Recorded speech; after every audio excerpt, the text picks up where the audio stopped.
Lodore. Chapter 1. Absent or dead, still let a friend be dear. A sigh the absent claims, the dead a tear. Pope.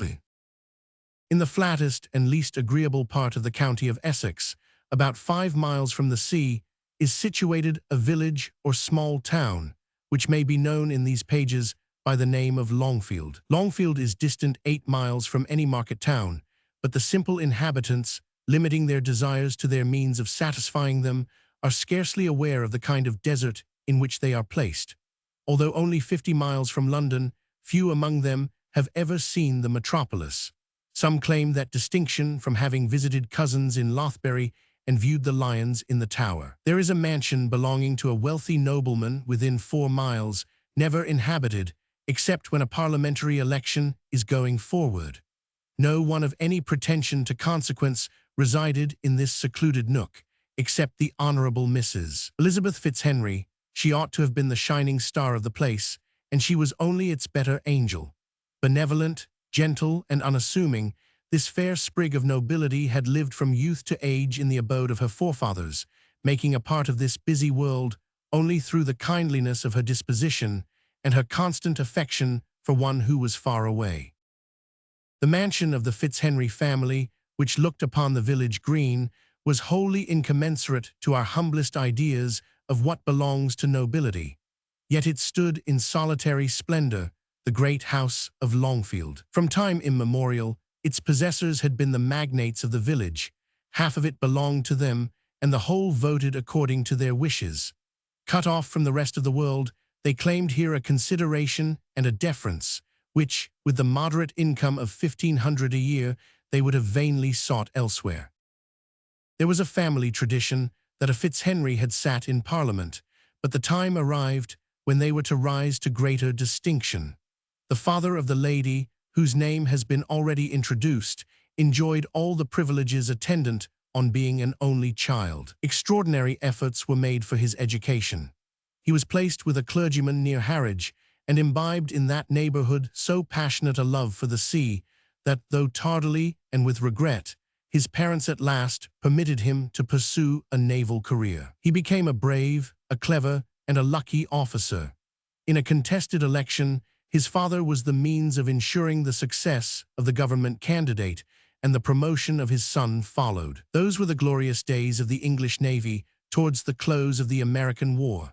And when that war terminated, and the admiral, now advanced considerably beyond middle life, returned to the Sabine farm, of which he had, by course of descent, become proprietor, he returned adorned with the rank of a peer of the realm, and with sufficient wealth to support respectably the dignity of the baronial title. Yet an obscure fate pursued the house of Fitzhenry, even in its ennobled condition. The new lord was proud of his elevation as a merited reward, but next to the deck of his ship, he loved the tranquil precincts of his paternal mansion, and here he spent his latter days in peace. Midway in life, he had married the daughter of the rector of Longfield. Various fates had attended the offspring of this union. Several died, and at the time of his being created a peer, Lord Lodore found himself a widower with 2 children. Elizabeth, who had been born 12 years before, and Henry, whose recent birth had cost the life of his hapless and lamented mother. But those days were long since passed away, and the first Lord Lodore, with most of his generation, was gathered to his ancestors. To the new-sprung race that filled up the vacant ranks, his daughter Elizabeth appeared a somewhat ancient but most amiable maiden, whose gentle melancholy was not, according to innumerable precedents in the traditions regarding unmarried ladies, attributed to an ill-fated attachment, but to the disasters that had visited her house and still clouded the fortunes of her family. What these misfortunes originated from, or even in what they consisted, was not exactly known, especially at Longfield, whose inhabitants were no adepts in the gossip of the metropolis. It was believed that Mrs. Elizabeth's brother still lived, that some very strange circumstances had attended his career in life, was known, but conjecture fell lame when it tried to proceed beyond these simple facts. It was whispered, as a wonder and a secret, that though Lord Lodore was far away, no one knew where his lady, as the Morning Post testified in its lists of fashionable arrivals and fashionable parties, was a frequent visitor to London. Once or twice, the bolder gossips, male or female, had resolved to sound, as they called it, Mrs. Elizabeth on the subject. But the fair spinster, though inoffensive to a proverb and gentle beyond the wont of her gentle sex, was yet gifted with a certain dignity of manner and a quiet reserve that checked these good people at their very outset. Henry Fitzhenry was spoken of by a few of the last generation as having been a fine, bold, handsome boy, generous, proud, and daring. He was remembered when as a youth he departed for the continent, as riding fearlessly the best hunter in the field, and attracting the admiration of the village maidens at church by his tall, elegant figure and dark eyes, or when he chanced to accost them, by a nameless fascination of manner, joined to a voice whose thrilling silver tones stirred the listener's heart unaware. He left them like a dream, nor appeared again till after his father's death, when he paid his sister a brief visit. There was then something singularly grave and abstracted about him. When he rode, it was not among the hunters, though it was soft February weather, but in the solitary lanes, or with lightning speed over the moors, when the sun was setting and shadows gathered round the landscape. Again, some years after, he had appeared among them. He was then married, and Lady Lodore accompanied him. They stayed but 3 days. There was something of fiction in the way in which the appearance of the lady was recorded, an angel bright with celestial hues, breathing heaven, and spreading a halo of calm and light around, as it winged swift way amidst the dusky children of earth. Such ideas seemed to appertain to the beautiful apparition, remembered as Lord Lodore's wife. She was so young, that time played with her as a favorite child, so ethereal in look, that the language of flowers could alone express the delicate fairness of her skin, or the tints that sat upon her cheek, so light in motion and so graceful. To talk of eye or lip, of height or form, or even of the color of her hair, the villagers could not, for they had been dazzled by an assemblage of charms before undreamt of by them. Her voice won adoration, and her smile was as the sudden withdrawing of a curtain displaying paradise upon earth. Her lord's tall, manly figure was recollected but as a background, a fitting one, and that was all they would allow to him for this resplendent image. Nor was it remembered that any excessive attachment was exhibited between them. She had appeared indeed, but as a vision, a creature from another sphere, hastily gazing on an unknown world, and lost before they could mark more than that void came again, and she was gone. Since that time, Lord Lodore had been lost to Longfield. Some few months after Mrs. Elizabeth visited London on occasion of a christening, and then after a long interval, it was observed that she never mentioned her brother, and that the name of his wife acted as a spell to bring an expression of pain over her sedate features. Much talk circulated, and many blundering rumors went their course through the village, and then faded like smoke in the clear air. Some mystery there was. Lodore was gone, his place vacant. He lived, yet his name, like those of the dead, haunted only the memories of men, and was allied to no act or circumstance of present existence.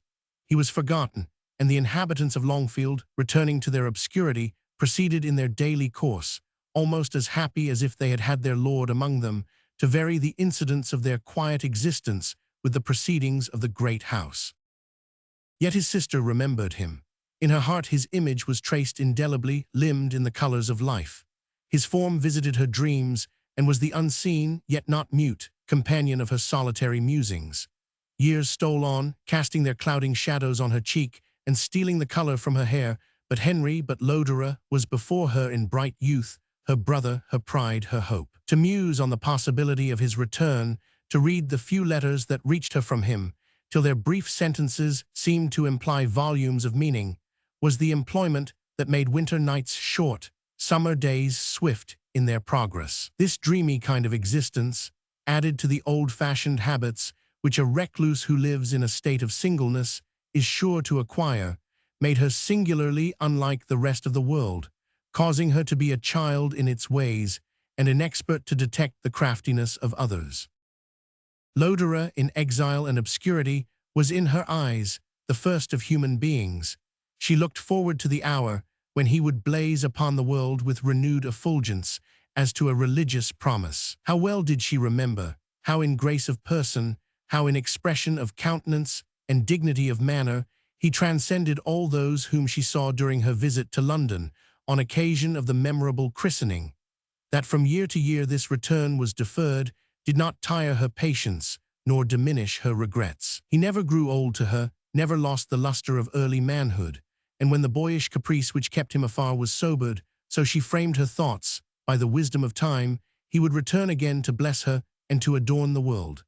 The lapse of 12 years did not change this notion, nor the fact that, if she had cast up an easy sum in arithmetic, the parish register would have testified her brother had now reached the mature age of 50. Chapter 2. Settled in some secret nest. In calm leisure, let me rest, and far off the public stage pass away my silent age. Seneca Marvell's Trans. 12 years previous to the opening of this tale, an English gentleman, advanced to middle age, accompanied by an infant daughter and her attendant, arrived at a settlement in the district of the Illinois in North America.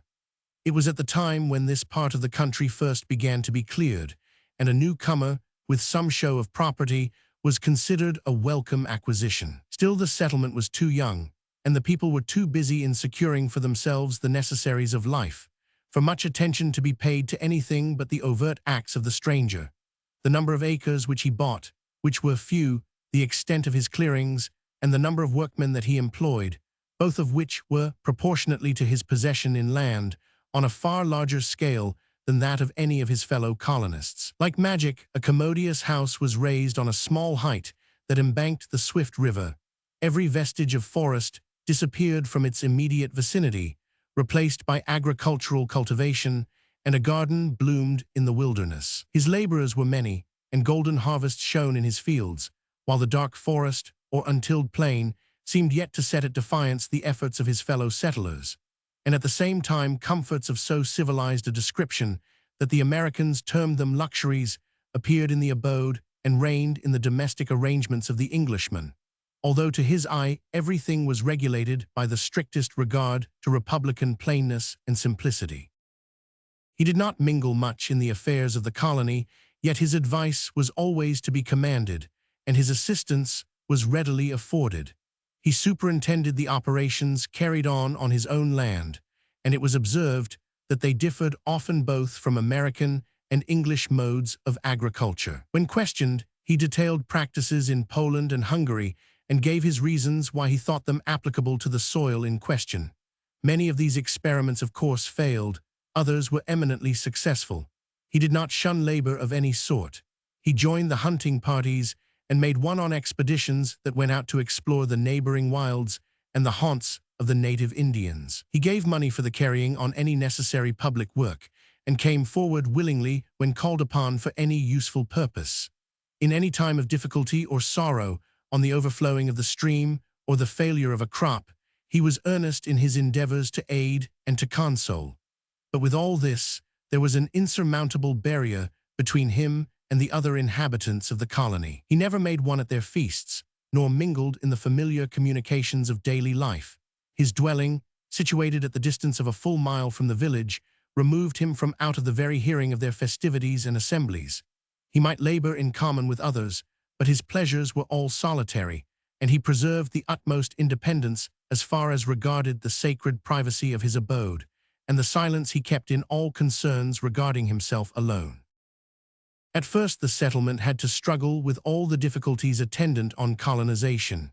It grew rapidly, however, and bid fair to become a busy and large town when it met with a sudden check. A new spot was discovered, a few miles distant, possessing peculiar advantages for commercial purposes. An active, enterprising man engaged himself in the task of establishing a town there on a larger scale and with greater pretensions. He succeeded, and its predecessor sunk at once into insignificance. It was matter of conjecture among them whether Mr. Fitzhenry, so was named the English stranger, would remove to the vicinity of the more considerable town, but no such idea seemed to have occurred to him. Probably he rejoiced in an accident that tended to render his abode so entirely secluded. At first the former town rapidly declined, and many a log hut fell to ruin, but at last, having sunk into the appearance and name of a village, it continued to exist, bearing few marks of that busy enterprising stir which usually characterizes a new settlement in America. The ambitious and scheming had deserted it. It was left to those who courted tranquility and desired the necessaries of life without the hope of great future gain. It acquired an almost old-fashioned appearance. The houses began to look weather-worn, and none with fresh faces sprung up to shame them. Extensive clearings, suddenly checked, gave entrance to the forests without the appendages of a manufacture or a farm. The sound of the axe was seldom heard, and primeval quiet again took possession of the wild. Meanwhile, Mr. Fitzhenry continued to adorn his dwelling with imported conveniences, the result of European art, and to spend much time and labor in making his surrounding land assume somewhat of the appearance of pleasure ground. He lived in peace and solitude, and seemed to enjoy the unchanging tenor of his life. It had not always been so. During the first 3 or 4 years of his arrival in America, he had evidently been unquiet in his mind and dissatisfied with the scene around him. He gave directions to his workmen, but did not overlook their execution. He took great pains to secure a horse, whose fiery spirit and beautiful form might satisfy a fastidious connoisseur. Having with much trouble and expense got several animals of English breed together, he was perpetually seen mounted and forcing his way amid the forest land, or galloping over the unencumbered country. Sadness sat on his brow and dwelt in eyes, whose dark large orbs were peculiarly expressive of tenderness and melancholy. Pietosi a regarder, a mover parce. Often, when in conversation on uninteresting topics, some keen sensation would pierce his heart, his voice faltered, and an expression of unspeakable wretchedness was imprinted on his countenance, mastered after a momentary struggle, yet astounding to the person he might be addressing. Generally, on such occasions, he would seize an immediate opportunity to break away and to remain alone. He had been seen, believing himself unseen, making passionate gestures, and heard uttering some wild exclamations. Once or twice he had wandered away into the woods and not returned for several days, to the exceeding terror of his little household. He evidently sought loneliness, there to combat unobserved with the fierce enemy that dwelt within his breast. On such occasions, when intruded upon and disturbed, he was irritated to fury. His resentment was expressed in terms ill-adapted to republican equality, and no one could doubt that in his own country he had filled a high station in society and been educated in habits of command, so that he involuntarily looked upon himself as of a distinct and superior race to the human beings that each day crossed his path. In general, however, this was only shown by a certain loftiness of demeanor and cold abstraction, which might annoy, but could not be resented. Any ebullition of temper he was not backward to atone for by apology and to compensate by gifts. There was no tinge of misanthropy in Fitzhenry's disposition. Even while he shrunk from familiar communication with the rude and unlettered, he took an interest in their welfare. His benevolence was active, his compassion readily afforded. It was quickness of feeling, and not apathy, that made him shy and retired. Sensibility checked and crushed, an ardent thirst for sympathy which could not be allayed in the wildernesses of America, begot a certain appearance of coldness, altogether deceptive. He concealed his sufferings. He abhorred that they should be pried into, but this reserve was not natural to him, and it added to the misery which his state of banishment occasioned. Quiet to quick bosoms is a hell.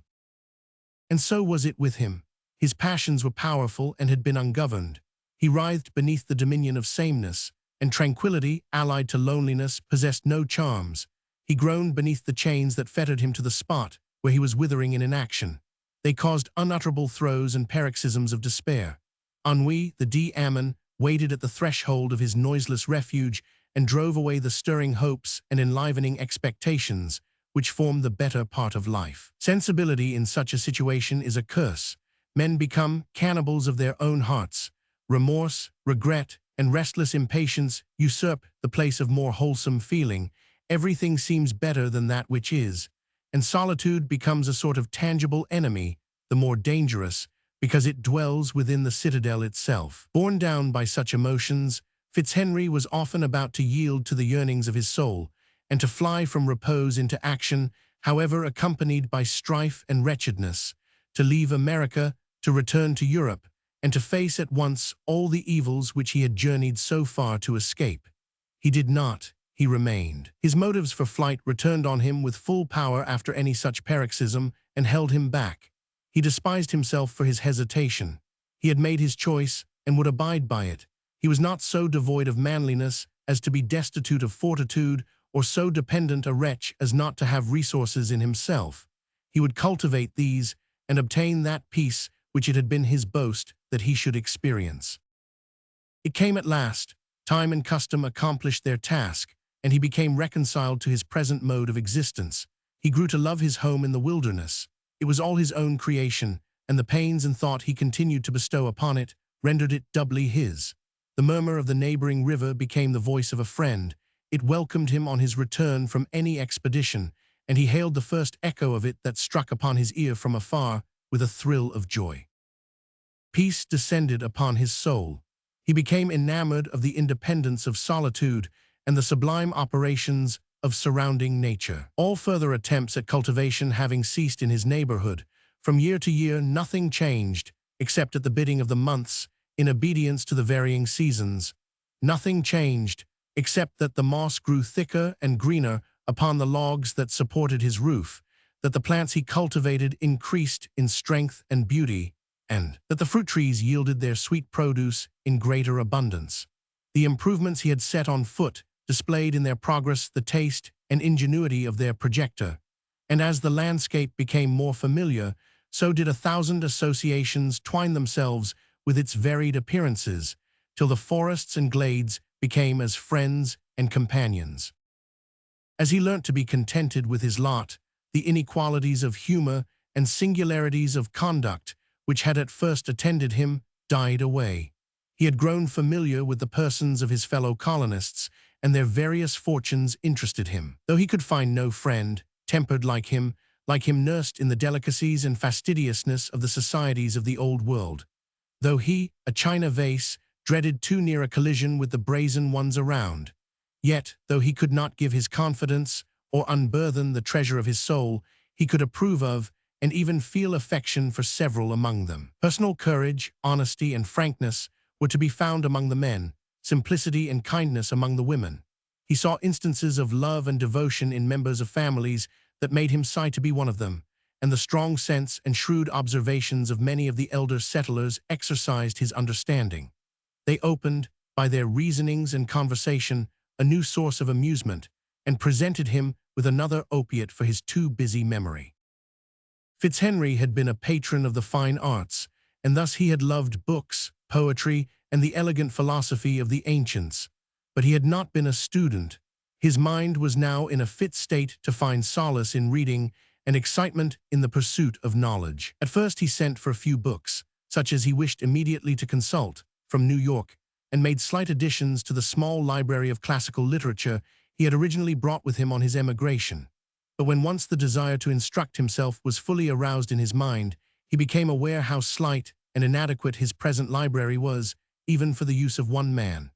Now each quarter brought chests of a commodity he began to deem the most precious upon earth. Beings with human forms and human feelings he had around him, but as if made of coarser, half-kneaded clay, they wanted the divine spark of mind and the polish of taste.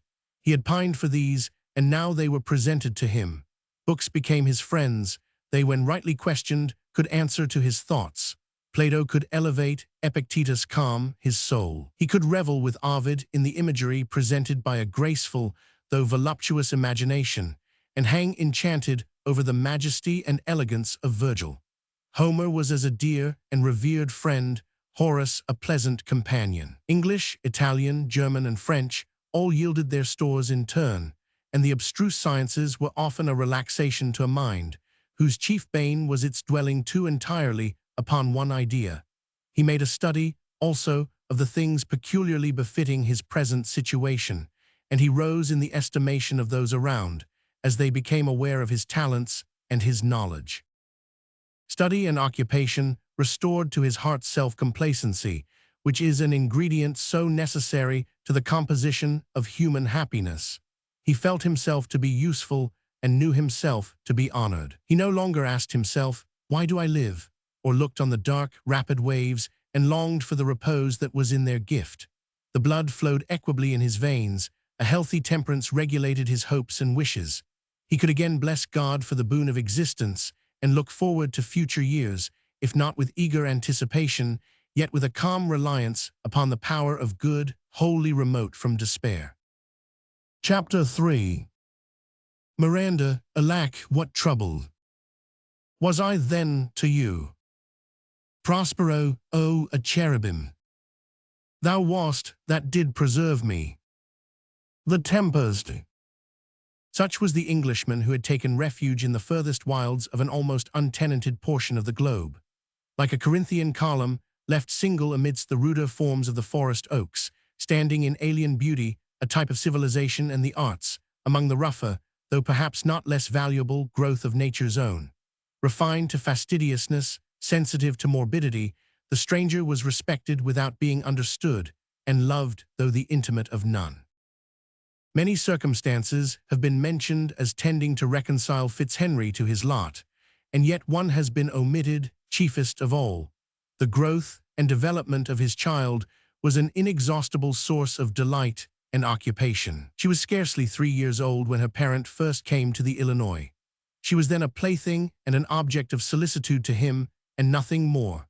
Much as her father loved her, he had not then learned to discover the germ of the soul just nascent in her infant form, nor to watch the formation, gradual to imperceptibility, of her childish ideas. He would watch over her as she slept, and gaze on her as she sported in the garden, with ardent and unquiet fondness, and from time to time instill some portion of knowledge into her opening mind. But this was all done by snatches and at intervals. His affection for her was the passion of his soul, but her society was not an occupation for his thoughts.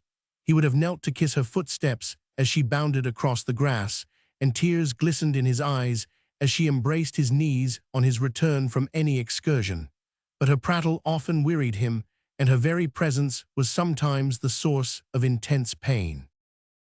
He did not know himself how much he loved her, till she became old enough to share his excursions and be a companion. This occurred at a far earlier age than would have been the case had she been in England, living in a nursery with other children.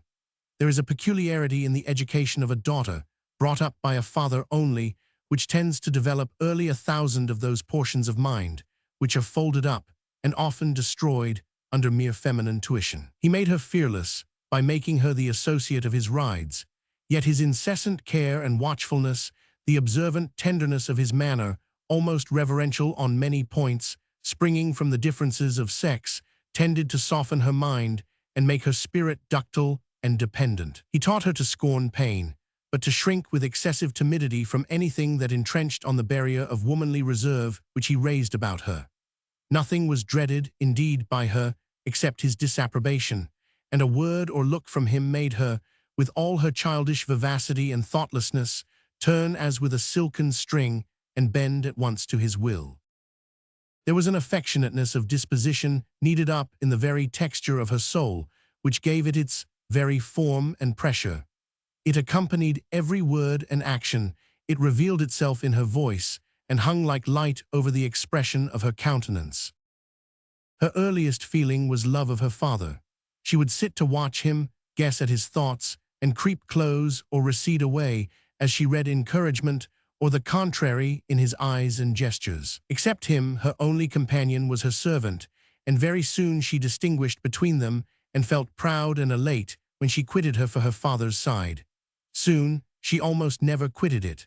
Her gentle and docile disposition rendered her unobtrusive, while her inexhaustible spirits were a source of delightful amusement. The goodness of her heart endeared her still more, and when it was called forth by any demand made on it by him, it was attended by such a display of excessive sensibility as at once caused him to tremble for her future happiness and love her 10,000 times more. She grew into the image on which his eye doted, and for whose presence his heart perpetually yearned. Was he reading or otherwise occupied, he was restless, if yet she were not in the room, and she would remain in silence for hours, occupied by some little feminine work, and all the while watching him, catching his first glance towards her, and obeying the expression of his countenance before he could form his wish into words. When he left her for any of his longer excursions, Her little heart would heave and almost burst with sorrow. On his return, she was always on the watch to see, to fly into his arms, and to load him with infantine caresses. There was something in her face that at this early age gave token of truth and affection and asked for sympathy. Her large brown eyes, such as are called hazel, full of tenderness and sweetness, possessed within their depths an expression and a latent fire which stirred the heart. It is difficult to describe, or by words to call before another's mind, the picture so palpable to our own. The molding of her cheek, full just below the eyes and ending in a soft oval, gave a peculiar expression, at once beseeching and tender, and yet radiant with vivacity and gladness. Frankness and truth were reflected on her brow like flowers in the clearest pool. The thousand nameless lines and moldings, which create expression, were replete with beaming innocence and irresistible attraction. Her small chiseled nose, her mouth so delicately curved, gave token of taste. In the whole was harmony, and the upper part of the countenance seemed to reign over the lower and to ennoble it, making her usual placid expression thoughtful and earnest, so that not until she smiled and spoke did the gaiety of her guileless heart display itself, and the vivacity of her disposition give change and relief to the picture. Her figure was light and airy, tall at an early age, and slender. Her rides and rambles gave elasticity to her limbs, and her step was like that of the antelope, springy and true. She had no fears, no deceit, no untold thought within her. Her matchless sweetness of temper prevented any cloud from ever dimming her pure loveliness. Her voice cheered the heart, and her laugh rang so true and joyous on the ear that it gave token in itself of the sympathizing and buoyant spirit which was her great charm. Nothing with her centered in self. She was always ready to give her soul away. To please her father was the unsleeping law of all her actions, while his approbation imparted a sense of such pure but entire happiness that every other feeling faded into insignificance in the comparison. In the first year of exile and despair, Fitzhenry looked forward to the long-drawn succession of future years, with an impatience of woe difficult to be borne. He was surprised to find, as he proceeded in the quiet path of life which he had selected, that instead of an increase of unhappiness, 1,000 pleasures smiled around him. He had looked on it as a bitter task to forget that he had a name and country, both abandoned forever. Now, the thought of these seldom recurred to his memory. His forest home became all in all to him. Wherever he went, his child was by his side to cheer and enliven him. When he looked on her, and reflected that within her frame dwelt spotless innocence and filial piety, that within that lovely bower of flesh, not one thought or feeling resided that was not akin to heaven in its purity and sweetness, he, as by infection, acquired a portion of the calm enjoyment, which she in her taintless youth naturally possessed. Even when any distant excursion forced him to absent himself, her idea followed him to light him cheerily on his way. He knew that he should find her on his return, busied in little preparations for his welcome. In summer-time, the bower in the garden would be adorned.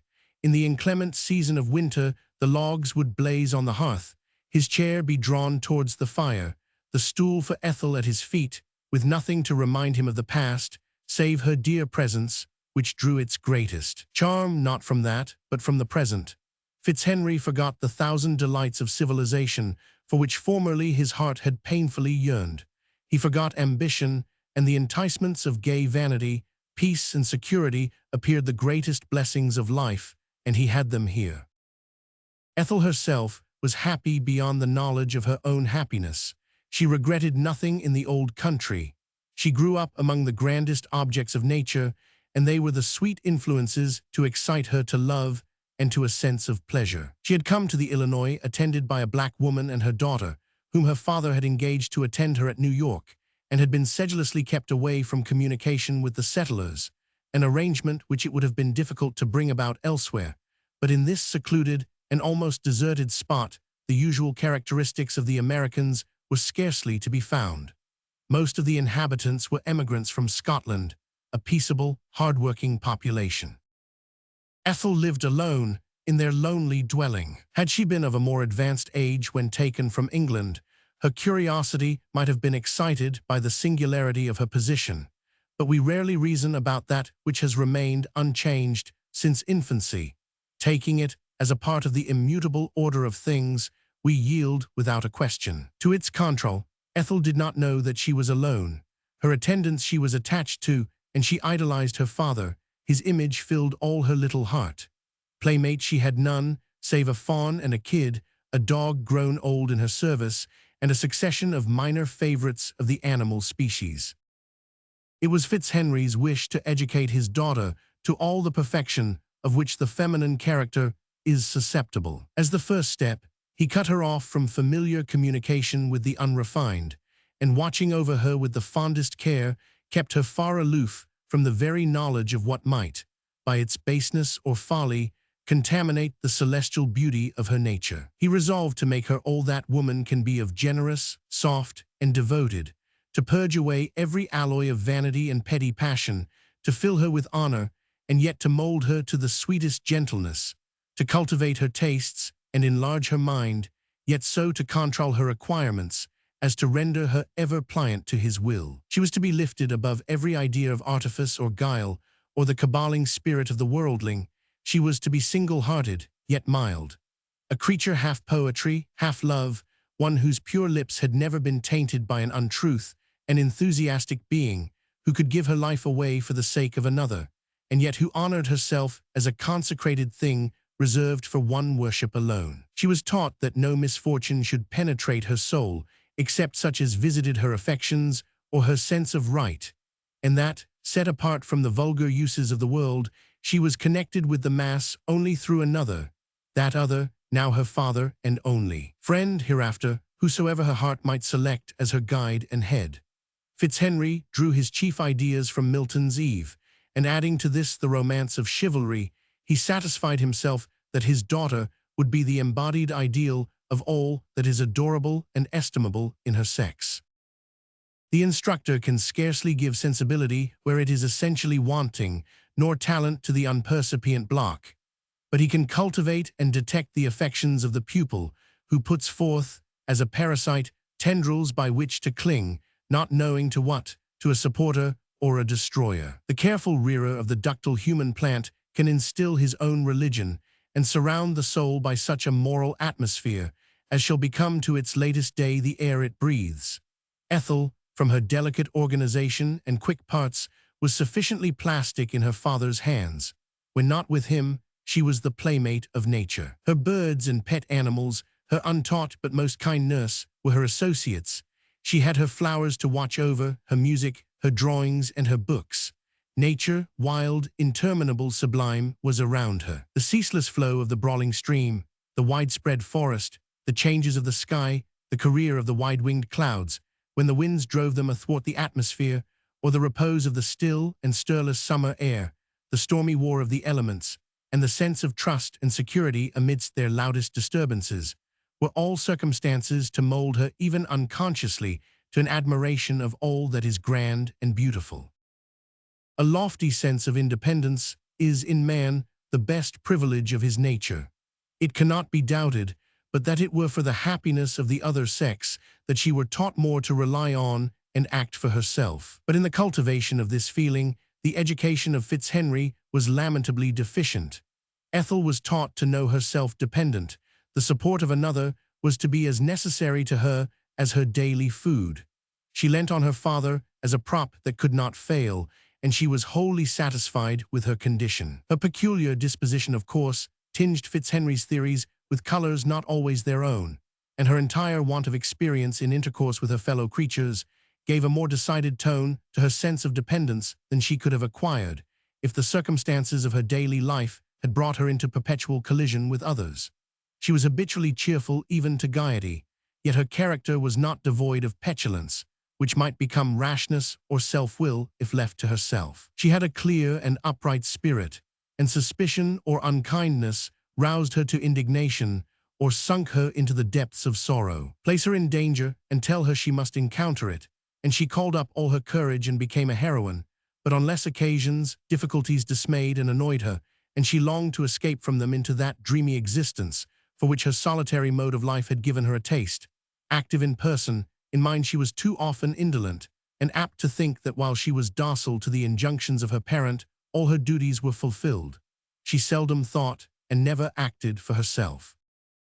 With all this, she was so caressingly affectionate, so cheerful and obedient, that she inspired her father with more than a father's fondness. He lived but for her and in her.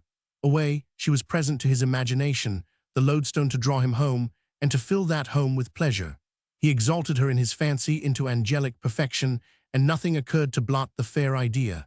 He, in prospect, gave up his whole life to the warding off every evil from her dear and sacred head. He knew, or rather believed, that while we possess one real, devoted, and perfect friend, we cannot be truly miserable. He said to himself, though he did not love to dwell on the thought, that of course cares and afflictions might hereafter befall her, but he was to stand the shield to blunt the arrows of sorrow, the shelter in which she might find refuge from every evil ministration. The worst ills of life, penury and desertion, she could never know, and surely he, who would stand so fast by her through all, whose nightly dream and waking thought was for her good, would even, when led to form other connections in life, so command her affections as to be able to influence her happiness. Not being able to judge by comparison, Ethel was unaware of the peculiarity of her good fortune in possessing such a father, but she loved him entirely, looked up to him, and saw in him the reward of every exertion, the object of each day's employment. In early youth we have no true notion of what the realities of life are formed, and when we look forward, it is without any correct estimate of the chances of existence. Ethel's visionary ideas were all full of peace, seclusion, and her father. America, or rather the little village of the Illinois which she inhabited, was all the world to her, and she had no idea that nearly everything that connected her to society existed beyond the far Atlantic, in that tiny isle which made so small a show upon her maps. Fitzhenry never mentioned these things to his daughter. She arrived at the age of 15 without forming a hope that should lead her beyond the pale which had hitherto enclosed her, or having imagined that any train of circumstances might suddenly transplant her from the lonely wilderness to the thronged resorts of mankind. Chapter 4. Les deserts sont faits pour les amants, mais l'amour ni si fait pas aux deserts. Le Barbier de Paris. 12 years had led Ethel from infancy to childhood, and from child's estate to the blooming season of girlhood. It had brought her father from the prime of a man's life to the period when it began to decline. Our feelings probably are not less strong at 50 than they were 10 or 15 years before, but they have changed their objects and dwell on far different prospects. At 35, a man thinks of what his own existence is. When the maturity of age has grown into its autumn, he is wrapped up in that of others. The loss of wife or child then becomes more deplorable as being impossible to repair, for no fresh connection can give us back the companion of our earlier years, nor a new-sprung race compensate for that whose career we hope to see run. Fitzhenry had been a man of violent passions. They had visited his life with hurricane and desolation. Were these dead within him? The complacency that now distinguished his physiognomy seemed to vouch for internal peace. But there was an abstracted melancholy in his dark eyes, a look that went beyond the objects immediately before him, that seemed to say that he often anxiously questioned fate and meditated with roused fears on the secrets of futurity. Educating his child and various other employments had occupied and diverted him. He had been content, he asked for no change, but he dreaded it. Often when packets arrived from England, he hesitated to open them. He could not account for his newborn anxieties. Was change approaching? How long will you be at peace? Such warning voice startled him in the solitude of the forests. He looked round, but no human being was near, yet the voice had spoken audibly to his sense, and when a transient air swept the dead leaves near, he shrunk as if a spirit passed, invisible to sight, and yet felt by the subtle atmosphere, as it gave articulation and motion to it. How long shall I be at peace? A thrill ran through his veins. Am I then now at peace? Do love and hate and despair no longer wage their accustomed war in my heart? And is it true that, gently flowing as my days have lately been, that during their course I have not felt those mortal throes that once made life so intolerable a burthen? It is so, I am at peace, strange state for suffering mortality, and this is not to last, my daughter. There only am I vulnerable, yet have I surrounded her with a sevenfold shield. My own sweet Ethel, how can I avert from your dear head the dark approaching storm? But this is folly. These waking dreams are the curse of inaction and solitude. Yesterday I refused to accompany the exploring party. I will go, I am not old. Fatigue, as yet, does not seem a burthen, but I shall sink into premature age if I allow this indolence to overpower me. I will set out on this expedition, and thus I shall no longer be at peace. Fitzhenry smiled, as if thus he were cheating destiny. The proposed journey was one to be made by a party of his fellow settlers, to trace the route between their town and a large one 200 miles off, to discover the best mode of communication. There was nothing very arduous in the undertaking. It was September, and hunting would diversify the tediousness of their way. Fitzhenry left his daughter under the charge of her attendants, to amuse herself with her books, her music, her gardening, her needle, and more than all, her new and very favorite study of drawing and sketching. Hitherto the pencil had scarcely been one of her occupations, but an accident gave scope to her acquiring in it that improvement for which she found that she had prodigious inclination, and she was assured no inconsiderable talent. The occasion that had given rise to this new employment was this. 3 or 4 months before, a traveller arrived for the purpose of settling, who claimed a rather higher intellectual rank than those around him. He was the son of an honest tradesman of the city of London. He displayed early signs of talent, and parental fondness gave him opportunities of cultivating it. The means of his family were small, but some of the boy's drawings having attracted the attention of an artist, he entered upon the profession of a painter, with sanguine hopes of becoming hereafter an ornament to it. 2 obstacles were in the way of his success. He wanted that intense love of his art, that enthusiastic perseverance in labor, which distinguishes the man of genius from the man of talent merely. He regarded it as a means, not an end. Probably, therefore, he did not feel that capacity in himself for attaining first-rate excellence which had been attributed to him. He had a taste also for social pleasures and vulgar indulgencies, incompatible with industry and with that refinement of mind which is so necessary an adjunct to the cultivation of the imaginative arts. Whitelock had none of all this, but he was quick, clever, and was looked on among his associates as a spirited, agreeable fellow. The death of his parents left him in possession of their little wealth. Depending for the future on the resources which his talent promised him, he dissipated the 200 or 300 pounds which formed his inheritance. Debt, difficulties, with consequent abstraction from his profession, completed his ruin. He arrived at the Illinois in search of an uncle, on whose kindness he intended to depend, with $6 in his purse. His uncle had long before disappeared from that part of the country. Whitelock found himself destitute. Neither his person, which was diminutive, nor his constitution, which was delicate, fitted him for manual labor, nor was he acquainted with any mechanic art. What could he do in America? He began to feel very deeply the inroads of despair, when hearing of the superior wealth of Mr. Fitzhenry, and that he was an Englishman, he paid him a visit, feeling secure that he could interest him in his favor. The emigrant's calculations were just. His distinguished countryman exerted himself to enable the young man to obtain a subsistence. He established him in a school and gave him his best counsels how to proceed. Whitelock thanked him, commenced the most odious task of initiating the young Americans in the rudiments of knowledge, and sought meanwhile to amuse himself to the best of his power. Fitzhenry's house he first made his resort. He was not to be baffled by the reserved courtesy of his host. The comfort and English appearance of the exile's dwelling were charming to him, and while he could hear himself talk, he fancied that everyone about him must be satisfied. Fitzhenry was excessively annoyed.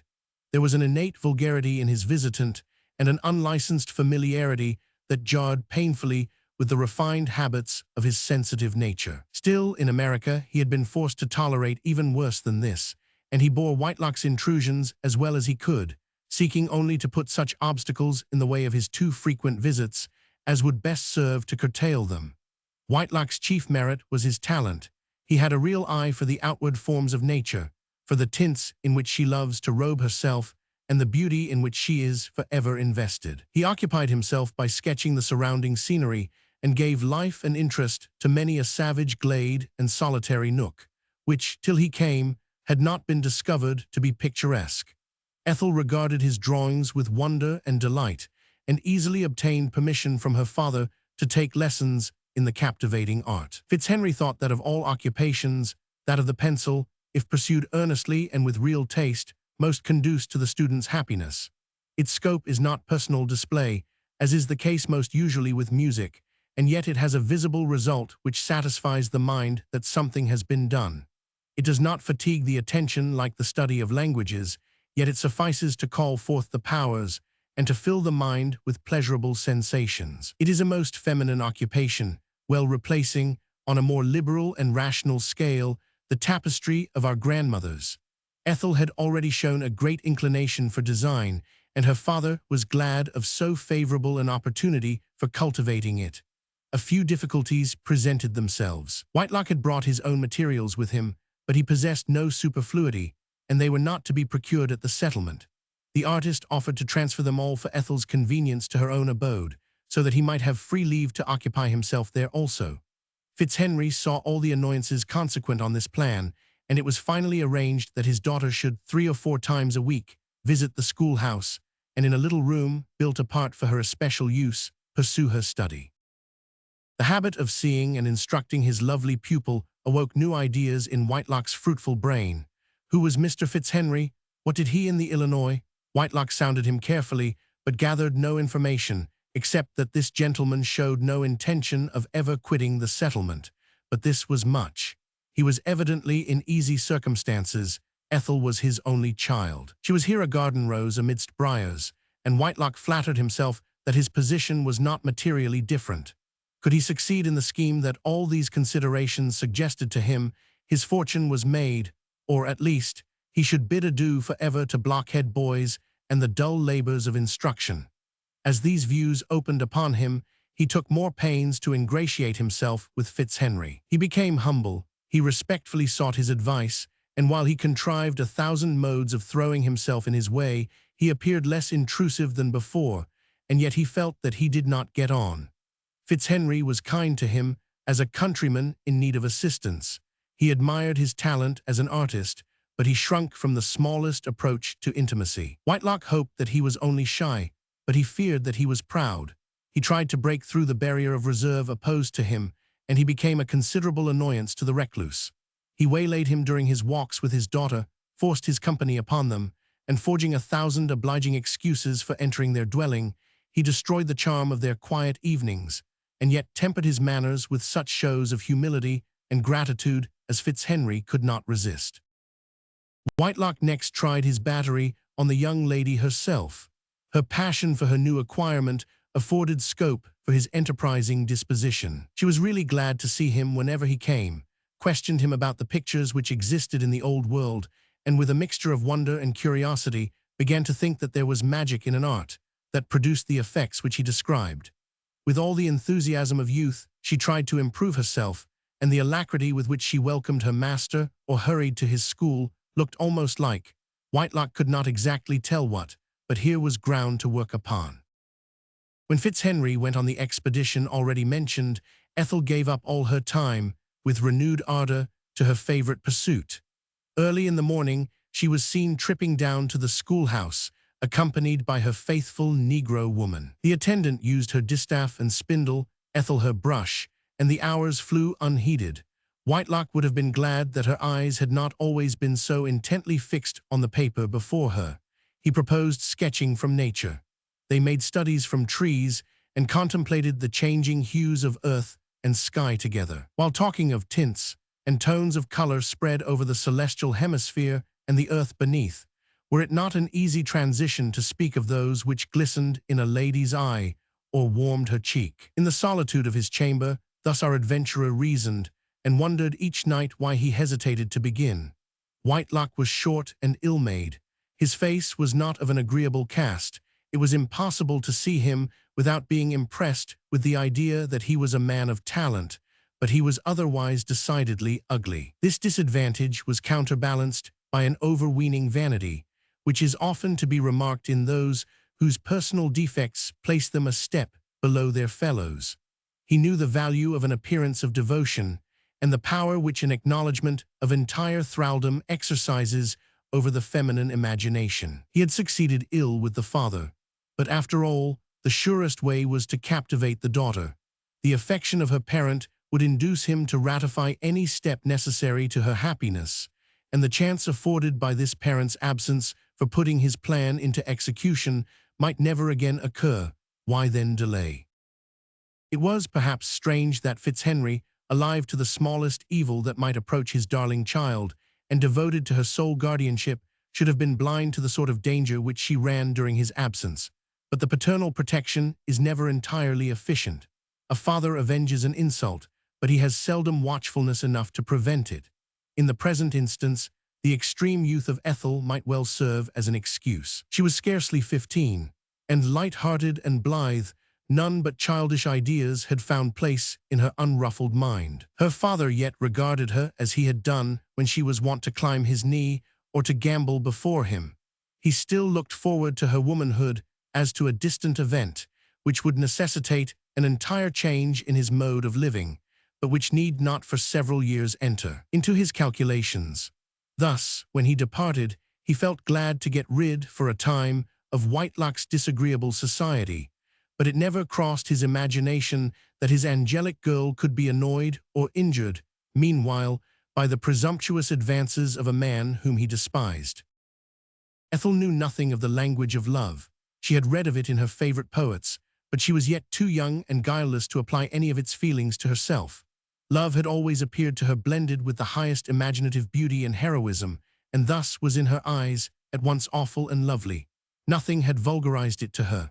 The greatest men were its slaves, and according as their choice fell on the worthy or unworthy, they were elevated or disgraced by passion. It was the part of a woman so to refine and educate her mind, as to be the cause of good alone to him whose fate depended on her smile. There was something of the Orondate's vein in her ideas, but they were too vague and general to influence her actions. Brought up in American solitude, with all the refinement attendant on European society, she was aristocratic, both as regarded rank and sex.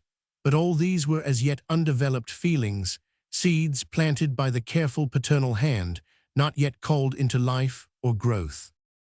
Whitelock began his operations and was obliged to be explicit to be at all understood. He spoke of misery and despair. He urged no plea, sought no favor, except to be allowed to speak of his wretchedness.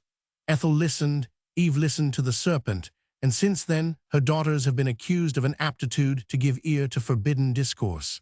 He spoke well, too, for he was a man of unquestioned talent. It is a strange feeling for a girl, when first she finds the power put into her hand of influencing the destiny of another to happiness or misery.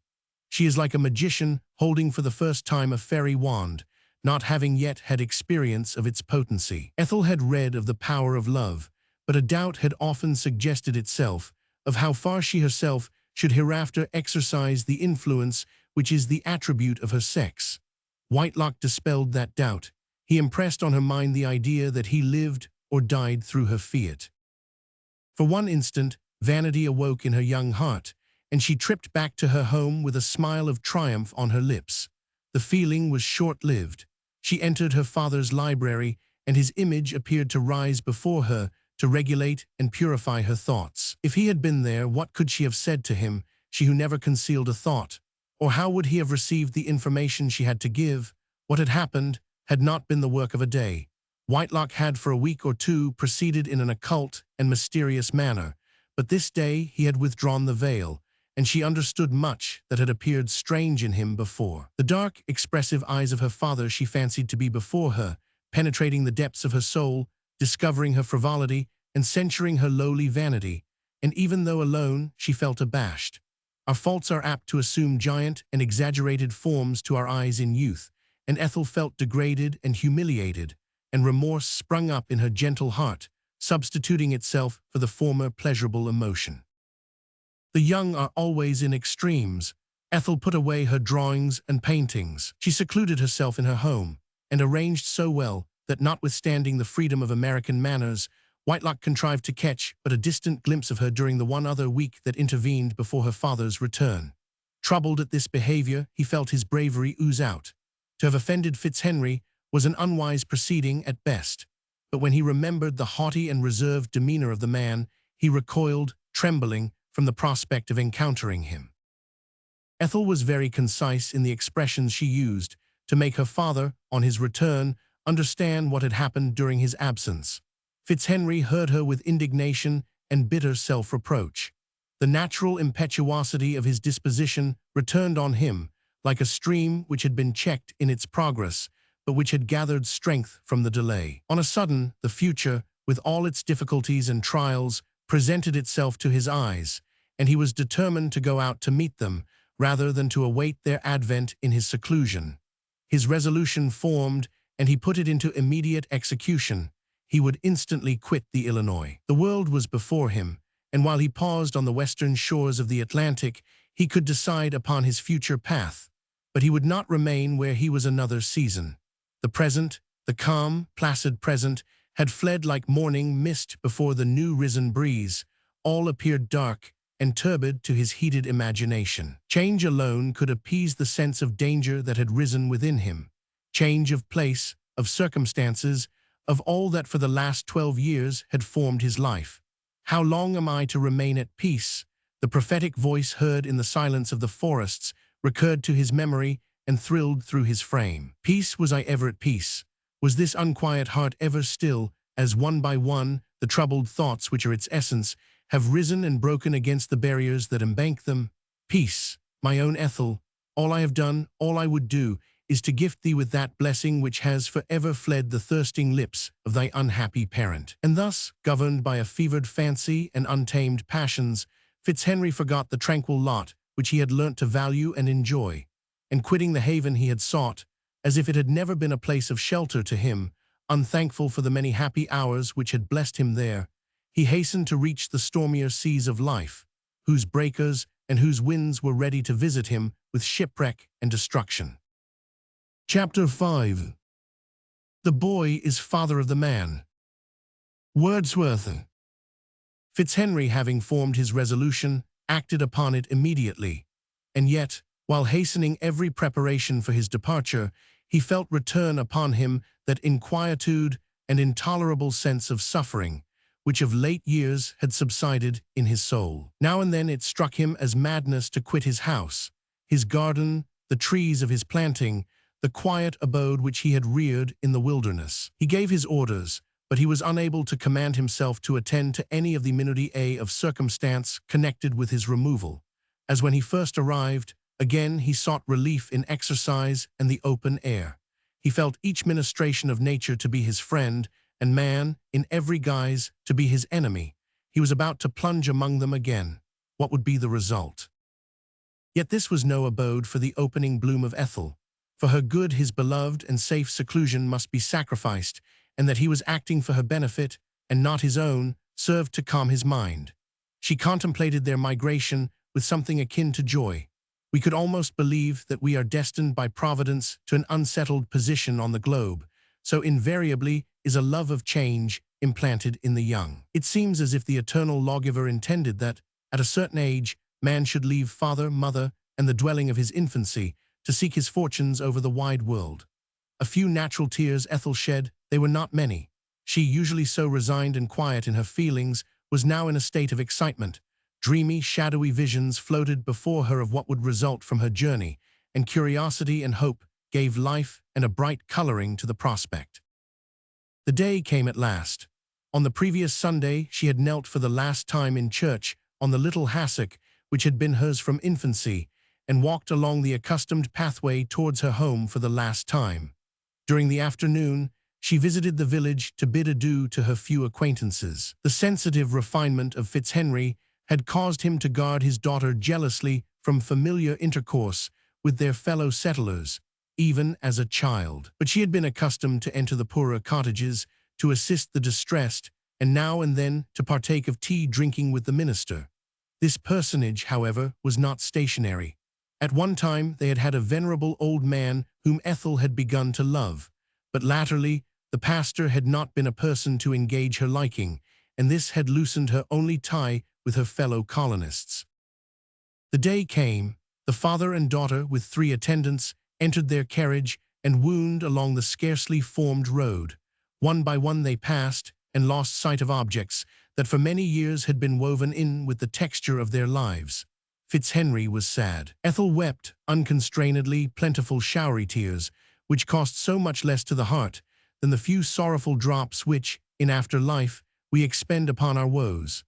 Still, as they proceeded, the objects that met their eyes became less familiar and less endeared. They began to converse, and when they arrived at their lodging for the night, Ethel was cheerful, and her father, mastering the unquiet feelings which disturbed him, exerted himself to converse with her on such topics as would serve to introduce her most pleasantly to the new scenes which she was about to visit.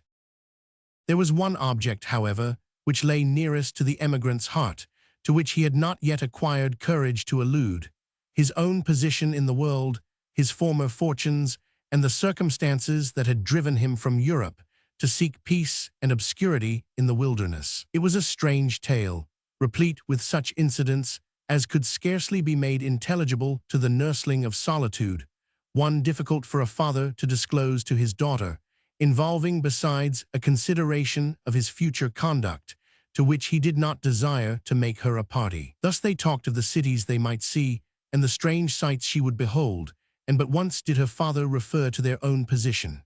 After a long silence, on his part somber and abstracted, as Prospero asked the ever-sweet Miranda, so did Fitzhenry inquire of his daughter if she had memory of aught preceding their residence in the Illinois, and Ethel, as readily as Miranda, replied in the affirmative.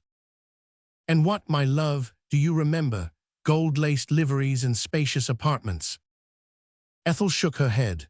"It may be the memory of a dream that haunts me," she replied, "and not a reality, but I have frequently the image before me of having been kissed and caressed by a beautiful lady, very richly dressed." Fitzhenry actually started at this reply. "I have often conjectured," continued Ethel, that lovely vision was my dear mother, and that when you lost her, you despised all the rest of the world and exiled yourself to America."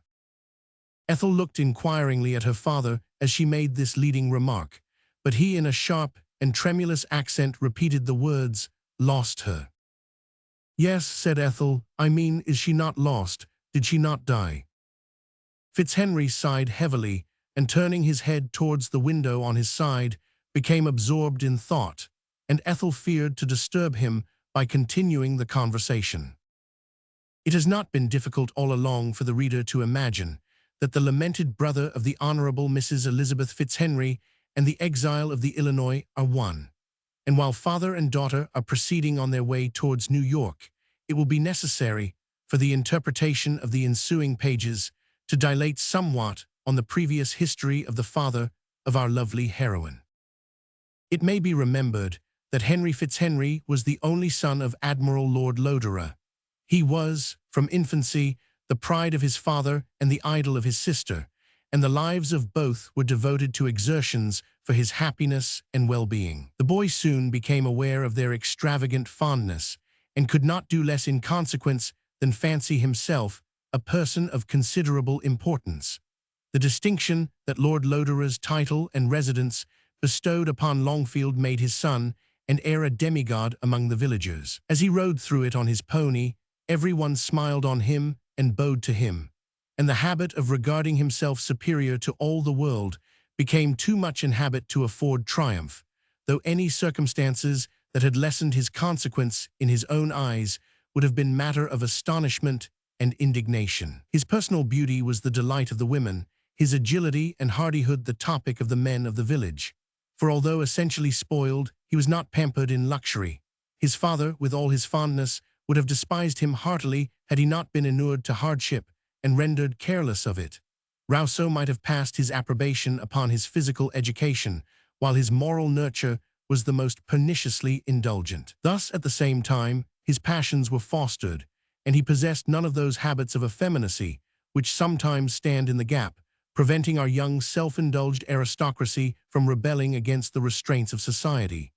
Still generous and brave, as was his father, benevolent and pious, as was his sister, Henry Fitzhenry was naturally led to love their virtues, and to seek their approbation by imitating them. He would not wantonly have inflicted a pang upon a human being, yet he exerted any power he might possess to quell the smallest resistance to his desires, and unless when they were manifested in the most intelligible manner, He scarcely knew that his fellow creatures had any feelings at all, except pride and gladness in serving him, and gratitude when he showed them kindness. Any poor family visited by rough adversity, any unfortunate child enduring unjust oppression, he assisted earnestly and with all his heart. He was courageous as a lion, and upon occasion soft-hearted and pitiful, but once roused to anger by opposition, his eyes darted fire, his little form swelled, his boyish voice grew big, nor could he be pacified except by the most entire submission on the part of his antagonist.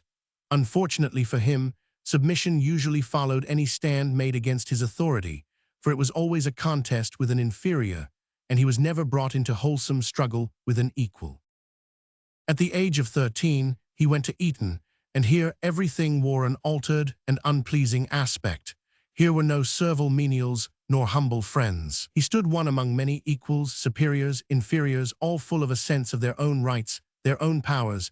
He desired to lead, and he had no followers. He wished to stand aloof, and his dignity, even his privacy, was perpetually invaded. His schoolfellows soon discovered his weakness. It became a byword among them, and was the object of such practical jokes as seemed to the self-idolizing boy at once frightful and disgusting. He had no resource. Did he lay his length under some favorite tree to dream of home and independence? His tormentors were at hand with some new invention to rouse and molest him. He fixed his large, dark eyes on them, and he curled his lips in scorn, trying to awe them by haughtiness and frowns, and shouts of laughter replied to the concentrated passion of his soul. He poured forth vehement invective, and hootings were the answer. He had one other resource, and that in the end proved successful. A pitched battle or two elevated him in the eyes of his fellows, and as they began to respect him, so he grew in better humor with them and with himself. His good nature procured him friends, and the sun once more shone unclouded upon him. Yet this was not all. He put himself foremost among a troop of wild and uncivilized schoolboys, but he was not of them. His tastes, fostered in solitude, were at once more manly and dangerous than theirs. He could not distinguish the nice line drawn by the customs of the place between a pardonable resistance, or rather evasion of authority, and rebellion against it. And above all, he could not submit to practice equivocation and deceit. His first contests were with his schoolfellows, his next were with his masters. He would not stoop to shows of humility, nor tame a nature accustomed to take pride in daring and independence. He resented injustice wherever he encountered or fancied it. He equally spurned it when practiced on himself, or defended others when they were its object. Freedom was the watchword of his heart. Freedom from all trammels, except those of which he was wholly unconscious, imposed on him by his passions and pride. His good nature led him to side with the weak, and he was indignant that his mere fiat did not suffice to raise them to his own level, or that his representations did not serve to open the eyes of all around him to the true merits of any disputed question. He had a friend at school, a youth whose slender frame, fair, effeminate countenance, and gentle habits rendered him ridiculous to his fellows, while an unhappy incapacity to learn his allotted tasks made him in perpetual disgrace with his masters. The boy was unlike the rest. He had wild fancies and strange, inexplicable ideas. He said he was a mystery to himself. He was at once so wise and foolish. The mere aspect of a grammar inspired him with horror, and a kind of delirious stupidity seized him in the classes. And yet he could discourse with eloquence, and pored with unceasing delight over books of the abstrusest philosophy. He seemed incapable of feeling the motives and impulses of other boys. When they jeered him, he would answer gravely with some story of a ghastly specter, and tell wild legends of weird beings who roamed through the dark fields by night or sat wailing by the banks of streams. Was he struck, he smiled and turned away. He would not fag. He never refused to learn, but could not. He was the scoff and butt and victim of the whole school. Fitzhenry stood forward in his behalf, and the face of things was changed. He insisted that his friend should have the same respect paid him as himself, and the boys left off tormenting him. When they ceased to injure, they began to like him, and he had soon a set of friends whom he solaced with his wild stories and mysterious notions. But his powerful advocate was unable to advance his cause with his masters, and the cruelty exercised on him revolted Fitzhenry's generous soul. One day he stood forth to expostulate, and to show wherefore Durham should not be punished for a defect that was not his fault, he was ordered to be silent, and he retorted the command with fierceness. As he saw the slender, bending form of his friend seized to be led to punishment, he sprang forward to rescue him. This open rebellion astounded every one. A kind of consternation, which feared to show the gladness it felt, possessed the boyish subjects of the Tyrol kingdom. Force conquered, Fitzhenry was led away, and the masters deliberated what sentence to pass on him. He saved them from coming to a conclusion by flight. He hid himself during the day in Windsor Forest, and at night he entered Eton, and scaling a wall, tapped at the bedroom window of his friend.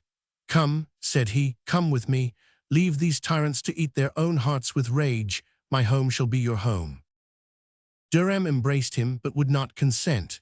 "My mother," he said, "I have promised my mother to bear all," and tears gushed from his large light blue eyes. "But for her, the green grass of this spring were growing on my grave.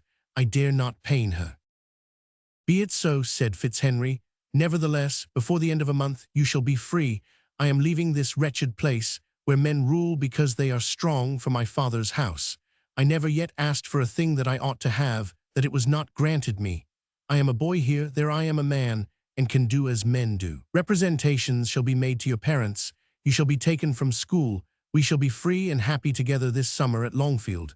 Good night. I have far to walk, for the stage coachman would be shy of me near Eton, but I shall get to London on foot, and sleep tomorrow in my father's house. Keep up your heart, Durham. Be a man. This shall not last long. We shall triumph yet." Chapter 6. What is youth? A dancing billow. Winds behind and rocks before. Wordsworth. This exploit terminated Fitzhenry's career at Eton. A private tutor was engaged, who resided with the family for the purpose of preparing him for college, and at the age of 17 he was entered at Oxford. He still continued to cultivate the friendship of Durham.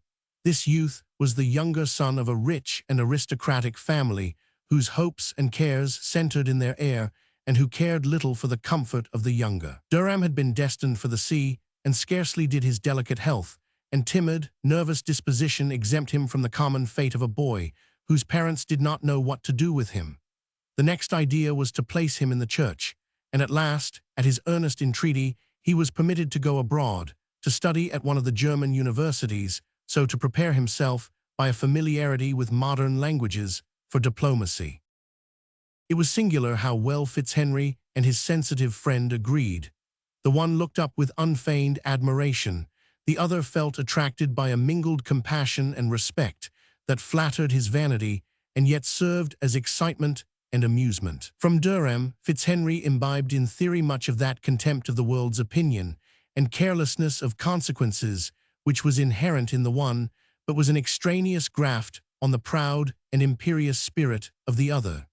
Durham looked with calm, yet shy superiority on his fellow creatures. Yet superiority is not the word, since he did not feel himself superior to, but different from, incapable of sympathizing or extracting sympathy. He turned away with a smile and pursued his lonely path, thronged with visions and fancies, while his friend, when he met check or rebuff, would fire up, his eyes sparkling, his bosom heaving with intolerable indignation. After 2 years spent at Oxford, instead of remaining to take his degree, Fitzhenry made an earnest request to be permitted to visit his friend, who was then at Jena. It was but anticipating the period for his travels, and upon his promise to pursue his studies abroad, he won a somewhat reluctant consent from his father. Once on the continent, the mania of traveling seized him. He visited Italy, Poland, and Russia. He bent his wayward steps from north to south as the whim seized him. He became of age, and his father earnestly desired his return. But again and again he solicited permission to remain, from autumn till spring, and from spring till autumn, until the very flower of his youth seemed destined to be wasted in aimless rambles and an intercourse with foreigners that must tend to unnationalize him and to render him unfit for a career in his own country. Growing accustomed to regulate his own actions, he changed the tone of request into that of announcing his intentions. At length, he was summoned home to attend the deathbed of his father. He paid the last duties to his remains, provided for the comfortable establishment of his sister in the family mansion at Longfield, and then informed her of his determination of returning immediately to Vienna. During this visit, he had appeared to live rather in a dream than in the actual world. He had mourned for his father, he paid the most affectionate attentions to his sister, but this formed, as it were, the surface of things. A mightier impulse ruled his inner mind. His life seemed to depend upon certain letters which he received, and when the day had been occupied by business, he passed the night in writing answers. He was often agitated in the highest degree, almost always abstracted in reverie. The outward man, the case of Lodore, was in England. His passionate and undisciplined soul was far away, evidently in the keeping of another. Elizabeth, sorrowing for the loss of her father, was doubly afflicted when she heard that it was her brother's intention to quit England immediately. She had fondly hoped that he would, adorned by his newly inherited title and endowed with the gifts of fortune, step upon the stage of the world and shine forth the hero of his age and country. Her affections, her future prospects, her ambition were all centered in him, and it was a bitter pang to feel that the glory of these was to be eclipsed by the obscurity and distant residence which he preferred. Accustomed to obedience and to regard the resolutions of the men about her as laws with which she had no right to interfere, she did not remonstrate, she only wept. Moved by her tears, Lord Lodore made the immense sacrifice of 1 month to gratify her, which he spent in reading and writing letters at Longfield, in pacing the rooms or avenues absorbed in reverie, or in riding over the most solitary districts, with no object apparently in view, except that of avoiding his fellow creatures. Elizabeth had the happiness of seeing the top of his head as he leant over his desk in the library, from a little hillock in the garden, which she sought for the purpose of beholding that blessed vision. She enjoyed also the pleasure of hearing him pace his room during the greater part of the night. Sometimes he conversed with her, and then how like a god he seemed. His extensive acquaintance with men and things, the novel but choice language in which he clothed his ideas, his vivid descriptions, his melodious voice, and the exquisite grace of his manner made him rise like the planet of day upon her. Too soon her sun set. If ever she hinted at the prolongation of his stay, he grew moody, and she discovered with tearful anguish that his favorite ride was towards the sea, often to the very shore. "I seem half free when I only look upon the waves," he said. "They remind me that the period of liberty is at hand, when I shall leave this dull land for." A sob from his sister checked his speech, and he repented his ingratitude. Yet when the promised month had elapsed, he did not defer his journey a single day. Already had he engaged his passage at Harwich. A fair wind favored his immediate departure. Elizabeth accompanied him on board. Almost she wished to be asked to sail with him. No word but that of a kind adieu was uttered by him. She returned to shore and watched his lessening sail. Wherefore did he leave his native country? Wherefore return to reside in lands whose language, manners, and religion were all at variance with his own? These questions occupied the gentle spinster's thoughts. She had little except such meditations to vary the hours, as years stole on unobserved, and she continued to spend her blameless, tranquil days in her native village. The new Lord Lodore was one of those men, not unfrequently met with in the world, whose early youth is replete with mighty promise, who, as they advance in life, continue to excite the expectation, the curiosity, and even the enthusiasm of all around them. But as the sun on a stormy day, now and then glimmers forth, giving us hopes of conquering brightness, and yet slips down to its evening eclipse without redeeming the pledge, so do these men present every appearance of one day making a conspicuous figure, and yet to the end, as it were, they only gild the edges of the clouds in which they hide themselves, and arrive at the term of life, the promise of its dawn unfulfilled. Passion, and the consequent engrossing occupations, usurped the place of laudable ambition and useful exertion. He wasted his nobler energies upon pursuits which were mysteries to the world, yet which formed the sum of his existence. It was not that he was destitute of loftier aspirations. Ambition was the darling growth of his soul, but weeds and parasites, an unregulated and unpruned overgrowth, twisted itself around the healthier plant and threatened its destruction.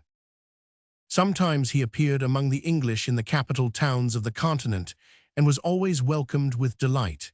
His manners were highly engaging, a little reserved with men, unless they were intimates, attentive to women, and to them a subject of interest, they scarcely knew why. A mysterious fair one was spoken of as the cynosure of his destiny, and some desired to discover his secret, while others would have been glad to break the spell that bound him to this hidden star.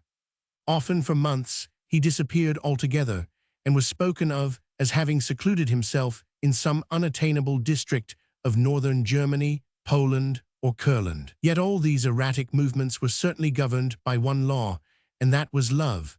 Love unchangeable and intense, else wherefore was he cold to the attractions of his fair countrywomen? And why, though he gazed with admiration and interest on the families of lovely girls, whose successive visitations on the continent strike the natives with such wonder, why did he not select some distinguished beauty with blue eyes and auburn locks as the object of his exclusive admiration? He had often conversed with such with seeming delight, but he could withdraw from the fascination unharmed and free. Sometimes a very kind and agreeable mamma contrived half to domesticate him, but after lounging and turning over music books and teaching steps for a week, he was gone, a farewell card probably the only token of regret. Yet he was universally liked, and the ladies were never weary of auguring the time to be not far off, when he would desire to break the chains that bound him, and then he must marry. He was so quiet, so domestic, so gentle, that he would make doubtless a kind and affectionate husband. Among Englishmen he had a friend or two, by courtesy so called, who were eager for him to return to his native country and to enter upon public life. He lent a willing ear to these persuasions, and appeared annoyed at some secret necessity that prevented his yielding to them. Once or twice he had said that his present mode of life should not last forever, and that he would come among them at no distant day. And yet years stole on, and mystery and obscurity clouded him. He grew grave, almost somber, and then almost discontented. Anyone habituated to him might have discovered struggles beneath the additional seriousness of his demeanor, struggles that promised final emancipation from his long-drawn thraldom. Chapter 7. Men oftentimes prepare a lot, which ere it finds them is not what suits with their genuine station. Shelley. At the age of 32, Lord Lodore returned to England.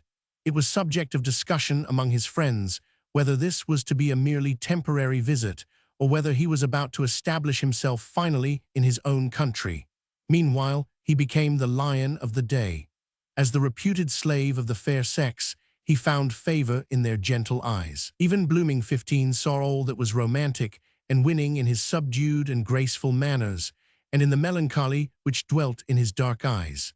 The chief fault found with him was that he was rather taciturn, and that, from whatever cause, woman had apparently ceased to influence his soul to love. He avoided intimacies among them, and seemed to regard them from afar, with observant but passionless eyes. Some spoke of a spent volcano, others of a fertile valley ravaged by storms and turned into a desert, while many cherished the hope of renewing the flame or of replanting flowers on the arid soil.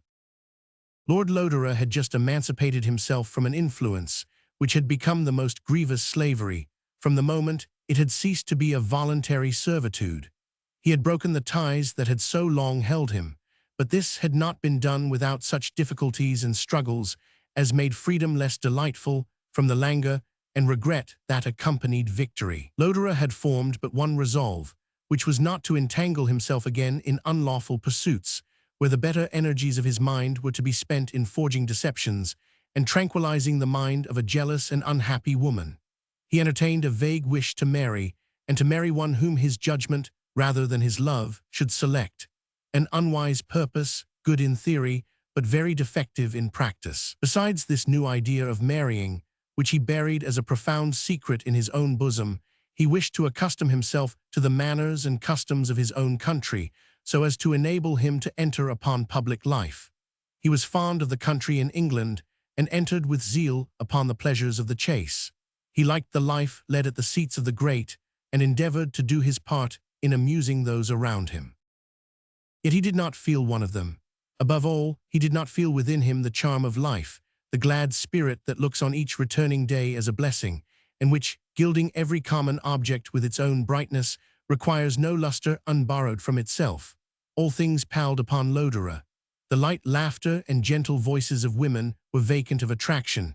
His sympathy was not excited by the discussions or pursuits of men. After striving for a whole year to awaken in himself an interest for some one person or thing, and finding all to be vanity, towards the close of a season in town, of extreme brilliancy and variety to common eyes, of dullness and sameness to his morbid sense, he suddenly withdrew himself from the haunts of men, and plunging into solitude, tried to renovate his soul by self-communings, and an intercourse with silent, but most eloquent, nature. Youth wasted, affections sown on sand, barren of return, wealth and station flung as weeds upon the rocks, a name whose gold was ore-dusted by the inertness of its wearer. Such were the retrospections that haunted his troubled mind. He envied the ploughboy who whistled as he went, and the laborious cottager who each Saturday bestowed upon his family the hard-won and scanty earnings of the week. He pined for an aim in life, a bourne, a necessity, to give zest to his palled appetite and excitement to his satiated soul. It seemed to him that he could hail poverty and care as blessings, and that the dearest gifts of fortune, youth, health, rank, and riches were disguised curses. All these he possessed and despised. Gnawing discontent, energy, rebuked and tamed into mere disquietude for want of a proper object, preyed upon his soul. Where could a remedy be found? No green spot of delight soothed his memory, no cheering prospect appeared in view. All was arid, gloomy, unsunned upon. He had wandered into Wales. He was charmed with the scenery and solitude about Rhyaider Gowy in Radnorshire, which lies amidst romantic mountains and in immediate vicinity to a cataract of the Wye. He fixed himself for some months in a convenient mansion, which he found to let, at a few miles from that place. Here he was secure from unwelcome visitors or any communication with the throng he had left. He corresponded with no one, read no newspapers. He passed his day loitering beside waterfalls, clambering the steep mountains, or making longer excursions on horseback, always directing his course away from high roads or towns. His past life had been sufficiently interesting to afford scope for reverie, and as he watched the sunbeams as they climbed the hills at evening, or the shadows of the clouds as they careered across the valleys, his heart by turns mourned or rejoiced over its freedom and the change that had come over it and stilled its warring passions. The only circumstance that in the least entrenched upon his feeling of entire seclusion was the mention, not unfrequently made to him by his servants, of the ladies at the farm. The idea of these ladies at first annoyed him, but the humble habitation which they had chosen, humble to poverty, impressed him with the belief that, however the ladies might ostrike the Welsh peasantry, he should find in them nothing that would impress him with the idea of station. 2 or 3 times, at the distant sight of a bonnet, instead of the Welsh hat, he had altered his course to avoid the wearer. Once he had suddenly come on one of these wonders of the mountains. She might have passed for a very civilized kind of Abigail, but of course she was one of the ladies. As Lodore was neither a poet nor a student, he began at last to tire of loneliness. He was a little ashamed when he remembered that he had taken his present abode for a year. However, he satisfied his conscience by a resolve to return to it, and began seriously to plan crossing the country to visit his sister in Essex. He was, during one of his rides, deliberating on putting this resolve into execution on the very next morning, when suddenly he was overtaken by a storm. The valley, through which his path wound, was narrow, and the gathering clouds overhead made it dark as night. The lightning flashed with peculiar brightness, and the thunder, loud and bellowing, was re-echoed by the hills, and reverberated along the sky in terrific pealings. It was more like a continental storm than any which Lodore had ever witnessed in England, and imparted to him a sensation of thrilling pleasure, till, as the rain came down in torrents, he began to think of seeking some shelter, at least for his horse. Looking round for this, he all at once perceived a vision of white muslin beneath a ledge of rock, which could but half protect the gentle wearer. Frightened she was, too, as a slight shriek testified, when a bright flash, succeeded instantaneously by a loud peal of thunder, bespoke the presence of something like danger. Lodore's habitual tenderness of nature rendered it no second thought with him to alight and offer his services, and he was fully repaid when he saw her, who hailed with gladness a protector, though too frightened to smile or scarcely to speak. She was very young and more beautiful, Lodore was at once assured, than anything he had ever before beheld. Her fairness, increased by the paleness of terror, was even snowy. Her hair, scarcely dark enough for chestnut, too dark for auburn, clustered in rich curls on her brow. Her eyes were dark gray, long and full of expression, as they beamed from beneath their deeply fringed lids. But such description says little. It was not the form of eye or the brow's arch, correct and beautiful as these were, in this lovely girl, that imparted her peculiar attraction. Beyond these, there was a radiance, a softness, an angel look that rendered her countenance singular in its fascination, an expression of innocence and sweetness, a pleading gentleness that desired protection, a glance that subdued because it renounced all victory, and this, now animated by fear, quickly excited in Lodore the most ardent desire to reassure and serve her. She leant as she stood against the rock, now hiding her face with her hands, now turning her eyes to her stranger companion, as if in appeal or disbelief, while he again and again protested that there was no danger and strove to guard her from the rain, which still descended with violence. The thunder died away, and the lightning soon ceased to flash, but this continued, and while the color revisited the young girl's cheek, and her smiles, displaying 1,000 dimples, lighted up new charms, a fresh uneasiness sprung up in her of how she could get home. Her chaussure, ill-fitted even for the mountains, could not protect her for a moment from the wet.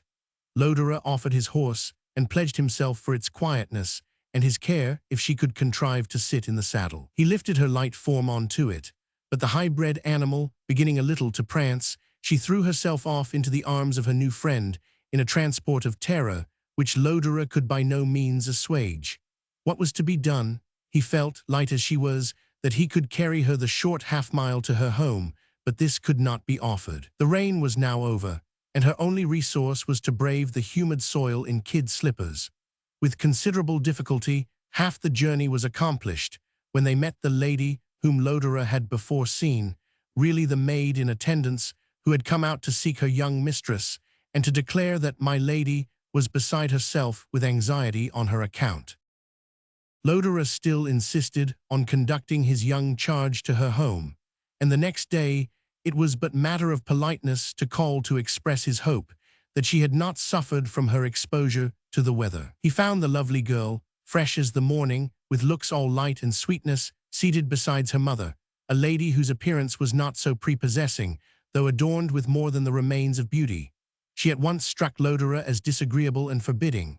Still she was cordial in her welcome, grateful for his kindness, and so perfectly engrossed by the thought of and love for her child that Lodore felt his respect and interest awakened.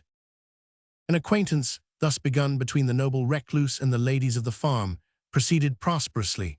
A month ago would not have believed that he should feel glad at finding two fair offshoots of London fashion dwelling so near his retreat, but even if solitude had not rendered him tolerant, the loveliness of the daughter might well perform a greater miracle. In the mother, he found good breeding, good nature, and good sense. He soon became almost domesticated in their rustic habitation. Lady Santerre was of humble birth, the daughter of a solicitor of a country town. She was handsome and won the heart of Mr. Santerre, then a minor, who was assisted by her father in the laudable endeavor to obtain more money than his father allowed him. The young gentleman saw, loved, and married. His parents were furiously angry and tried to illegalize the match, but he confirmed it when he came of age, and a reconciliation with his family never took place. Mr. Santerre sold reversions, turned expectations into money, and lived in the world. For 6 years, his wife bloomed in the gay parterre of fashionable society when her husband's father died. Prosperity was to dawn on this event. The new Sir John went down to attend his father's funeral, thence to return to town to be immersed in recoveries, settlements, and law. He never returned. Riding across the country to a neighbor, his horse shied, reared, and threw him. His head struck against a fragment of stone. A concussion of the brain ensued, and a fortnight afterwards he was enclosed beside his father in the ancestral vault. His widow was the mother of a daughter only, and her hopes and prospects died with her husband. His brother and heir might have treated her better in the sequel, but he was excessively irritated by the variety of debts and encumbrances and lawsuits he had to deal with. He chose to consider the wife most to blame, and she and her child were treated as aliens. He allowed them 200 a year and called himself generous. This was all, for her father was not rich and had a large family that poor Lady Santera had to depend upon. She struggled on for some little time, trying to keep up her connections in the gay world, but poverty is a tyrant whose laws are more terrible than those of Draco. Lady Santera yielded, retired to Bath, and fixed her hopes on her daughter, whom she resolved should hereafter make a splendid match. Her excessive beauty promised to render this scheme feasible, and now that she was nearly 16, her mother began to look forward anxiously. She had retired to Wales this summer, that, by living with yet stricter economy, she might be enabled, during the winter, to put her plans into execution with greater ease. Lord Lodore became intimate with the mother and daughter, and his imagination speedily painted both in the most attractive colors. Here was the very being his heart had pined for, a girl radiant in innocence and youth, the nursling, so he fancied, of mountains, waterfalls, and solitude, yet endowed with all the softness and refinement of civilized society. Long-forgotten emotions awoke in his heart, and he gave himself up to the bewildering feelings that beset him. Everything was calculated to excite his interest.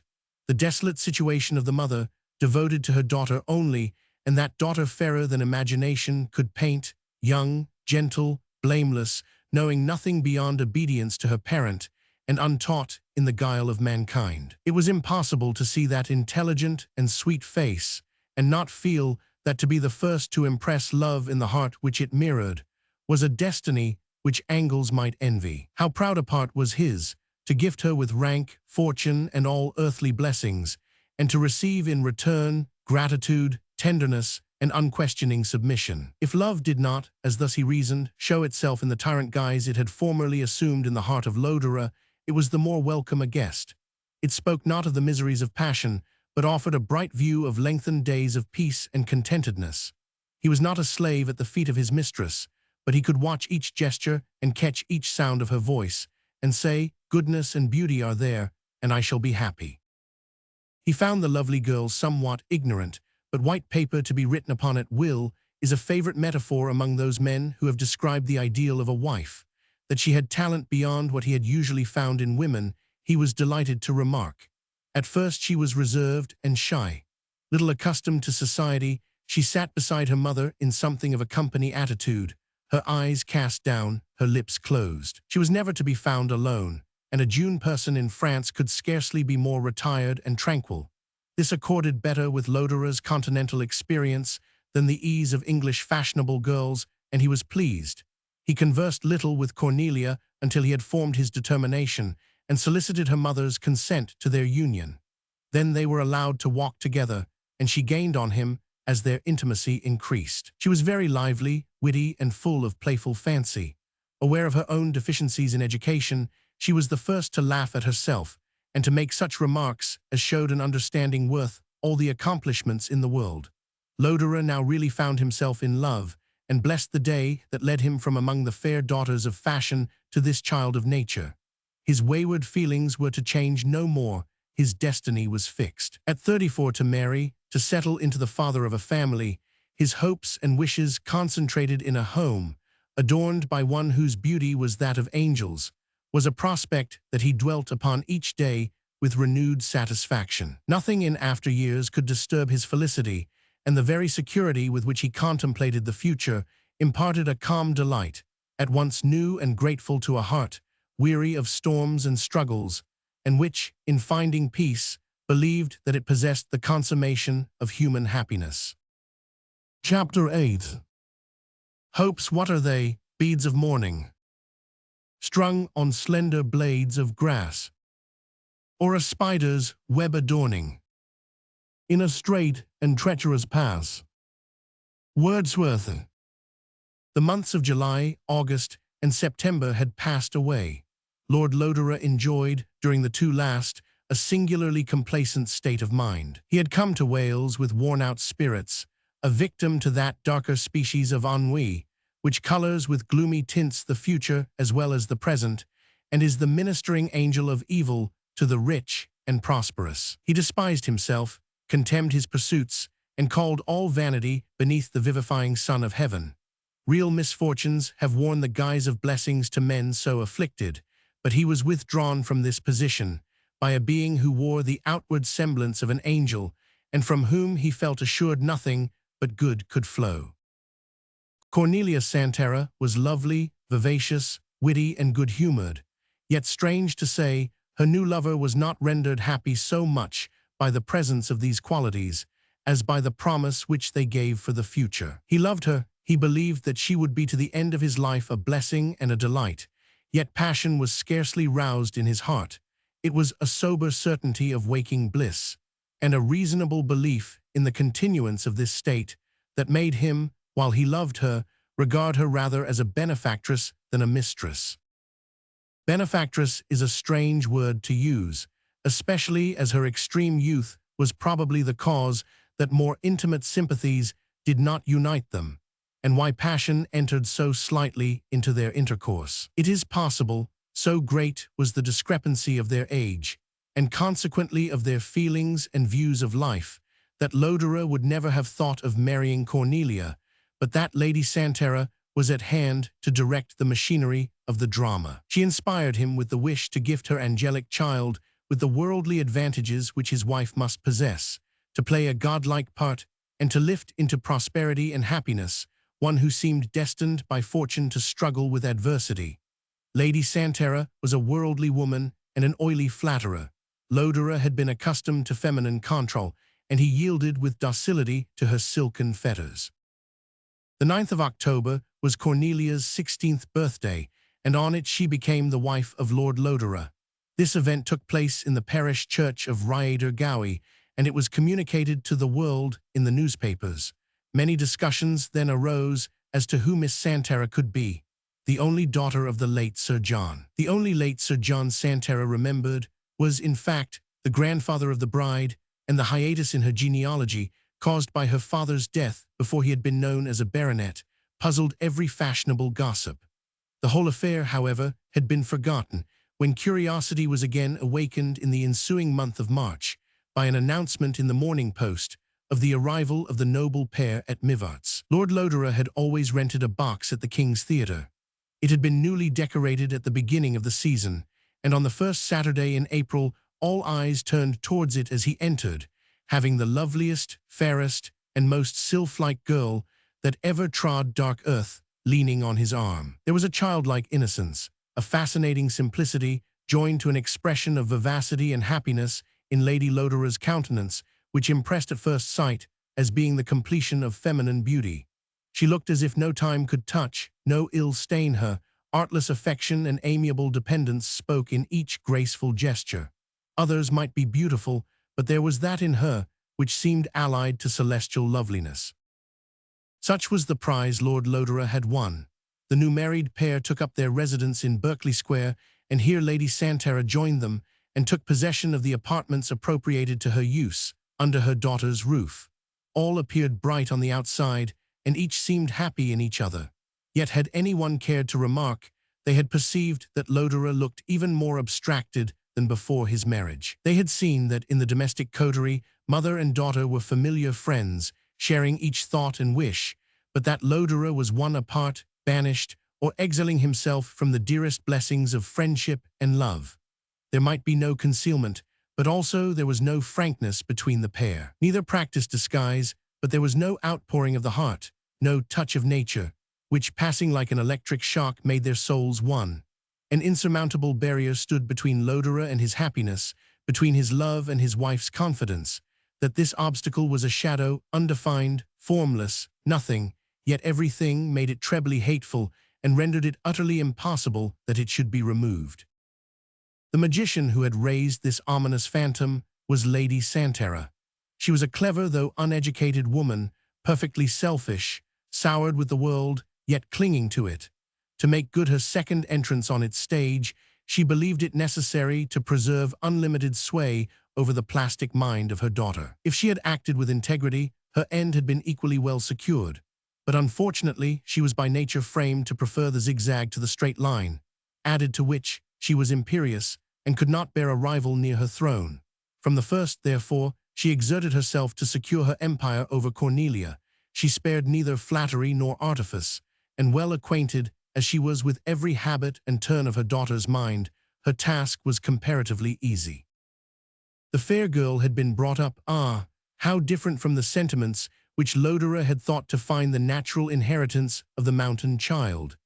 To view society as the glass by which she was to set her feelings and to which to adapt her conduct. She was ignorant, accustomed to the most frivolous employments, shrinking from any mental exercise, so that although her natural abilities were great, they lay dormant, producing neither bud nor blossom, unless such might be called the elegance of her appearance, and the charm of the softest and most ingenuous manners in the world. When her husband would have educated her mind and withdrawn her from the dangers of dissipation, she looked on his conduct as tyrannical and cruel. She retreated from his manly guidance to the pernicious guardianship of Lady Santera, and she sheltered herself at her side from any effort Lodore might make for her improvement.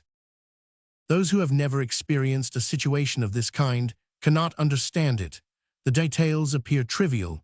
There seems wanting but one effort to push away the flimsy web, which, after all, is rather an imaginary than real bondage. But the slightest description will bring it home to those who have known it, and groaned beneath a despotism the more intolerable as it could be less defined.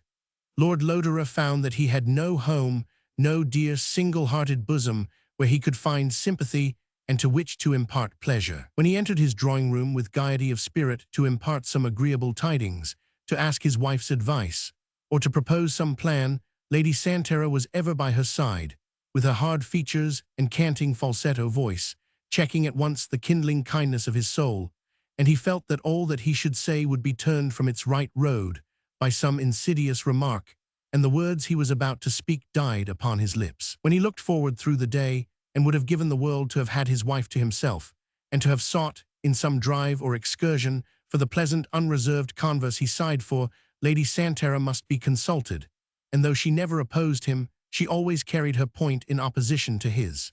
His wishes were made light of, and he was left to amuse himself, and to know that his wife was imbibing the lessons of one whom he had learnt to despise and hate.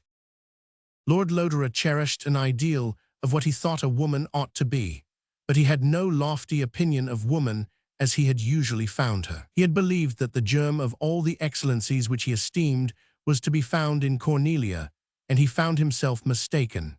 He had expected to find truth, clearness of spirit, and complying gentleness, the adorning qualities of the unsophisticated girl, and he found her the willing disciple of one whose selfish and artful character was in direct contradiction to his own. Once or twice at the beginning, he had attempted to withdraw his wife from this sinister influence, but Lady Lodore highly resented any effort of this kind, and saw in it an endeavor to make her neglect her first and dearest duties. Lodore, angry that the wishes of another should be preferred to his, drew back with disappointed pride.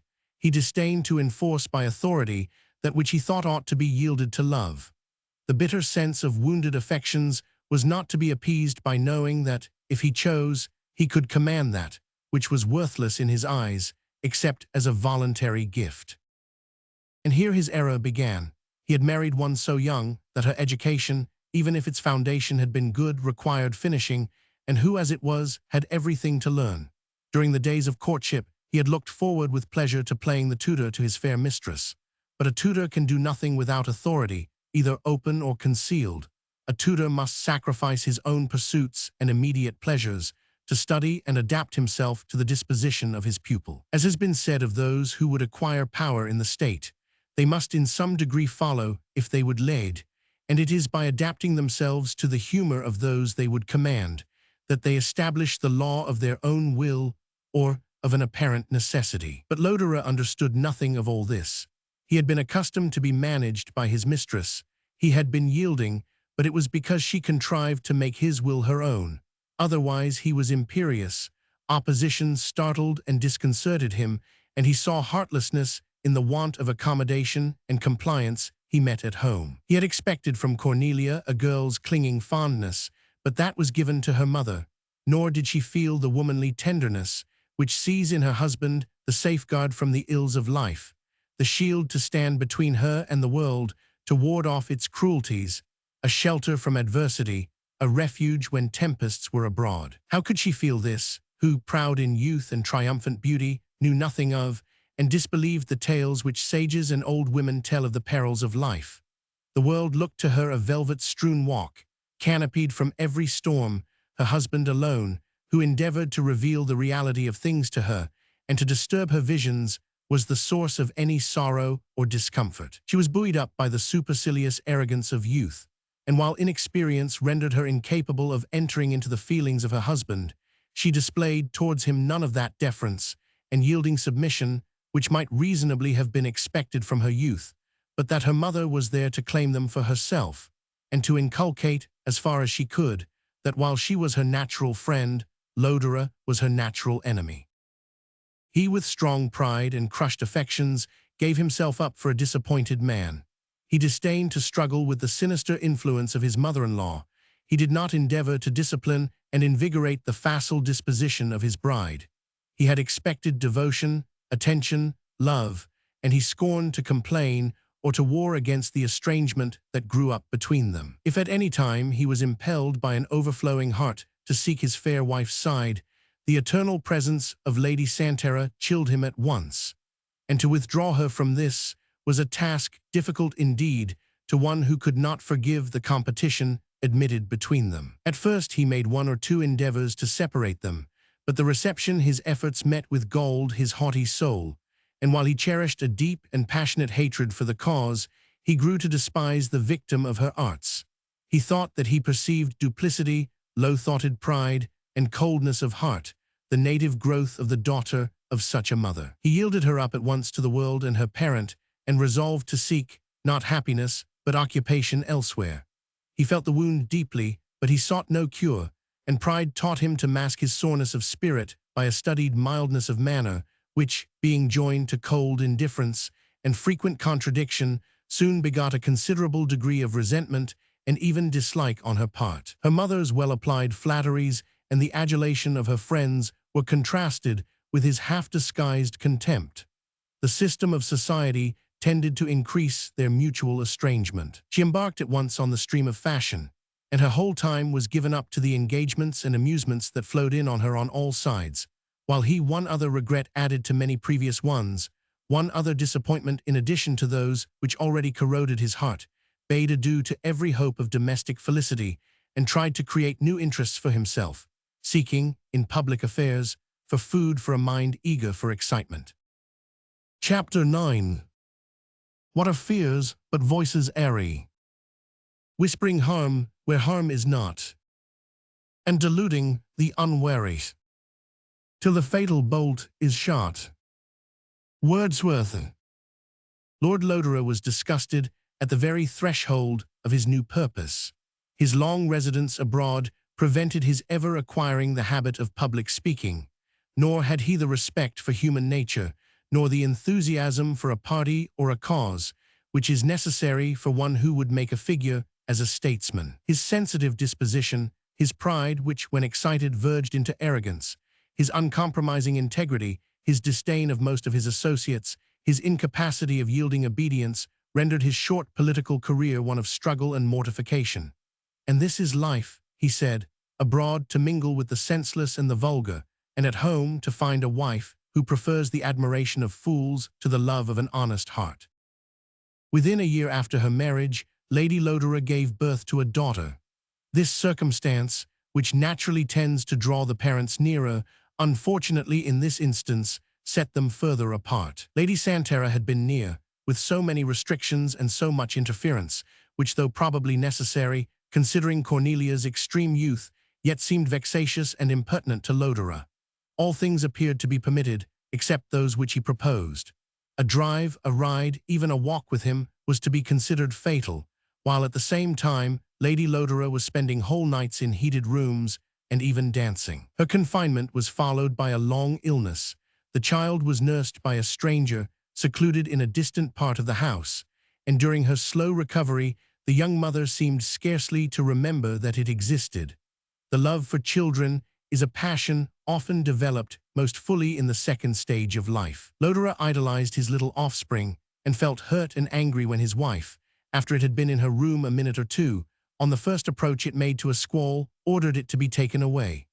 At the time, in truth, she was reduced to the lowest ebb of weakness, but Lodore, as men are apt to do, was slow to discern her physical suffering, while his cheeks burnt with indignation, as she peevishly repeated the command that his child should go. When she grew better, this was not mended.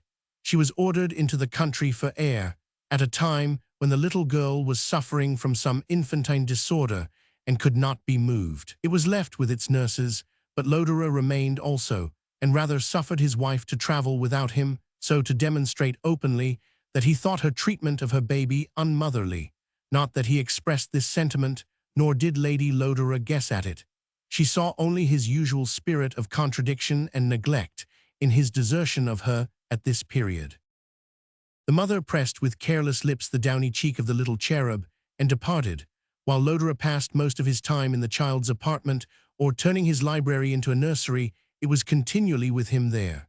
Here, he thought, I have something to live for, something to love, and even though I am not loved in return, my heart's sacrifice will not be repaid with insolence and contempt. But when the infant began to show tokens of recognition and affection, when it smiled and stretched out its little hands on seeing him, and crowed with innocent pleasure, and still more, when the lisped paternal name fell from its roseate lips, the father repeated more emphatically, here is something that makes it worthwhile to have been born to live. An illness of the child overwhelmed him with anxiety and despair. She recovered, and he thanked God with a lively emotion of joy to which he had long been a stranger. His affection for his child augmented the annoyance which he derived from his domestic circle. He had been hitherto sullenly yielding on any contest, but whatever whim or whatever plan he formed with regard to his daughter, he abided by unmoved, and took pleasure in manifesting his partiality for her. Lodore was by nature a man of violent and dangerous passions, add to which his temper was susceptible to irritability. He disdained to cope with the undue influence exercised by Lady Santera over his wife. He beheld in the latter a frivolous, childish puppet endowed with the usual feminine infirmities, the love of pleasure and the love of sway, and destitute of that tact and tenderness of nature which should teach her where to yield and how to reign.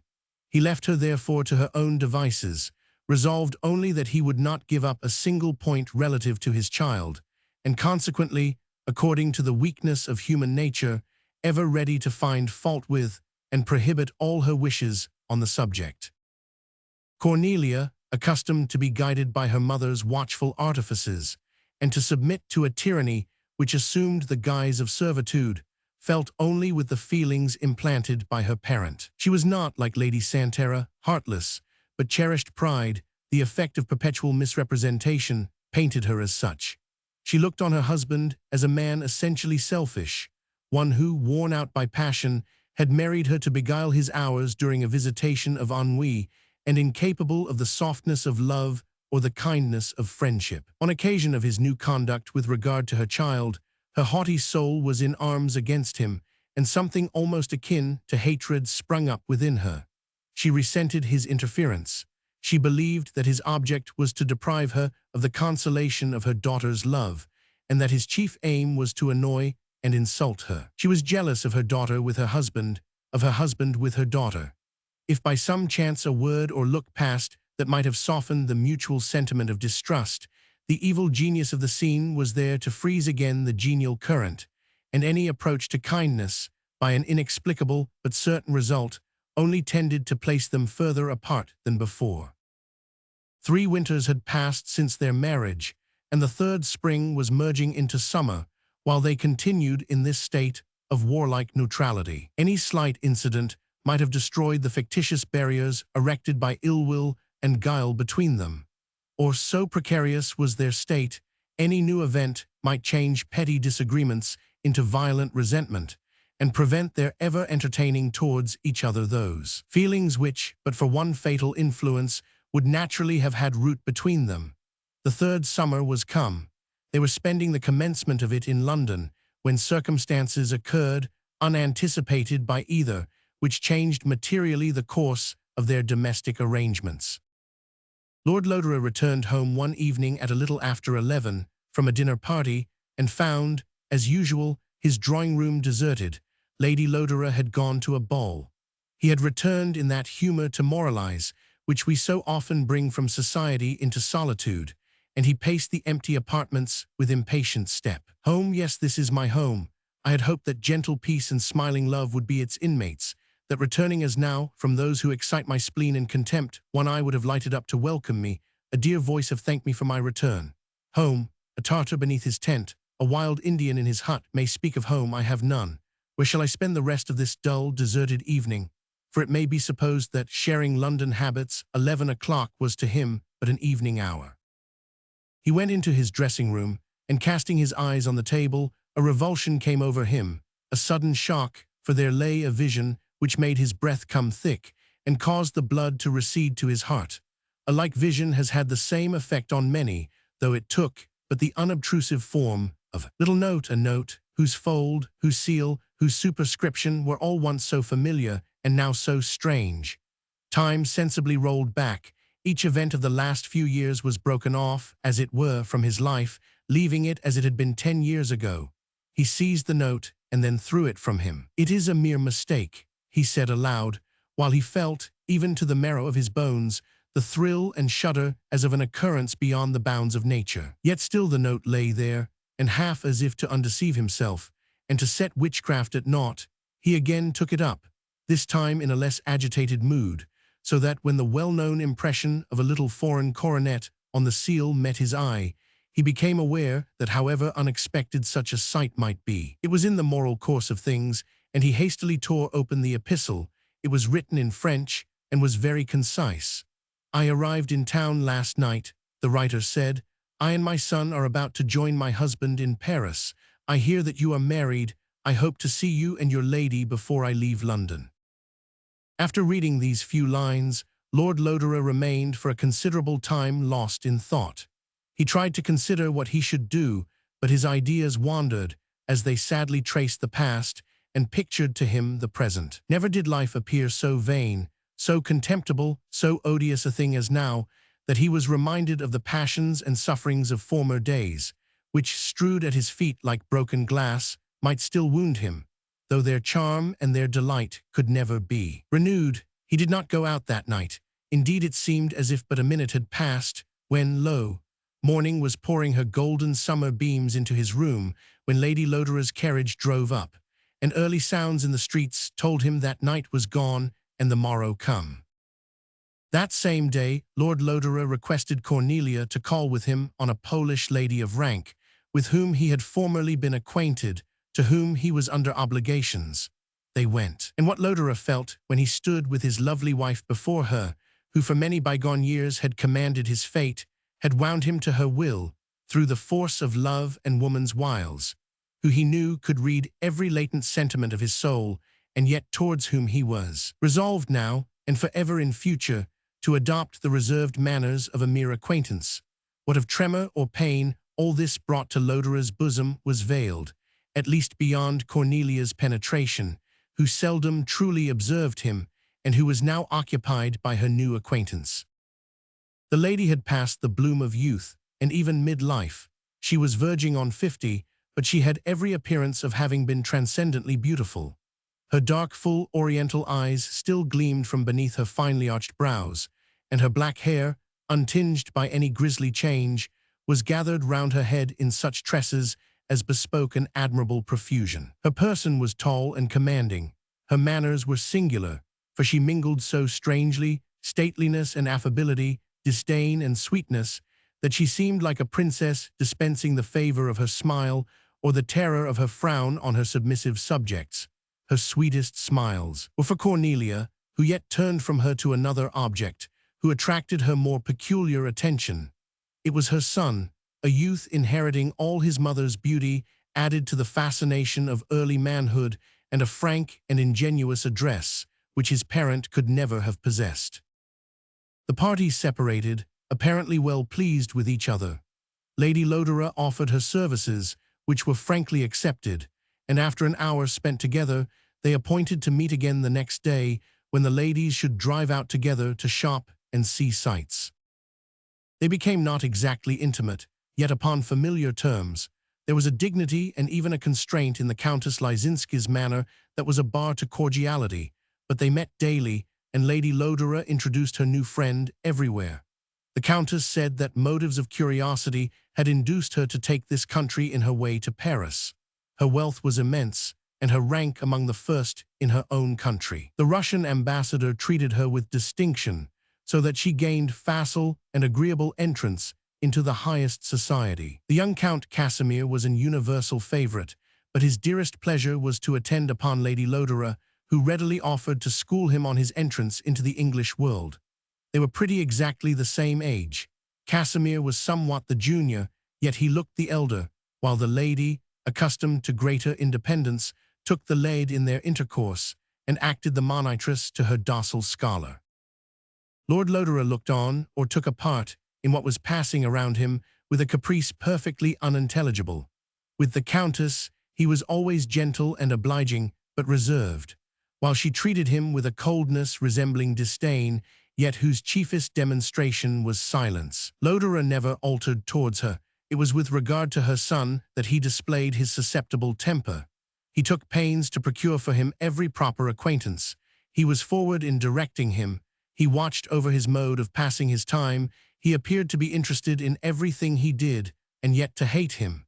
His demeanor towards him was morose, almost insulting. Lodore, usually so forbearing and courteous, would contradict and silence him, as if he had been a child or a menial. It required all Casimir's deference for one considerably his senior, to prevent him from resenting openly this style of treatment. It required all the fascination of Lady Lodore to persuade him to encounter it a second time. Once he had complained to her, and she remonstrated with her husband. His answer was to reprimand her for listening to the impertinence of the stripling. She colored angrily, but did not reply. Cold and polite to each other, the noble pair were not in the habit of disputing.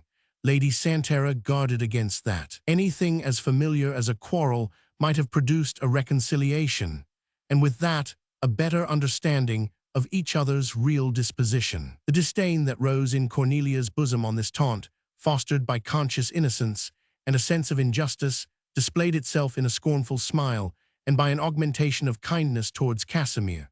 He was now almost domesticated at her house. He attended her in the morning, hovered round her during the evening, and she, given up to the desire of pleasing, did not regard, did not even see, the painful earnestness with which Lord Lodore regarded them. His apparent jealousy, if she at all remarked it, was but a new form of selfishness, to which she was not disposed to give quarter. Yet any unconcerned spectator might have started to observe how, from an obscure corner of the room, Lodore watched every step they took, every change of expression of face during their conversation, and then approaching and interrupting them, endeavored to carry Count Casimir away with him, and, when thwarted in this, dart glances of such indignation on the youth, and of scorn upon his wife, as might have awoke a sense of danger, had either chanced to see the fierce, lightning-like passions written in those moments on his countenance, as letters of fire and menace traced upon the prophetic wall.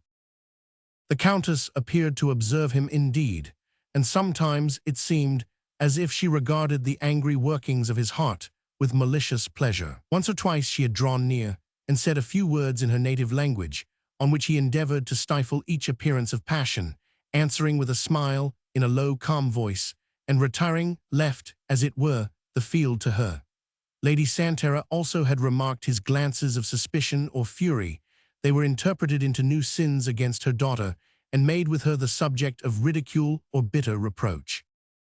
Lord Lodore was entirely alone. To no one human being could he speak a word that in the least expressed the violence of his feelings. Perhaps the only person with whom he felt the least inclined to overflow in confidence was the Countess Lysinski. But he feared her. He feared the knowledge she possessed of his character, and the power she had once exercised to rule him absolutely. The barrier between them must be insuperable, or the worst results would follow. He redoubled his own cautious reserve, and bore patiently the proud contempt which she exhibited, resolved not to yield 1 inch in the war he waged with his own heart, with regard to her. But he was alone, and the solitude of sympathy in which he lived gave force and keenness to all his feelings. Had they evaporated in words, half their power to wound had been lost. As it was, there was danger in his meditations, and each one in collision with him had occasion to dread that any sudden overflow of stormy rage would be the more violent for having been repressed so long. One day the whole party, with the exception of Lady Santera, dined at the house of the Russian ambassador. As Lord and Lady Lodore proceeded towards their destination, he, with pointed sarcasm of manner, requested her to be less marked in her attentions to Count Casimir. The unfounded suspicions of a lover may please as a proof of love, but those of a husband, who thus claims affections which he has ceased to endeavor to win, are never received except as an impertinence and an insult. Those of Lord Lodore appeared to his haughty wife but a new form of cold-hearted despotism, checking her pleasures whencesoever they might arise. She replied by a bitter smile, and afterwards still more insultingly by the display of kindness and partiality towards the object of her husband's dislike. Her complete sense of innocence, roused to indignation by the injury she deemed offered to it, led her thus to sport with feelings, which, had she deigned to remark, she might have seen working with volcano power in the breast of Lodore. The ladies retired after dinner. They gathered together in groups in the drawing-room, while Lady Lodore, strange to say, sat apart from all. She placed herself on a distant sofa, apparently occupied by examining various specimens of bijouterie, knickknacks of all kinds, which she took up one after the other from the table near her. One hand shaded her eyes as she continued thus to amuse herself. She was not apt to be so abstracted, as now that intent on self-examination or self-reproach or on thoughts that wandered to another, she forgot where she was and by whom surrounded. She did not observe the early entrance of several gentlemen from the dining-room, nor remark a kind of embarrassment which sat upon their features, spreading a sort of uncomfortable wonder among the guests. The first words that roused her were addressed to her by her husband. "Your carriage waits, Cornelia, will you come?" "So early?" she asked. "I particularly wish it," he replied. "You can go and send them back for me, and yet it is not worthwhile. We shall see most of the people here at Lady 100's tonight." She glanced round the room. Casimir was not there. As she passed the Countess Lysinski, she was about to ask her whether they should meet again that evening, when she caught the lady's eye fixed on her husband, meeting and returning a look of his. Alarm and disdain were painted on her face, and added to this, a trace of feeling so peculiar, so full of mutual understanding, that Lady Lodore was filled with no agreeable emotion of surprise. She entered the carriage, and the reiterated "home" of Lord Lodore prevented her intended directions. Both were silent during their short drive. She sat absorbed in a variety of thoughts, not one of which led her to enter into conversation with her companion. They were rather fixed on her mother, on the observations she should make too, and the conjectures she should share with her. She became anxious to reach home, and resolved at once to seek Lady Santera's advice and directions by which to regulate her conduct on this occasion. Chapter 10. Who then to frail mortality shall trust, but limbs the water, or but writes in dust? Bacon. They arrived in Berkeley Square. Lady Lodore alighted and perceived with something of a beating heart that her husband followed her as she passed on to the inner drawing-room.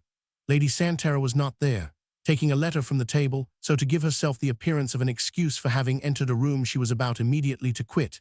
She was going, when Lodore, who stood hesitating, evidently desirous of addressing her, and yet uncertain how to begin, stopped her by speaking her name, Cornelia. She turned. She was annoyed.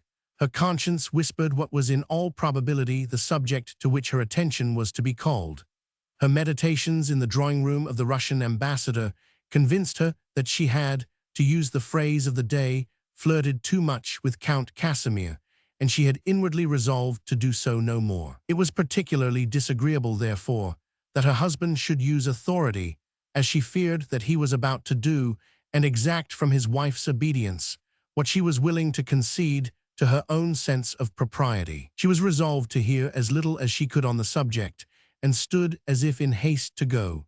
His faltering voice betrayed how much he felt, and once or twice it refused to frame the words he desired to utter.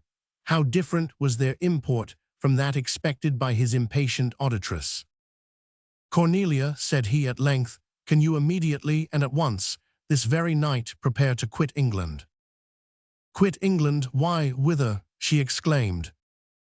"I scarcely know," replied Lodore, "nor is it of the slightest import. The world is wide, a shelter, a refuge can be purchased anywhere, and that is all I seek." The gaming table, the turf, loss of fortune, were the ideas naturally conveyed into the lady's mind by this reply. "Is everything gone lost?" she asked. "My honor is," he answered with an effort, "and the rest is of little worth."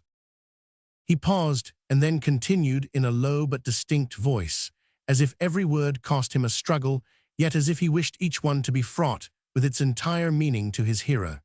"I cannot well explain to you the motives of my sudden determination, nor will I complain of the part you have had in bringing on this catastrophe.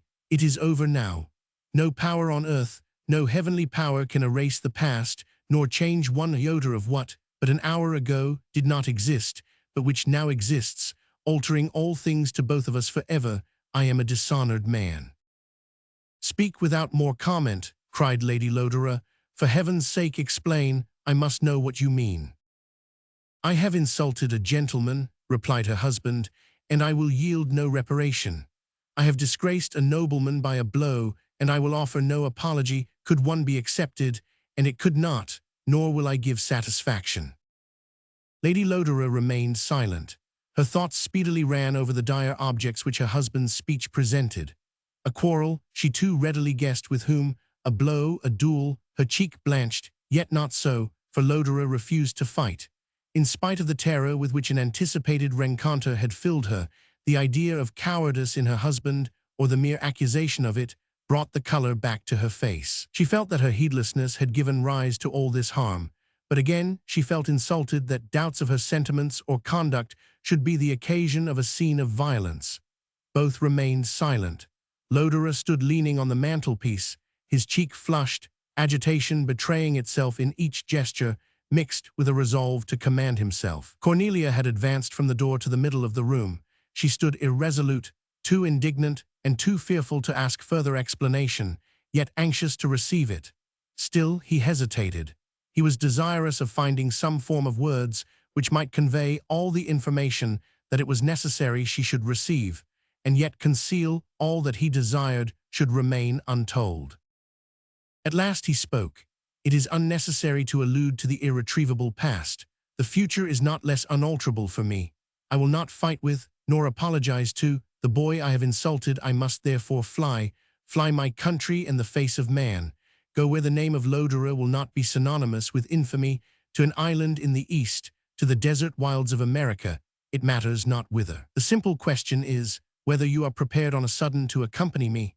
I would not ask this of your generosity, but that, married as we are, our destinies are linked, far beyond any power we possess to sunder them.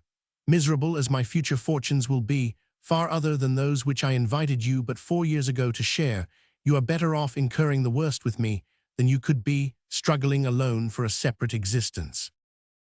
"Pardon me, Lodore," said Cornelia, somewhat subdued by the magnitude of the crisis brought about. She believed, however involuntarily by herself, and by the sadness that, as he spoke, filled the dark eyes of her companion with an expression more melancholy than tears. "Pardon me, if I seek for further explanation. Your antagonist," they neither of them ventured to speak a name which hung on the lips of both, "is a mere boy. Your refusal to fight with him results of course from this consideration. While angry, and if I must allude to so distasteful a falsehood, while unjust suspicion prevent your making him fitting and most due concessions. Were the occasion less terrible, I might disdain to assert my own innocence, but as it is, I do most solemnly declare that Count Casimir—" "I ask no question on that point, but simply wish to know whether you will accompany me," interrupted Lodore hastily. "The rest I am sorry for, but it is over. You, my poor girl, though in some measure the occasion and altogether the victim of this disaster, can exercise no control over it. No foreign noble would accept the most humiliating submissions as compensation for a blow, and this urchin shall never receive from me the shadow of any." "Is there no other way?" asked Cornelia. "Not any," replied Lodore, while his agitation increased and his voice grew tremulous. "No consideration on earth could arm me against his life. One other mode there is.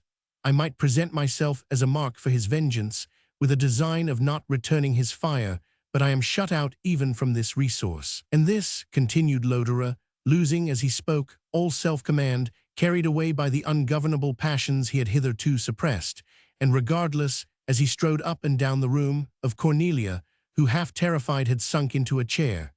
These are the result of my crimes, such, from their consequences, I now term what by courtesy I have hitherto named my follies.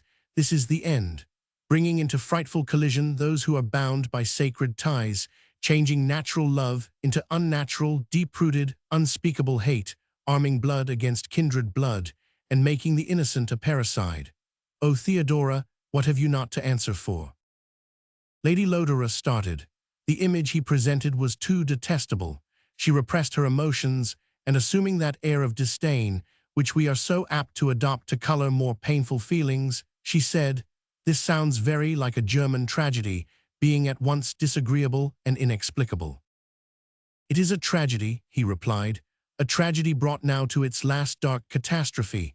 Casimir is my son.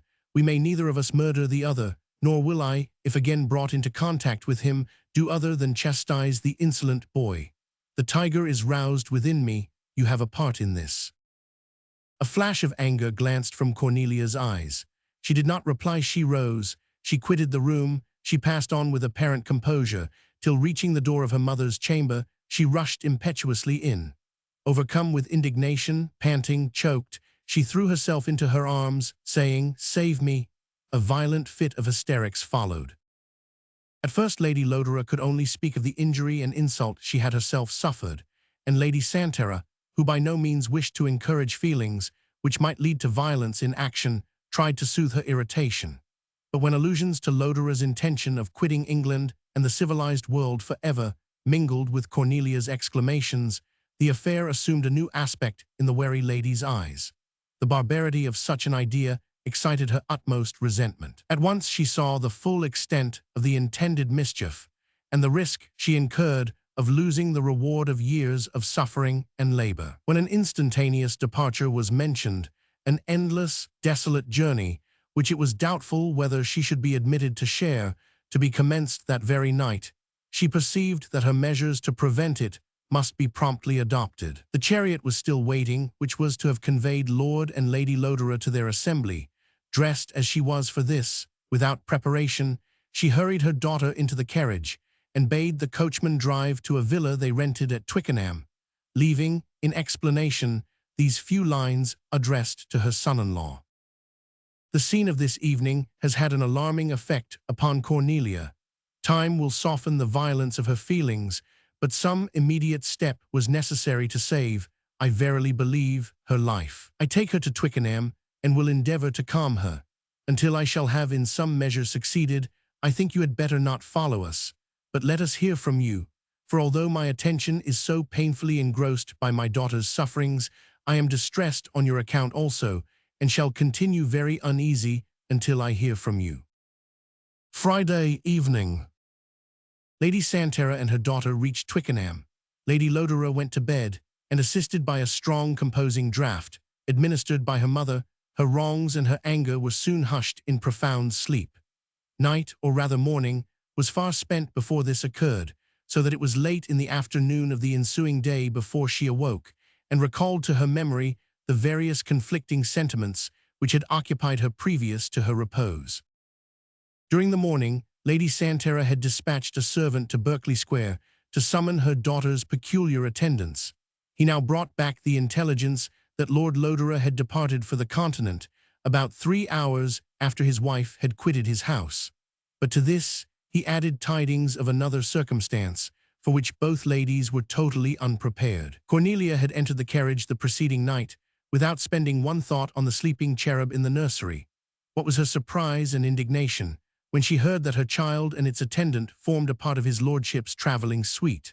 The mother's first impulse was to follow her offspring, but this was speedily exchanged for a bitter sense of wrong, aversion to her husband, and a resolve not to yield one point in the open warfare thus declared by him. Chapter 11. Amid two seas, on one small point of land. Wearied, uncertain, and amazed we stand. On either side our thoughts incessant turn. Forward we dread, and looking back we mourn. Prior. Accustomed to obey the more obvious laws of necessity, those whose situation in life obliges them to earn their daily bread are already broken in to the yoke of fate. But the rich and great are vanquished more slowly. Their time is their own. As fancy bids them, they can go east, west, north, or south they wish, and accomplish their wishes, and cloyed by the too easy attainment of the necessaries and even of the pleasures of life, they fly to the tortures of passion and to the labor of overcoming the obstacles that stand in the way of their forbidden desires as resources against ennui and satiety. Reason is lost in the appetite for excitement, and a kind of unnatural pleasure springs from their severest pains, because thus alone are they roused to a full sense of their faculties. Thus alone is existence and its purposes brought home to them. In the midst of this, their thoughtless career, the eternal law which links ill to ill, is at hand to rebuke and tame the rebel spirit. And such a tissue of pain and evil is woven from their holiday pastime, as checks them mid-course and makes them feel that they are slaves. The young are scarcely aware of this. They delight to contend with fate and laugh as she clanks their chains. But there is a period, sooner or later comes to all, when the links envelop them, the bolts are shot, the rivets fixed, the iron enters the flesh, the soul is subdued, and they fly to religion or proud philosophy to seek for an alleviation which the crushed spirit can no longer draw from its own resources. This hour, this fatal hour, how many can point to the shadow on the dial and say, "Then it was that I felt the whole weight of my humanity and knew myself to be the subject of an unvanquishable power." This dark moment had arrived for Lodore. He had spent his youth in passion and exhausted his better nature in a struggle for and in the enjoyment of pleasure. He found disappointment and desired change. It came at his beck. He married. He was not satisfied, but still he felt that it was because he did not rouse himself that the bonds sate so heavily upon him. He was enervated. He sickened at the idea of the struggle it would require to cast off his fetters, and he preferred adapting his nature to endure their weight. But he believed that it was only because he did not raise his hand, nor determine on one true effort, that he was thus enslaved. And now his hand was raised, the effort made, but no change ensued, and he felt that there was no escape from the inextricable bonds that fastened him to misery. He had believed that he did right in introducing his wife to the Countess Lysinski. He felt that he could not neglect this lady, and such was her rank, that any affectation of a separate acquaintance would invite those observations which he deprecated. It was, after all, matter of trivial import that he should be the person to bring them acquainted. Moving in the same circles, they must meet, they might clash. It was better that they should be on friendly terms. He did not foresee the intimacy that ensued, and still less, that his own violent passions would be called into action. That they were so was, to the end, a mystery even to himself. He no longer loved the Countess, and in the solitude of his chamber, he often felt his heart yearn towards the noble youth, her son. But when they met, when Cornelia spent her blandest smiles upon him, and when the exquisitely beautiful countenance of Casimir became lighted up with gladness and gratitude, a fire of rage was kindled in his heart, and he could no more command himself than can the soaring flames of a conflagration bend. Earthward, he felt ashamed, but new fury sprung from this very sensation. For worlds, he would not have his frenzy pried into by another, and yet he had no power to control its manifestation. His wife expostulated with him concerning Casimir and laughed his rebuke to scorn.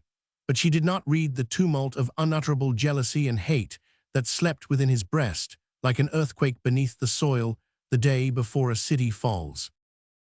All tended to add fuel to this unnatural flame. His own exertions to subdue its fierceness but kindled it anew. Often he entered the same room with the young Count, believing that he had given his suspicions to the winds, that he could love him as a son, and rejoice with a father's pride in the graces of his figure and the noble qualities of his mind. For a few seconds the fiction endured. He felt a pang. It was nothing, gone. It would not return again. Another. Was he forever to be thus tortured? And then a word, a look, an appearance of slighting him on the part of Casimir, an indiscreet smile on Cornelia's lips, would at once set alight the whole devastating blaze. The Countess alone had any power over him.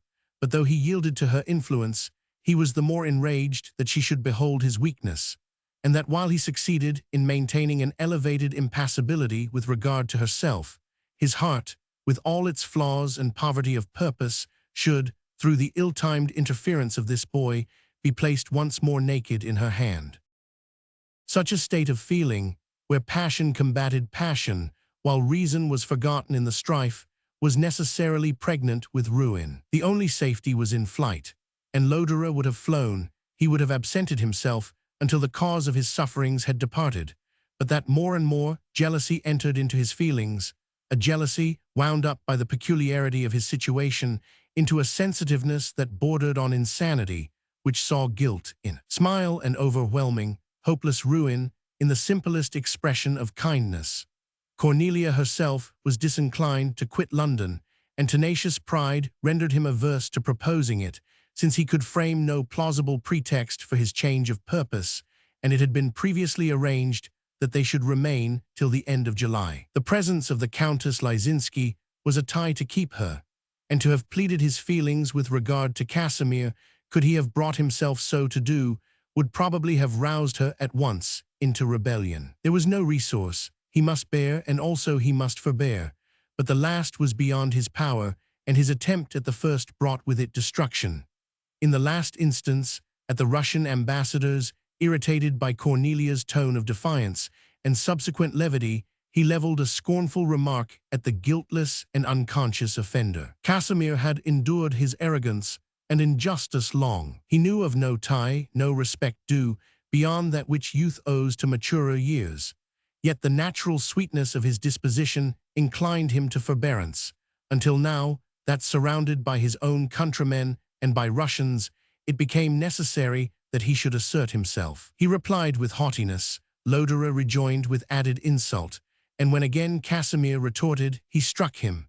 The young noble's eyes flashed fire, several gentlemen interposed between them, and yielding to the expediency of the moment, the Pole, with admirable temper, withdrew. Humiliated and dismayed, but still burning with fury, Lodore saw at once the consequences of his angry transport. With all the impetuosity of his fiery spirit, he resolved to quit at once the scene in which he had played his part so ill. There was no other alternative. The most frightful crimes blocked up every other outlet. This was his sole escape, and he must seize on it without delay. Lady Lodore had not even deigned to answer his request that she should accompany him, and her mother's note appeared the very refinement of insolence. They abandoned him. They left the roof from which he was about to exile himself, even before he had quitted it, as if in fear of contamination during his brief delay. Thus he construed their retreat, and worked up, as he was, almost to madness, he considered their departure as the commencement of that universal ban, which forever, hereafter, was to accompany his name. It opened anew the wound his honor had sustained, and he poured forth a vow never more to ally himself in bonds of love or amity with one among his kind. His purpose was settled, and he did not postpone its execution. Post-horses were ordered, and hasty preparations made for his departure. Alone, abandoned, disgraced, in another hour he was to quit his home, his wife, all that endears existence, forever. Yet the short interval that preceded his departure hung like a long-drawn day upon him, and time seemed to make a full stop at a period when he would have rejoiced had it leaped. Many years to come, the heart's prayer in agony did not avail. He was still kept lingering when a knocking at the door announced a visitor, who, at that late hour, could come for one purpose only. Lord Lodore ordered himself to be denied, and Count Casimir's second departed to seek him elsewhere. Cold dewdrops stood on Lodore's brow as he heard this gentleman parley in a foreign accent with the servant, trying, doubtless, to make out where it was likely that he should meet with him. The door closed at last, and he listened to the departing steps of his visitor, who could scarcely have left the square before his traveling chariot drove up. And now, while final arrangements were making, with a heart heavy from bitter self-condemnation, he visited the couch of his sleeping daughter, once more to gaze on her sweet face, and for the last time to bestow a father's blessing on her. The early summer morning was abroad in the sky, and as he opened her curtains, the first sunbeam played upon her features. He stooped to kiss her little rosy lips, and I leave this spotless being to the blighting influence of that woman." His murmurs disturbed the child's slumbers. She woke and smiled to see her father, and then insisted upon rising as he was up, and it was day. "But I am come to say goodbye, sweet," he said. "I am going a long journey."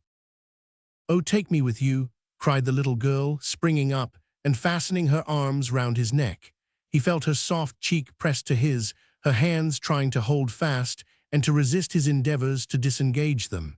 His heart warmed within him. "For a short distance I may indulge myself," he said, and he thought how her prattle would solace his darker cares during his road to Southampton.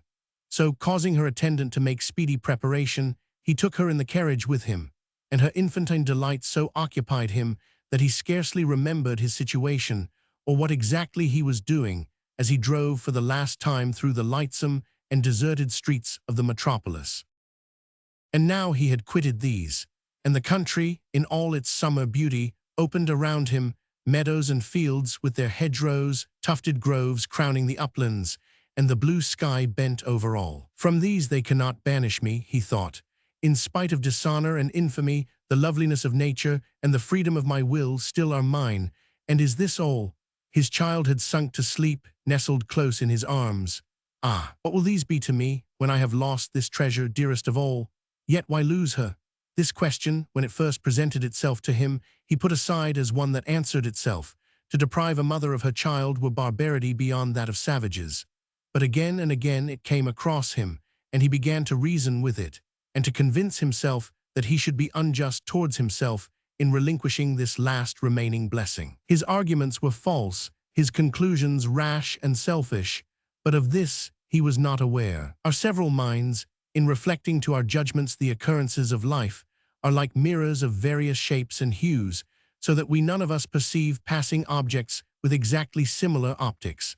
And while all pretend to regulate themselves by the quadrant of justice, the deceptive medium through which the reality is viewed causes our ideas of it to be at once various and false. This is the case in immaterial points. How much more so when self-love magnifies and passion obscures the glass through which we look upon others and ourselves.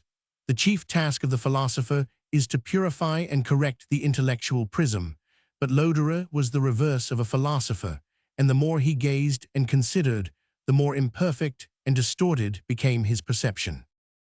To act justly by ourselves and others is the aim of every well-conditioned mind, for the sight of pain in our fellow creatures and the sense of self-condemnation within ourselves is fraught with a pang from which we would willingly escape, and every heart not formed of the coarsest materials is keenly alive to such emotions.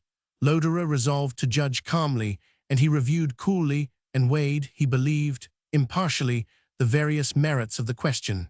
He thought of Lady Santara's worldliness, her vulgar ambition, her low-born contempt for all that is noble and elevating in human nature. He thought of Cornelia's docility to her mother's lessons, her careless disregard of the nobler duties of life, of her frivolity and unfeeling nature. Then, almost against his will, his own many excellencies rose before him. His lofty aspirations, his self-sacrifice for the good of others, the affectionateness of his disposition, his mildness, his desire to be just and kind to all, his willingness to devote every hour of the day and every thought of his mind to the well-bringing up of his daughter. A person must be strangely blind who did not perceive that, as far as the child was concerned, she would be far better off with him. And then, in another point of view, Lady Lodore had her mother, and she had the world.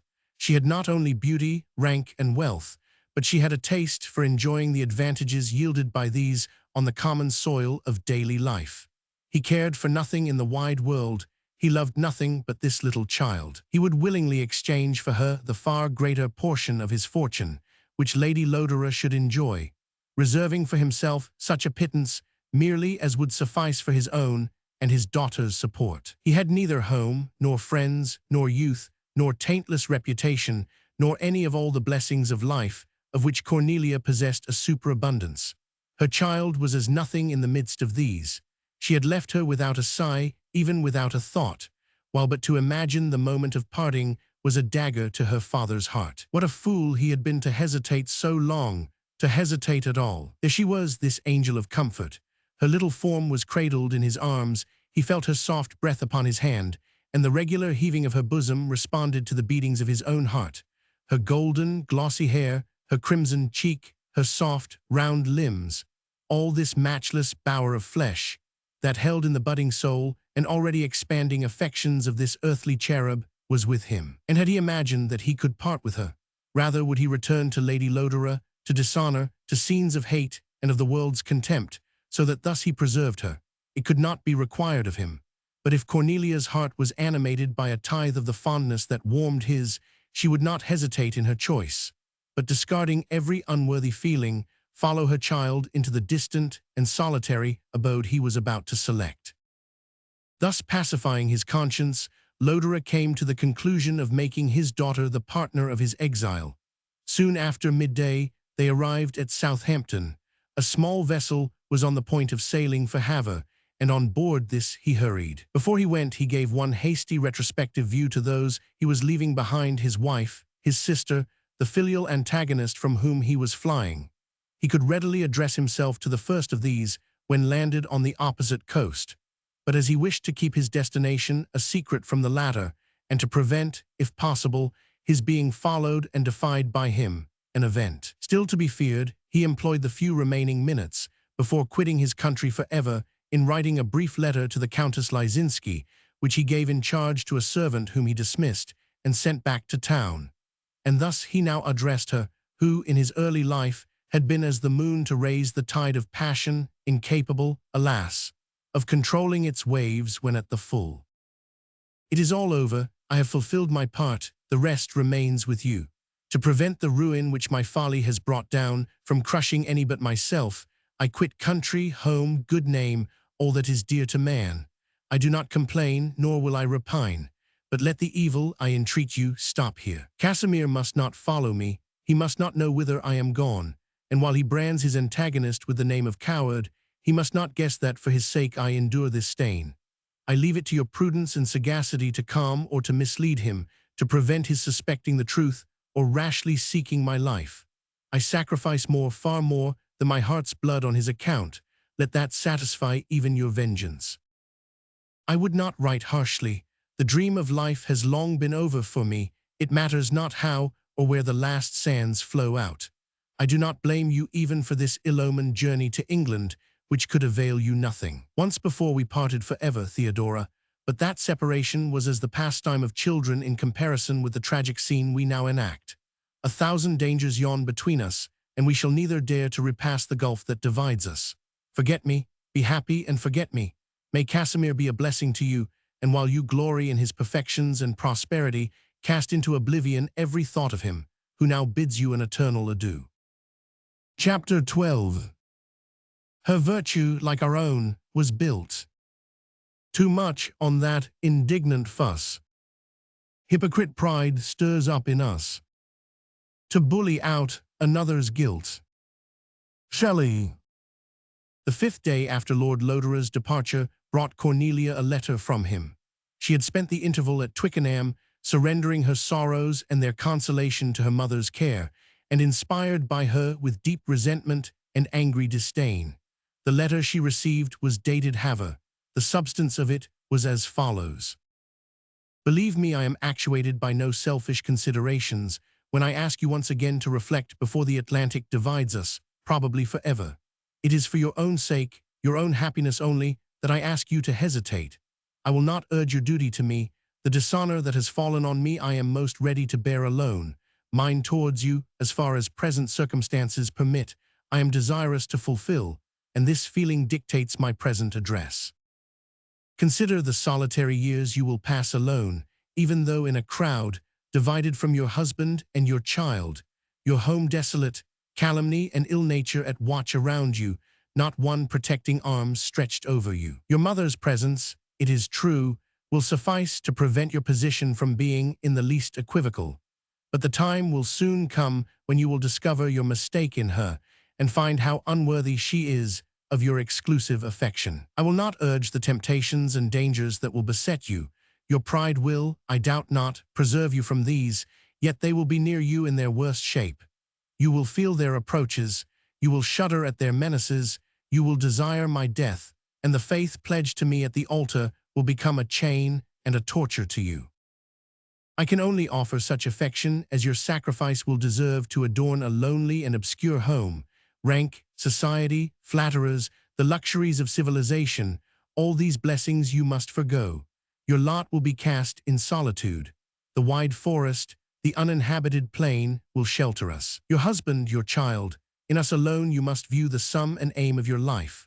I will not use the language of persuasion, but in inviting you to share my privations, I renew, yet more solemnly, the vows we once interchanged, and it shall be my care to endeavor to fulfill mine with more satisfaction to both of us than has until now been the case. It is useless to attempt to veil the truth that hitherto our hearts have been alienated from each other.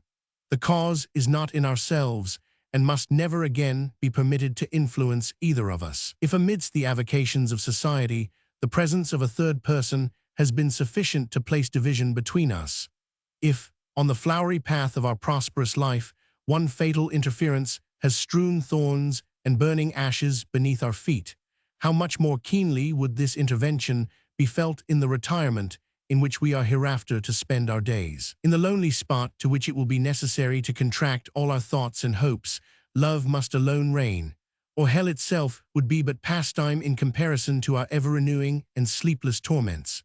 The spirit of worldliness, of discord, of paltry pride, must not enter the paling which is to surround our simple dwelling. Come attended by affection, by open-hearted confidence. Come to me, to your child. You will find with us peace and mutual love, the true secret of life. All that can make your mother happy in England shall be provided with no niggard hand. But come alone, Cornelia, my wife. Come to take possession of the hearts that are truly yours, and to learn a new lesson in a new world from him who will dedicate himself entirely to you. Alas, I fear that I speak an unknown language, and one that you will never deign to understand. Still, I again implore you to reflect before you decide. On one point I am firm. I feel that I am in the right, that everything depends upon it. Our daughter's guileless heart shall never be tainted by all that I abhor and despise. For her sake, for yours more than for my own, I am as rock upon one question. Do not strive to move me, it will be useless. Come alone, and 10,000 welcomes and blessings shall hail your arrival. A vessel in which I have engaged a passage sails for New York from this place in 5 days' time. You must not delay your decision, but hasten, if such be your gracious resolve, to join me here.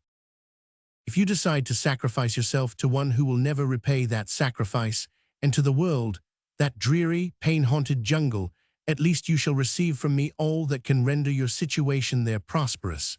You shall not complain of want of generosity on my part. I shall, in my new course of life, require little myself. The remainder of my fortune shall be at your disposal. I need not recommend secrecy to you as to the real motive of my exile. Your own sense of delicacy will dictate reserve and silence. This letter will be delivered to you by Fenton. He will attend you back here, or bring me your negative, the seal, I feel assured, of your future misery. God grant that you choose wisely and well. Adieu. The heart of Lady Lodore burnt within her bosom as she read these lines. Haughty and proud was she to be dictated to thus, and to follow, an obedient slave, the master that deigned to recall her to his presence after he had, so she termed his abrupt departure, deserted her. Her mother sate by, looking at her with an anxious and inquiring glance as she read the letter. She saw the changes of her countenance as it expressed anger, scorn, and bitter indignation. She finished. She was still silent. How could she show this insulting address to her parent? Again she seemed to study its contents, to ponder. Lady Santara rose. Gently she was taking the paper from Cornelia's hand. "You must not read it," she cried, "and yet you must, and thus one other wrong is heaped upon the many."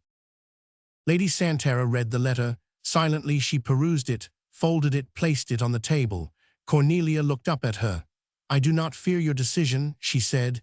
"You will not abandon a parent who has devoted herself to you from your cradle, who lives but for you."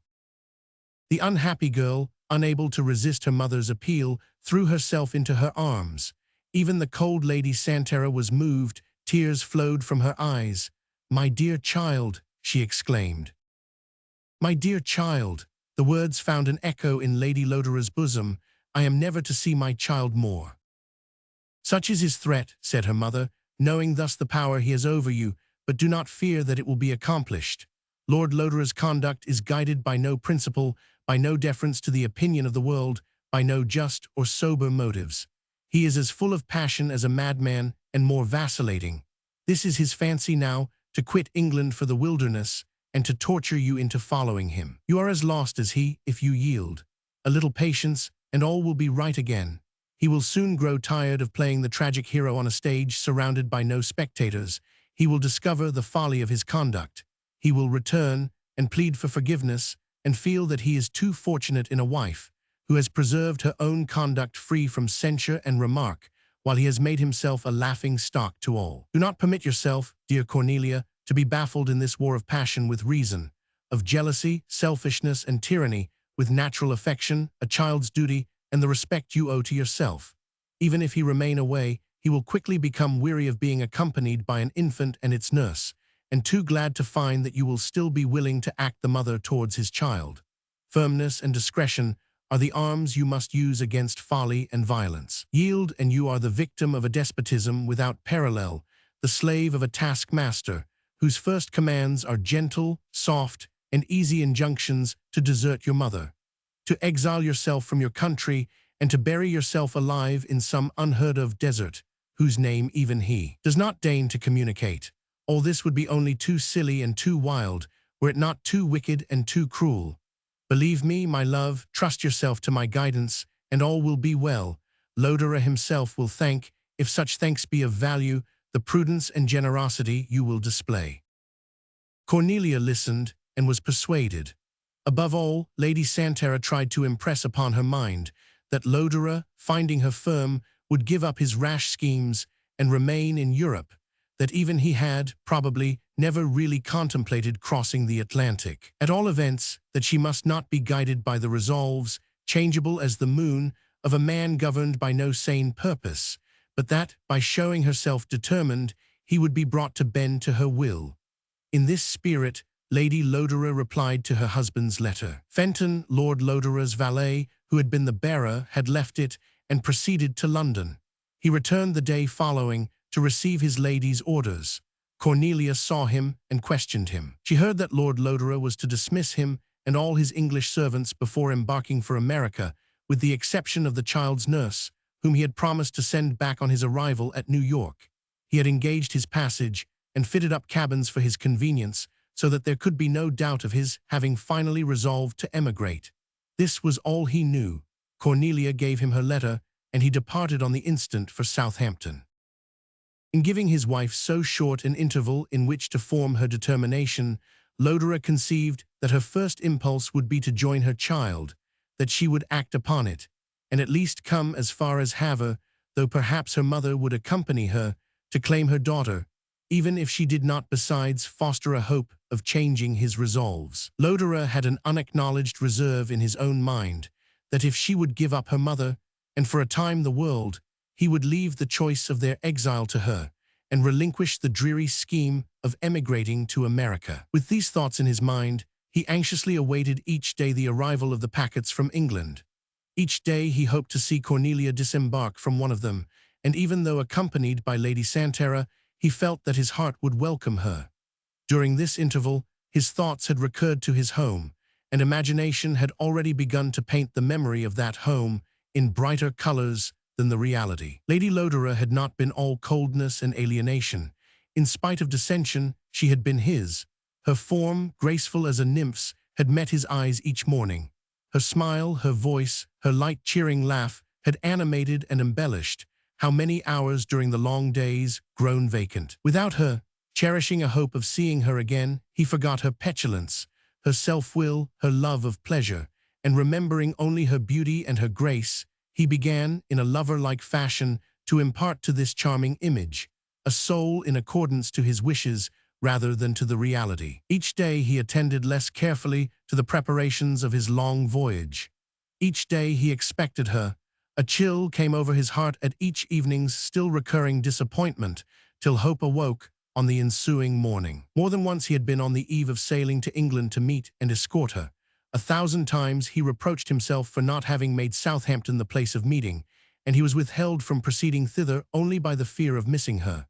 Giving way to these sentiments, the tide of affection, swelling into passion, rose in his breast. He doubted not that, ere long, she would arrive, and taxed himself for modes to show his gratitude and love. The American vessel was on the point of sailing. It might have gone without him, he cared not, when on the 6th day Fenton arrived, and put into his hand Cornelia's letter. This then was the end of his expectation, this little paper coldly closed in the destruction of his hopes. Yet might it not merely contain a request for delay? There was something in the servant's manner that looked not like that, but still, as soon as the idea crossed him, he tore open the seal. The words were few, they were conceived in all the spirit of resentment. "You add insult to cruelty," it said, "but I scorn to complain. The very condition you make displays the hollowness and deceit of your proceeding. You well know that I cannot, that I will not, desert my mother, but by calling on me for this dereliction of all duty and virtuous affection, you contrive to throw on me the odium of refusing to accompany you. This is a worthy design, and it is successful. I demand my child, restore her to me. It is cruelty beyond compare, to separate one so young from maternal tenderness and fosterage. By what right, through what plea, do you rob me of her? The tyranny and dark jealousy of your vindictive nature display themselves in this act of unprincipled violence, as well as in your insulting treatment of my mother. You alone must reign, be feared, be thought of. All others are to be sacrificed, living victims, at the shrine of your self-love. What have you done to merit so much devotion? Ask your heart. If it be not turned to stone, ask it what you have done to compare with the long years of affection, kindness, and never-ceasing care that my beloved parent has bestowed on me. I am your wife, Lodore. I bear your name. I will be true to the vows I have made you, nor will I number the tears you force me to shed. But my mother's are sacred, and not one falls in vain for me. Give me my child, let the rest be yours, depart in peace. If heaven have blessings for the coldly egotistical, the unfeeling despot, may these blessings be yours, but do not dare to interfere with emotions too pure, too disinterested for you ever to understand. Give me my child, and fear neither my interference nor resentment. I am content to be as dead to you, quite content never to see you more. Chapter 13. And so farewell, for we will henceforth be as we had never seen, ne'er more shall see. Haywood. Lodore had passed many days upon the sea, on his voyage to America, before he could in the least calm the bitter emotions to which Cornelia's violent letter had given birth. He was on the wide Atlantic. The turbid ocean swelled and roared around him, and heaven, the mansion of the winds, showed on its horizon an extent of water only. He was cut off from England, from Europe, forever, and the vast continents he quitted dwindled into a span.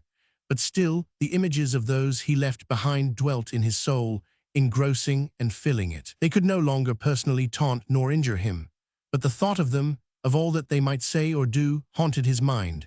It was like an unreal strife of gigantic shadows beneath dark night, which, when you approach, dwindles into thin air, but which, contemplated at a distance, fills the hemisphere with star-reaching heads and steps that scale mountains. There was a sleepless tumult in Lodore's heart. It was a waking dream of the most painful description. Again and again, Cornelia assailed him with reproaches, and Lady Santara poured out curses upon him. His fancy lent them words and looks full of menace, hate, and violence. Sometimes the sighing of the breeze in the shrouds assumed a tone that mocked their voices.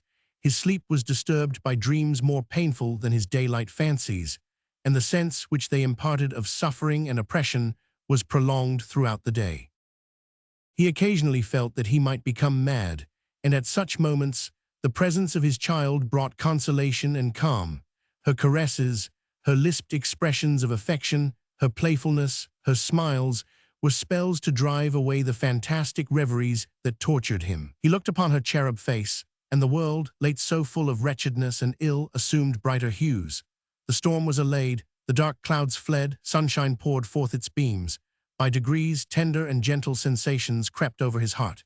He forgot the angry contentions in which in imagination he had been engaged, and he felt that alone on the sea, with this earthly angel of peace near him, he was divided from every evil to dwell with tranquility and love.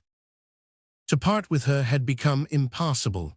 She was all that rendered him human, that plucked the thorn from his pillow and poured one mitigating drop into the bitter draught administered to him. Cornelia, Casimir, Theodora, his mother-in-law, these were all various names and shapes of the spirit of evil, sent upon earth to torture him. But this heavenly sprite could set at naught their machinations and restore him to the calm and hopes of childhood. Extreme in all things, Lodore began more than ever to dote upon her and to bind up his life in her.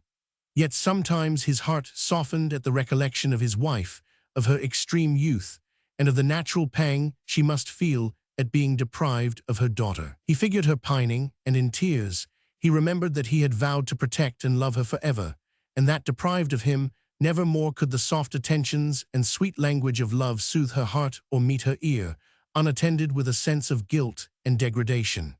He knew that hereafter she might feel this, hereafter, when passion might be roused, and he could afford no remedy. Influenced by such ideas, he wrote to her.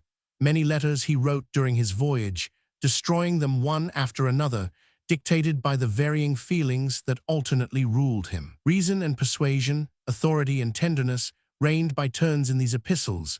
They were written with all the fervor of his ardent soul, and breathed irresistible power. Had some of these papers met Cornelia's eye, she had assuredly been vanquished, but fate ordained it otherwise. Fate that blindly weaves our web of life, culling her materials at will, and often wholly refusing to make use of our own desires and intentions as forming a part of our destiny. Lodore arrived at New York, and found, by some chance, letters already waiting for him there. He had concluded one to his wife full of affection and kindness, when a letter with the superscription written by Lady Santerre was delivered to him. It spoke of law proceedings, of eternal separation, and announced her daughter's resolve to receive no communication, to read no address, that was not prefaced by the restoration of her child. It referred him to a solicitor as the medium of future intercourse. With a bitter laugh, Lodore tore to pieces the eloquent and heartfelt appeal he had been on the point of sending. He gave up his thoughts to business only. He wrote to his agent. He arranged for his intended journey. In less than a month, he was on his road to the Illinois. Thus ended all hope of reconciliation, and Lady Santerre won the day. She had worked on the least amiable of her daughter's feelings, and exalted anger into hatred, disapprobation into contempt and aversion. Soon after Cornelia had dismissed the servant, she felt that she had acted with too little reflection. Her heart died within her at the idea that too truly Lodore might sail away with her child and leave her widowed and solitary forever. Her proud heart knew, on this account, no relenting towards her husband, the author of these painful feelings, but she formed the resolve not to lose all without a struggle. She announced her intention of proceeding to Havre to obtain her daughter. Lady Santerre could not oppose so natural a proceeding, especially as her companionship was solicited as in the highest degree necessary. They arrived at Southampton. The day was tempestuous, the wind contrary. Lady Santerre was afraid of the water, and their voyage was deferred. On the evening of the following day, Fenton arrived from Havre. Lord Lodore had sailed. The stormy waves of the Atlantic were between him and the shores of England. Pursuit were vain. It would be an acknowledgment of defeat to follow him to America. Cornelia returned to Twickenham, maternal sorrow contending in her heart with mortified pride and a keen resentful sense of injury. Lady Lodore was 19, an age when youth is most arrogant and most heedless of the feelings of others. Her beauty and the admiration it acquired sate her on the throne of the world, and to her own imagination she looked down like an Eastern princess upon slaves only. Her sway she had believed to be absolute. It was happiness for others to obey. Exalted by adulation, it was natural that all that lowered her elevation in her own eyes should appear impertinent and hateful. She had not learned to feel with or for others. To act in contradiction to her wishes was a crime beyond compare, and her soul was in arms to resent the insolence which thus assailed her majesty of will. The act of Lodore, stepping beyond commonplace opposition into injury and wrong, found no mitigating excuses in her heart. No gentle return of love, no compassion for the unhappy exile, no generous desire to diminish the sufferings of one who was the victim of the wildest and most tormenting passions, softened her bosom. She was injured, insulted, despised, and her swelling soul was incapable of any second emotion to the scorn and hate with which she visited the author of her degradation. She was to become the theme of the world's discourse, of its ill-natured censure or mortifying pity. In whatever light she viewed her present position, it was full of annoyance and humiliation. Her path was traced through a maze of pointed angles that pained her at every turn, and her reflections, magnifying the imprudence of which she accused herself, suggested no excuse for her husband, but caused her wounds to fester and burn. Cornelia was not of a lachrymose disposition. She was a woman who in Sparta had formed an heroine, who in periods of war and revolution would unflinchingly have met calamity, sustaining and leading her own sex. But through the bad education she had received and her extreme youth, elevation of feeling degenerated into mere personal pride, and heroism was turned into obstinacy. She had been capable of the most admirable self-sacrifice, had she been taught the right shrine at which to devote herself, but her mind was narrowed by the mode of her bringing up, and her loftiest ideas were centered in worldly advantages the most worthless and pitiable. To defraud her of these was to deprive her of all that rendered life worth preserving. Lady Santerre soothed, flattered, and directed her. She poured the balm of gratified vanity upon injured pride. She bade her expect speedy repentance from her husband and impressed her with the idea that if she were firm, he must yield. His present blustering prognosticated a speedy calm, when he would regret all that he had done and seek, by entire submission, to win back his wife. Any appearance of concession on her part would spoil all. Cornelia's eyes flashed fire at the word concession, and to whom? To him who had wronged and insulted her. She readily gave into her mother's hands the management of all future intercourse with him, reserving alone, for her own satisfaction, an absolute resolve never to forgive. The correspondence that ensued, carried on across the Atlantic, and soon with many miles of continent added to the space, only produced an interchange of letters written with cool insolence on one side, with heart-burning and impatience on the other. Each served to widen the breach. When Cornelia was not awakened to resent for herself, she took up arms on her mother's account. When Lodore blamed her for being the puppet of one incapable of any generous feeling, one dedicated to the vulgar worship of mammon, she repelled the taunt and denied the servitude of soul of which she was accused. She declared that every virtue was enlisted on her mother's side, and that she would abide by her forever. In truth, she loved her the more for Lodore's hatred, and Lady Santerre spared no pains to impress her with the belief that she was wholly devoted to her. Thus years passed away. At first Lady Lodore had lived in some degree of retirement, but persuaded again to emerge, she soon entered into the very thickest maze of society. Her fortune was sufficient to command a respectable station, her beauty gained her partisans, her untainted reputation secured her position in the world. Attractive as she was so entirely and proudly correct that even the women were not afraid of her. All her intimate associates were people whose rank gave weight and brilliancy to her situation, but who were conspicuous for their domestic virtues. She was looked upon as an injured and deserted wife, whose propriety of conduct was the more admirable from the difficulties with which she was surrounded. She became more than ever the fashion, and years glided on, as from season to season she shone a bright star among many luminaries, improving in charms and grace, as knowledge of the world and the desire of pleasing were added to her natural attractions. The stories at first in circulation on Lodore's departure, all sufficiently wide from the truth, were half forgotten, and served merely as an obscure substratum for Cornelia's bright reputation. He was gone, he could no longer injure nor benefit any, and was therefore no longer an object of fear or love.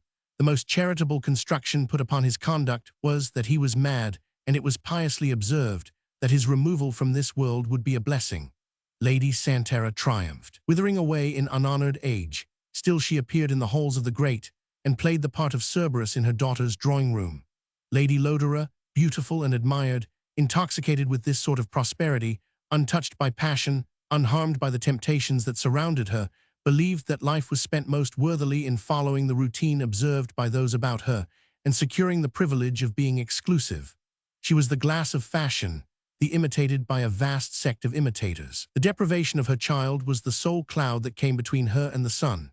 In despite of herself, she never saw a little cherub with rosy cheeks and golden hair, but her heart was visited by a pang, and in her dreams she often beheld, instead of the image of the gay saloons in which she spent her evenings, a desert wild, a solitary home, and tiny footsteps on the dewy grass, guiding her to her baby daughter, whose soft cooings, remembered during absence, were agonizing to her. She awoke and vowed her soul to hatred of the author of her sufferings, the cruel-hearted, insolent Lodore, and then fled to pleasure as the means of banishing these sad and disturbing emotions.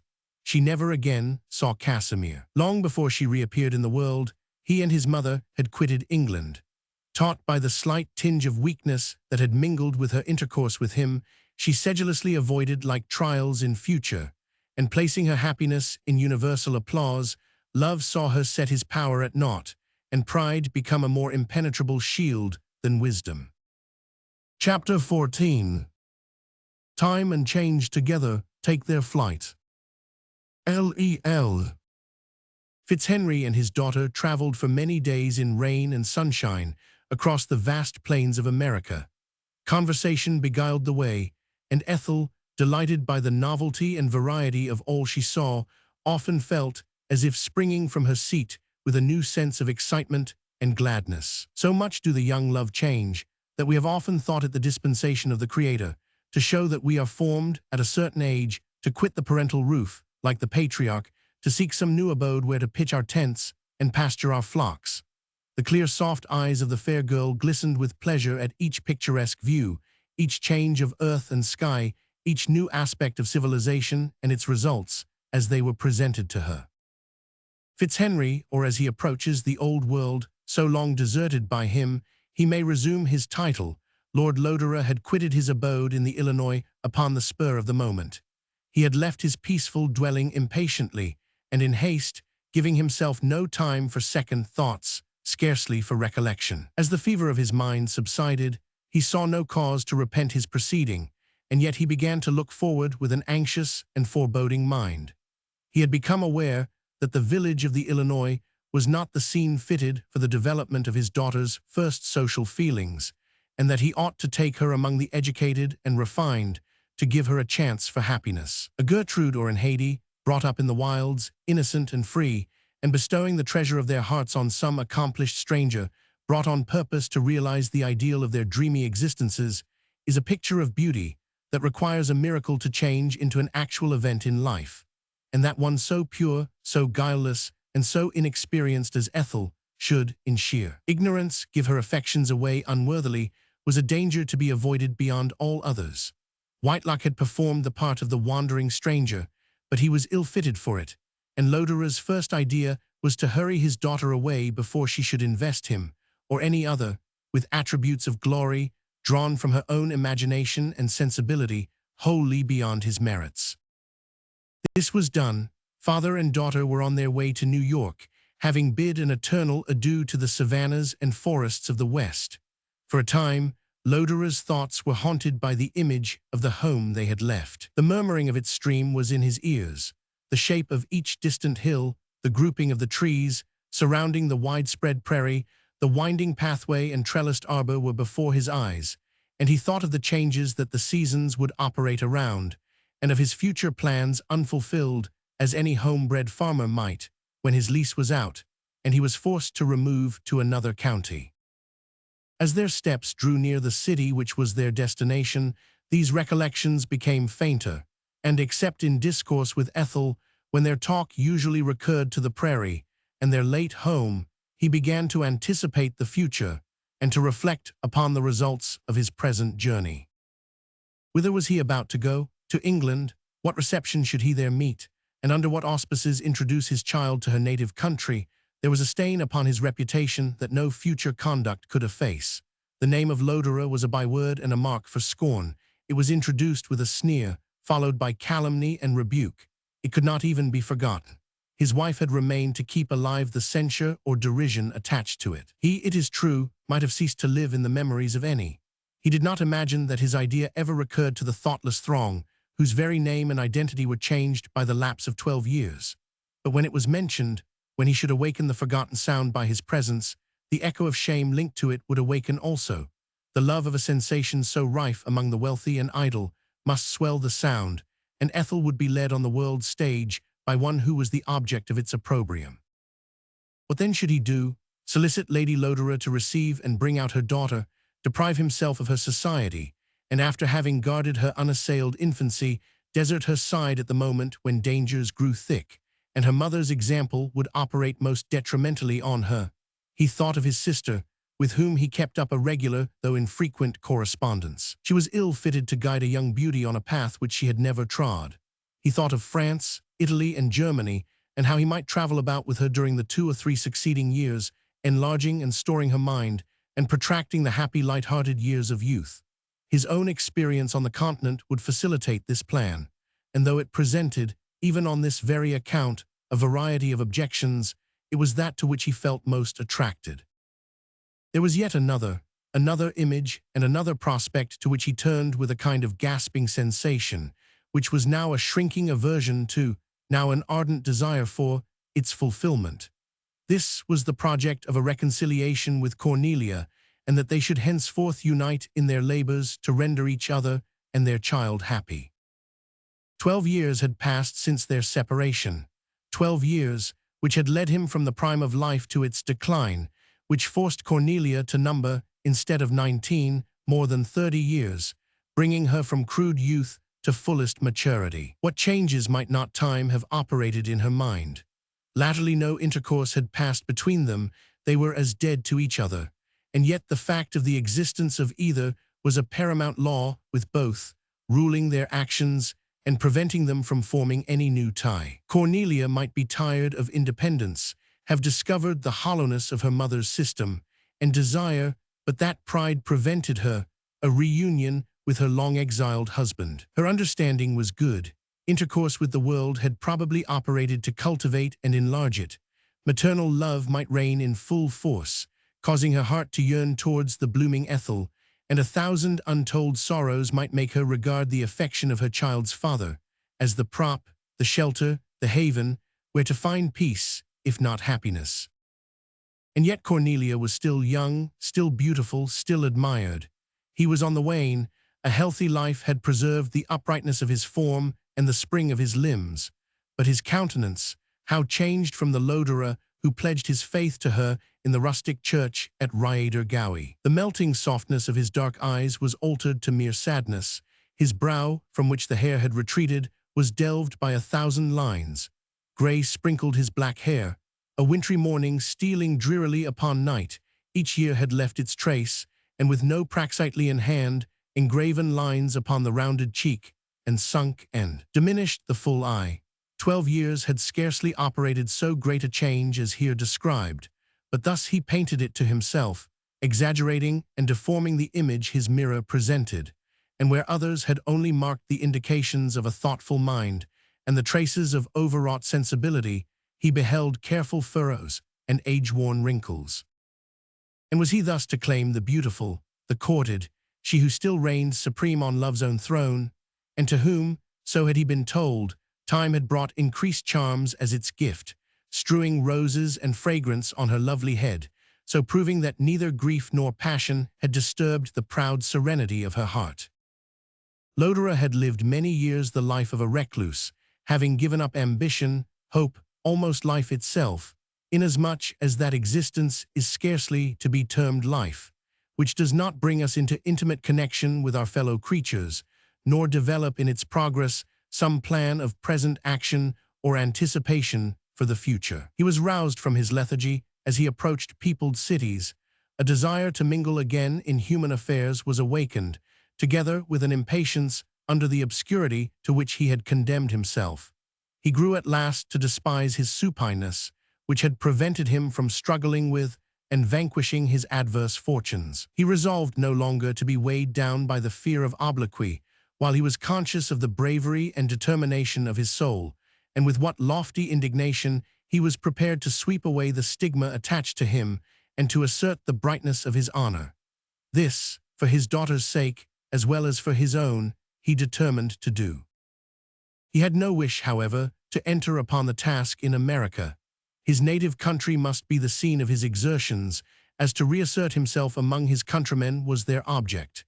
He felt, also, that, from the beginning, he must take no false step, and it behoved him fully to understand the state of things in England as regarded him, before he presented himself. He delayed his voyage, therefore, till he had exchanged letters with Europe. He wrote to his sister, immediately on arriving at New York, asking for intelligence concerning Lady Lodore, and communicating his intention to return immediately, and, if possible, to effect a reconciliation with his estranged wife. He besought an immediate reply, as he did not wish to defer his voyage beyond the spring months.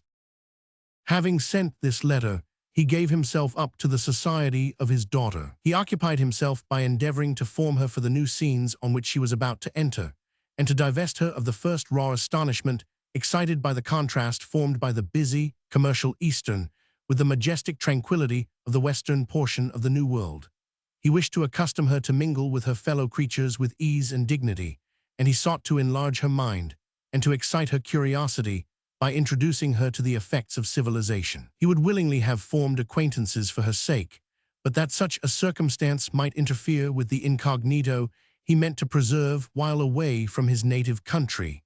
We can never divest ourselves of our identity and consciousness, and are apt to fancy that others are equally alive to our peculiar individuality. It was not probable that the name of Lodore or of Fitzhenry should be known in New York, but as the title had been bestowed as a reward for victories obtained over the Americans, he who bore it was less to be blamed for fancying that they had heard with pleasure the story of his disgrace, and would be ready to visit his fault with malignant severity. An accident, however, brought him into contact with an English lady, and he gladly availed himself of this opportunity to bring Ethel into the society of her country people. One day he received an elegant little note, such as are written in London by the fashionable and the fair, which, with many apologies, contained a request.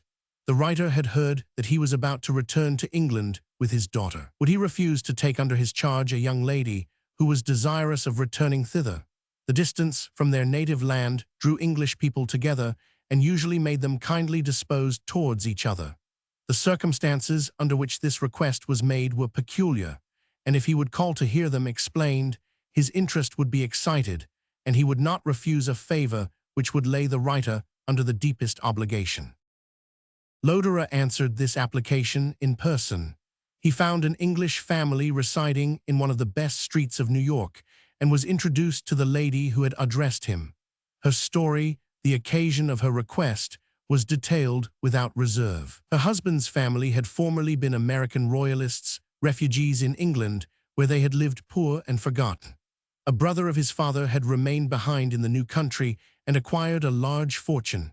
He had lived to extreme old age, and dying childless, left his wealth to his English nephew, upon condition that he settled in America. This had caused their emigration. While in England, they had lived at Bath and been intimate with a clergyman who resided near. This clergyman was a singular man, a recluse and a student, a man of ardent soul, held down by a timid, nervous disposition. He was an outcast from his family, which was wealthy and of good station, on account of having formed a mésalliance. How indeed he could have married his unequal partner was matter of excessive wonder. She was illiterate and vulgar, coarse-minded, though good-natured. This ill-matched pair had 2 daughters. One, the younger, now about 14 years old, was the person whom it was desired to commit to Lodore's protection.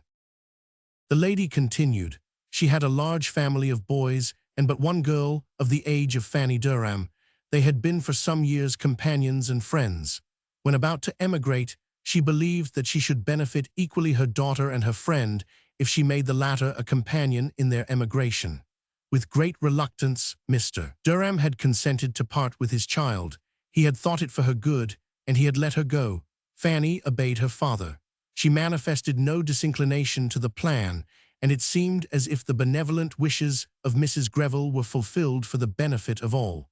They had been in America nearly a year, and now Fanny was to return. She herself had borne her absence from her father with fortitude, yet it required an exertion of fortitude to bear it, which was destroying the natural vivacity of her disposition. Gloom gathered over her mind. She fled society, she sought solitude, and spent day after day in reverie. Mrs. Greville strove to rouse her, and Fanny lent herself with good grace to any exertion demanded of her. Yet it was plain that even when she gave herself most up to her desire to please her hostess, her thoughts were far away. Her eye was tracing the invisible outline of objects divided from her by the ocean, and her inmost sense was absorbed by the recollection of one far distant, while her ear and voice were abstractedly lent to those immediately around her. Mrs. Greville endeavored vainly to amuse and distract her thoughts. The only pleasure which attracted her young mind was study, a deep and unremitted application to those profound acquirements, to the knowledge of which her father had introduced her.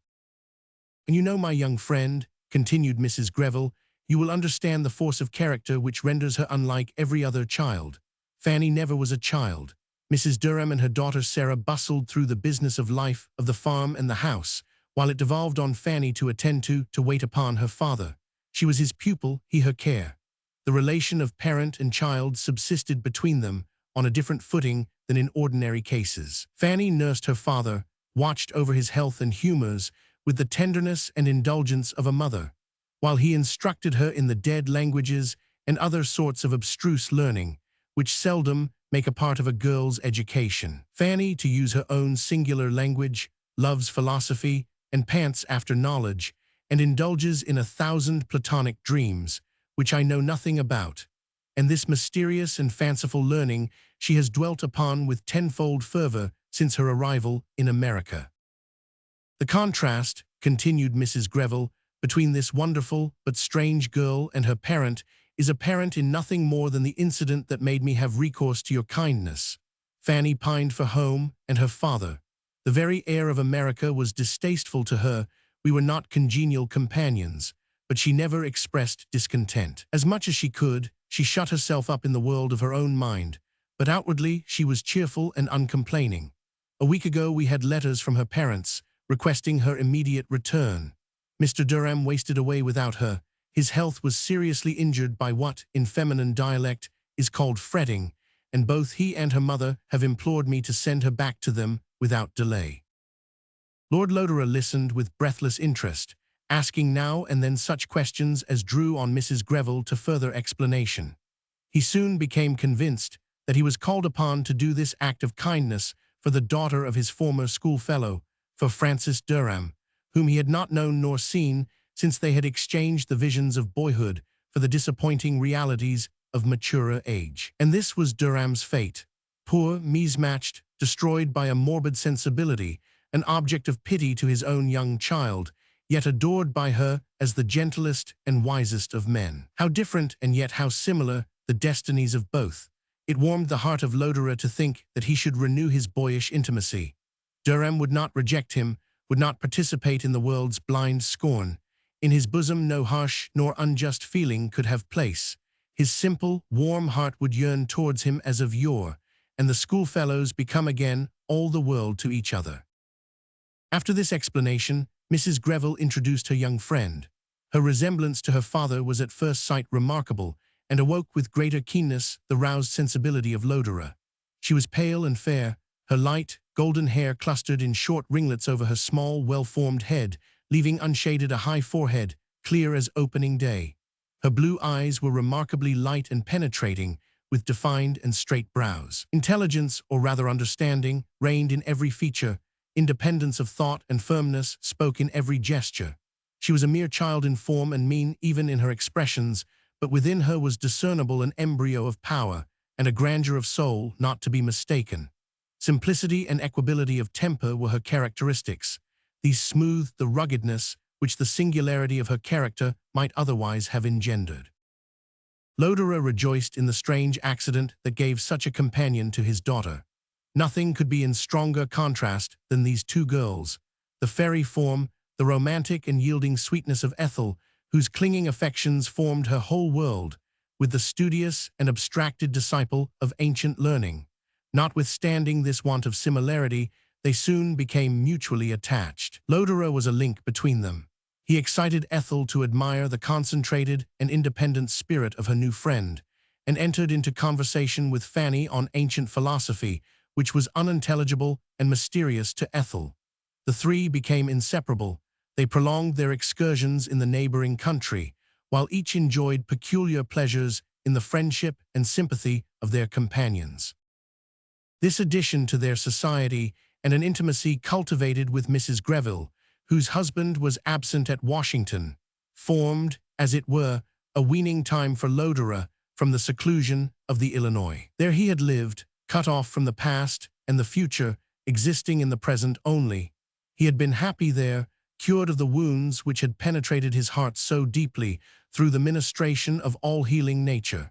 He felt the gliding of the hours as a blessing, and the occupations of each day were replete with calm enjoyment. He thought of England as a seaman newly saved from a wreck wood of the tempestuous ocean, with fear and loathing, and with heartfelt gladness that he was no longer the sport of its waves. He cultivated such a philosophically turn of mind as often brought a smile of self-pity on his lips at the recollection of scenes which, during their passage, had provoked bitter and burning sensations.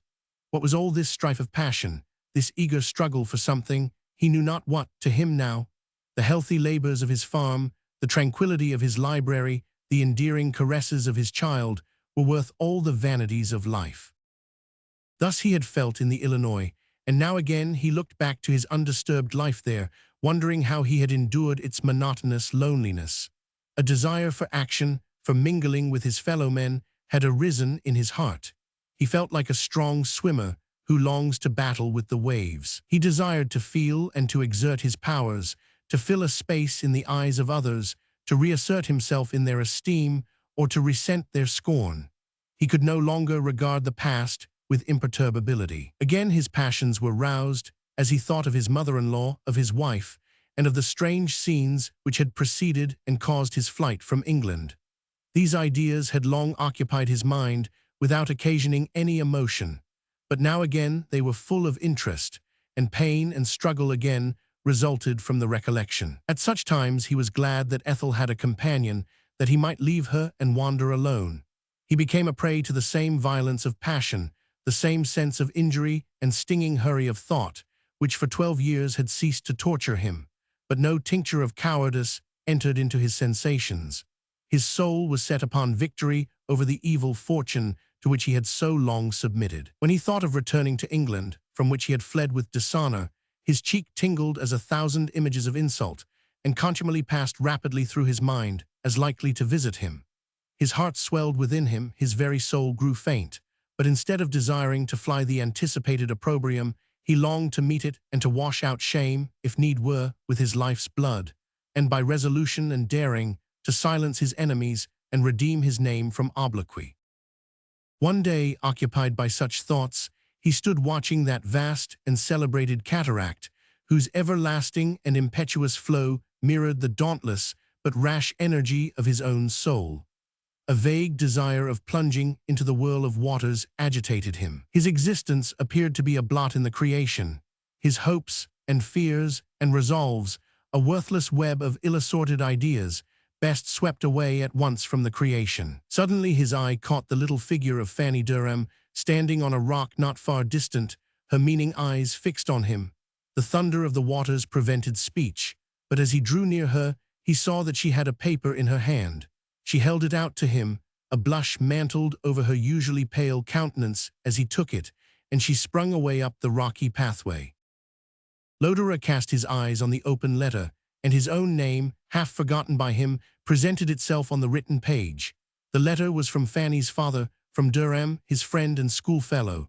His heart beat fast as he read the words traced by one formerly so dear. The beloved name of Fitzhenry, thus Durham had written, awakens a strange conjecture. Is not your kind protector, the friend and companion of my boyish days? Is it not the long-absent Lodore, who has stretched out a paternal hand to my darling child, and who is about to add to his former generous acts, the dearer one of restoring my Fanny to me? Ask him this question, extract this secret from him. Tell him how my chilled heart warms with pleasure at the prospect of a renewal of our friendship. He was a godlike boy, daring, generous, and brave. The remembrance of him has been the bright spot which, except yourself, is olive cheering that has checkered my gloomy existence. Ask him whether he remembers him whose life he saved, whom he rescued from oppression and misery. I'm an old man now, weighed down by sorrow and infirmity.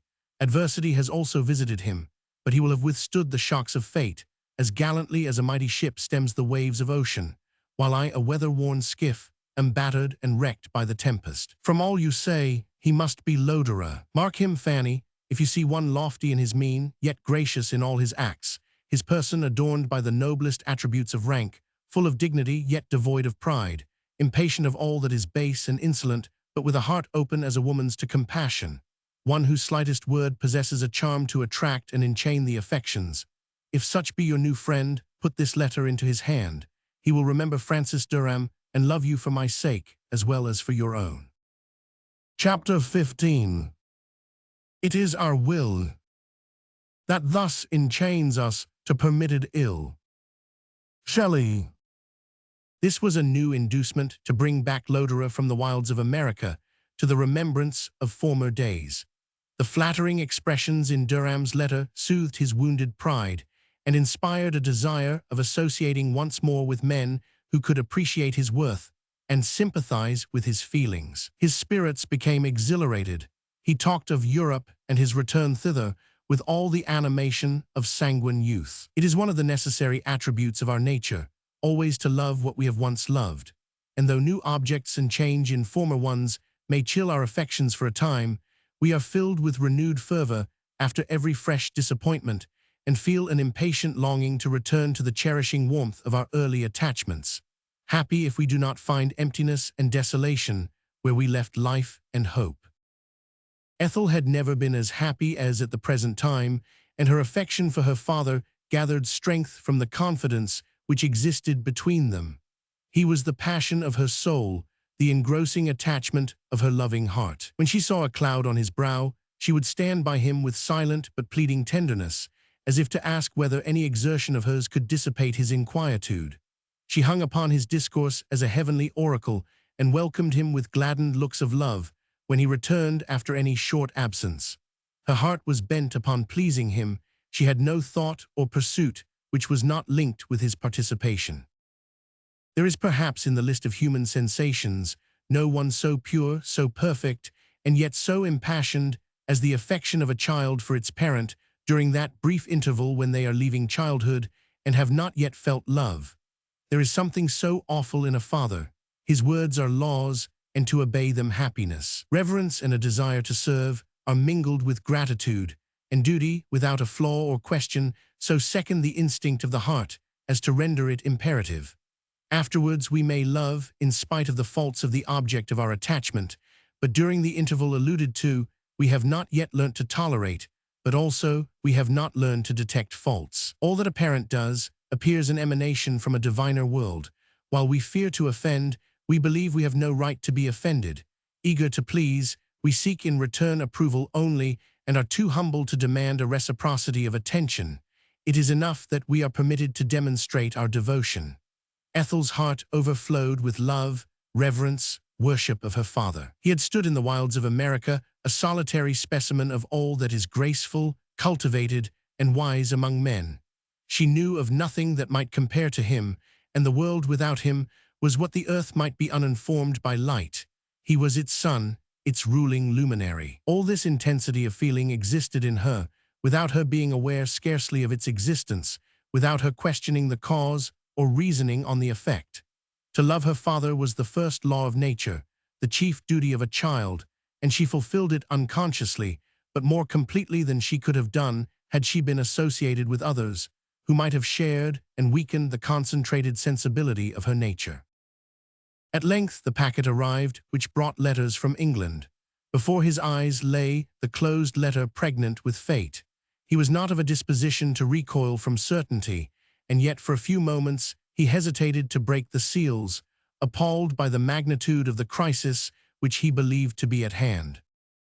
Latterly, the idea of a reconciliation with Cornelia had been a favorite in his thoughts. The world was a painful and hard-tasking school.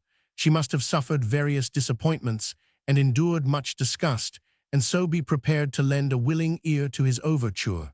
She was so very young when they parted, and since then had lived entirely under the influence of Lady Santera. But what had at one time proved injurious might, in course of years, have opened her eyes to the vanity of the course which she was pursuing.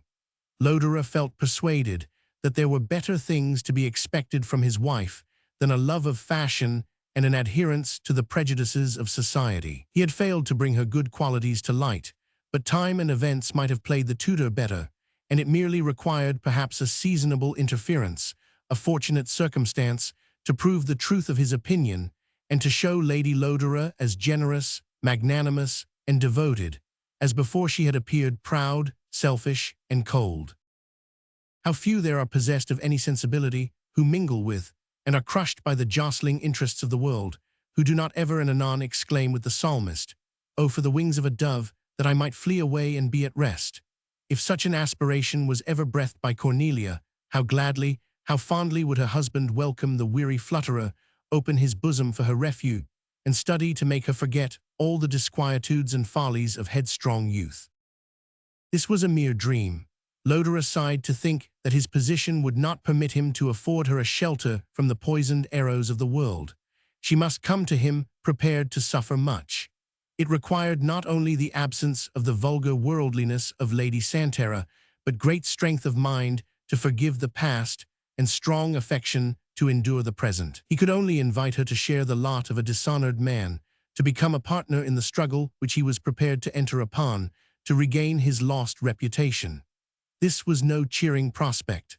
Pride and generosity equally forbade his endeavoring to persuade his wife to quit a course of life she liked, to enter upon a scene of trials and sorrows with one for whom she did not care. All these conjectures had long occupied him, but here was certainty, the letter in his hand. It was sealed with black, and a tremulous shudder ran through his frame as he tore it open. He soon satisfied himself Cornelia lived. He breathed freely again, and proceeded more calmly to make himself master of the intelligence which the paper he held contained. Cornelia lived, but his sister announced a death which he believed would change the color of his life. Lady Santera was no more. Yes, Cornelia was alive, the bride that had stood beside him at the altar, whose hand he had held while he pronounced his vows, with whom he had domesticated for years. The mother of his child still lived. The cold, consuming grave did not wrap her lovely form. The idea of her death, which the appearance of the Black Seal conveyed suddenly to his imagination, had been appalling beyond words. For the last few weeks, his mind had been filled with her image. His thoughts had fed upon the hope that they should meet once more. Had she died while he was living in inactive seclusion in the Illinois, he might have been less moved. His vivid fancy, his passionate heart, could not spare her now without a pang of agony. It passed away, and his mind reverted to the actual situation in which they were placed by the death of his mother-in-law. Reconciliation had become easy by the removal of that fatal barrier. He felt assured that he could acquire Cornelia's confidence, win her love, and administer to her happiness. He determined to leave nothing untried to bring about so desirable a conclusion to their long and dreary alienation. The one insuperable obstacle was gone. Their daughter, that loveliest link, that soft silken tie remained. Cornelia must welcome with maternal delight this better portion of herself. He glanced over his sister Elizabeth's letter, announcing the death of Lady Santera, and then read the one enclosed from Lady Lodore to her sister-in-law. It was cold, but very decisive. She thanked her first for the inquiries she had made, and then proceeded to say that she took this opportunity, the only one likely to present itself, of expressing what her own feelings were on this melancholy occasion. "I am afraid," she said, "that your brother will look on the death of my dearest mother as opening the door to our reunion. Some words in your letter seem indeed to intimate this, or I should have hoped that I was entirely forgot. I trust that I am mistaken. My earnest desire is that my natural grief, and the tranquility which I try to secure for myself, may not be disturbed by fruitless endeavors to bring about what can never be. My determination may be supposed to arise from pride and implacable resentment. Perhaps it does, but I feel it impossible that we should ever be anything but strangers to each other. I will not complain, and I wish to avoid harsh allusions, but respect for her I have lost, and a sense of undeserved wrong are paramount with me. I shall never intrude upon him. Persuade him that it will be unmanly cruelty to force himself, even by a letter, on me." From this violent declaration, of an unforgiving heart, Lodore turned to Elizabeth's letter. This excellent lady, to whom the names of dissipation and the metropolis were synonymous, and who knew as much of the world as Parson Adams, assured her brother that Cornelia, far from feeling deeply the blow of her mother's death, was pursuing her giddy course with greater pertinacity than ever. Surrounded by flatterers, given up to pleasure, she naturally shrunk from being reminded of her exiled husband and her forgotten child. Her letter showed how ill she deserved the tenderness and interest which Lodore had expressed. She was a second Lady Santerre without being gifted with that maternal affection, which had in some degree dignified that person's character. Elizabeth lamented that his wife's hardness of heart might prevent his proposed visit to England. She did not like to urge it, it might seem selfish. Hitherto she had let herself and her sorrows go for nothing. Could she think of her own gratification while her brother was suffering so much calamity? She was growing old, indeed she was old. She had no kin around her, early friends were dead or lost to her. She had nothing to live on but the recollection of her brother. She should think herself blessed could she see him once more before she died. "Oh, my dear brother Henry," continued the kind-hearted lady, "if you would but say the word, the sea is nothing. People older than I, and I am not at all infirm, make the voyage. Let me come to America, let me embrace my niece, and see you once again. Let me share your dear home in the Illinois, which I see every night in my dreams. I should grieve to be a burthen to you, but it would be my endeavor to prove a comfort and a help." Lodore read both of these letters, one after the other, again and again. He resolved on going to England immediately. Either Cornelia was entirely callous and worthless, and so to be discarded from his heart forever, or after her first bitter feelings on her mother's death were over, she would soften towards her child, or there was some dread secret feeling that influenced her, and he must save her from calamity and wretchedness. One of those changes of feeling to which the character of Lodore was peculiarly subject came over him. Lady Santerre was dead, Cornelia was alone. 1,000 dangers surrounded her. It appeared to him that his first imperious duty was to offer himself to guard and watch over her. He resolved to leave nothing untried to make her happy. He would give up Ethel to her. He would gratify every wish she could frame, pour out benefits lavishly before her, force her to see in him a benefactor and a friend. And at last, his heart whispered, induce her to assume again the duties of a wife. Chapter 16. What is peace when life is over, and love ceases to rebel? Let the last faint sigh discover, which precedes the passing knell. Wordsworth. Lodore was henceforth animated by a new spirit of hope. His projects and resolves gave him something to live for. He looked forward with pleasure, feeling, on his expected return to his native country, as the fabled voyager who knew that he ought to be contented in the fair island where chance had thrown him, and yet who hailed with rapture the approach of the sail that was to bear him back to the miseries of social life. He reflected that he had in all probability many years before him, and he was earnest that the decline of his life should, by a display of prudence and virtuous exertion, cause the errors of his earlier manhood to be forgotten. This inspiriting tone of mind was very congenial to Ethel. The prospects that occupied her father had a definite horizon.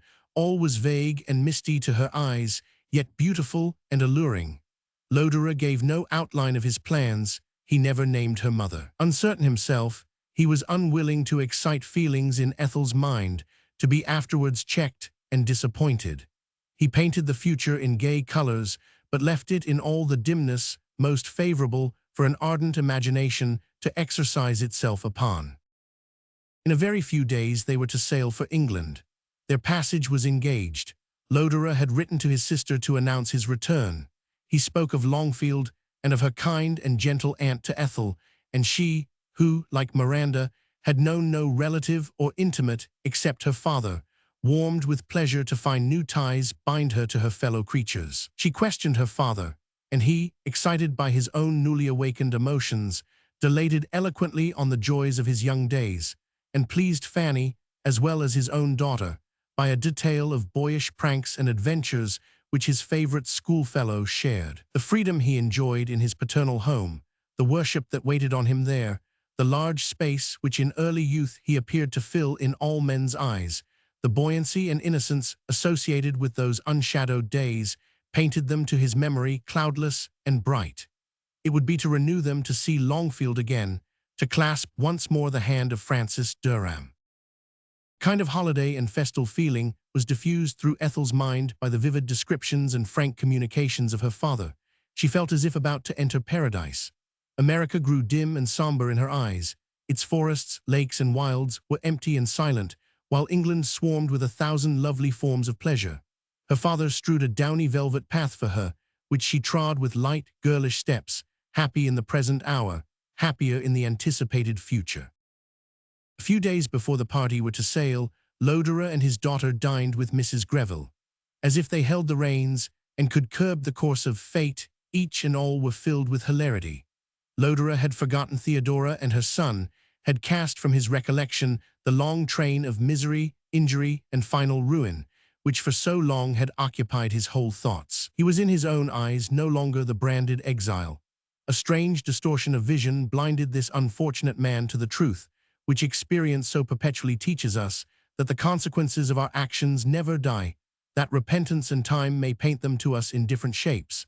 But though we shut our eyes, they are still beside us, helping the inexorable destinies to spin the fatal thread, and sharpening the implement which is to cut it asunder. Lodore lived the morning of that day. It was the 1st of May, realizing by its brilliancy and sweets, the favorite months of the poets, as if many a morning throughout the changeful seasons was to be his. Some time he spent on board the vessel in which he was to sail, seeing that all the arrangements which he had ordered for Ethel and Fanny's comfort were perfected. Then father and daughter rode out together. Often did Ethel try to remember every word of the conversation held during that ride. It concerned the fair fields of England, the splendors of Italy, the refinements and pleasures of Europe. When we are in London, when we shall visit Naples, such phrases perpetually occurred. It was Lodore's plan to induce Cornelia to travel with him and to invite Mr. Durham and Fanny to be their companions. A warmer climate would benefit his friend's health. And for worlds, he said, I would not lose Durham.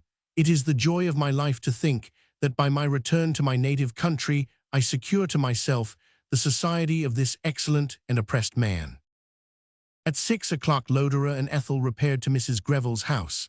It had been intended that no other persons should be invited, but the unexpected arrival of some friends from Washington, about to sail to England, had obliged the lady to alter this arrangement. The new guests consisted of an English gentleman and his wife, and one other, an American, who had filled a diplomatic situation in London. Annoyed by the sight of strangers, Lodore kept apart, conversing with Ethel and Fanny. At dinner he sat opposite to the American. There was something in this man's physiognomy peculiarly disagreeable to him. He was not a pleasing-looking man, but that was not all. Lodore fancied that he must have seen him before under very painful circumstances. He felt inclined to quarrel with him, he knew not why, and was disturbed and dissatisfied with himself and everybody. The first words which the man spoke were as an electric shock to him. 12 long years rolled back. The past became the present once again. This very American had sat opposite to him at the memorable dinner at the Russian ambassador's. At the moment when he had been hurried away by the fury of his passion against Casimir, he remembered to have seen a sarcastic sneer on his face, as the Republican marked the arrogance of the English noble. Lodore had been ready then to turn the fire of his resentment on the insolent observer. But when the occasion passed away, he had entirely forgotten him. Till now, he rose like a ghost to remind him of former pains and crimes. The lapse of years had scarcely altered this person. His hair was grizzled, but it crowned his head in the same rough abundance as formerly. His face, which looked as if carved out of wood, strongly and deeply lined, showed no tokens of a more advanced age. He was then elderly-looking for a middle-aged man. He was now young-looking for an elderly man. Nature had disdained to change an aspect which showed so little of her divinity, and which no wrinkles nor withering could march. Lodore, turning from this apparition, caught the reflection of himself in an opposite mirror. Association of ideas had made him unconsciously expect to behold the jealous husband of Cornelia. How changed, how passion-worn and tarnished was the countenance that met his eyes. He recovered his self-possession as he became persuaded that this chance visitant, who had seen him but once, would be totally unable to recognize him. This unwelcome guest had been attached to the American embassy in England and had but lately returned to New York. He was full of dislike of the English, contempt for them, and pride in his countrymen being the cherished feelings of his mind. The latter he held up to admiration from prejudiced views. A natural propensity to envy and depreciation led him to detract from the former. He was, in short, a most disagreeable person, and his insulting observations on his country moved Lodore's spleen, while his mind was shaken from its balance by the sight of one who reminded him of his past errors and ruin. He was fast advancing to a state of irritability when he should lose all command over himself. He felt this and tried to subdue the impetuous rush of bitterness which agitated him. He remembered that he must expect many trials like this, and that, rightly considered, this was a good school wherein he might tutor himself to self-possession and firmness.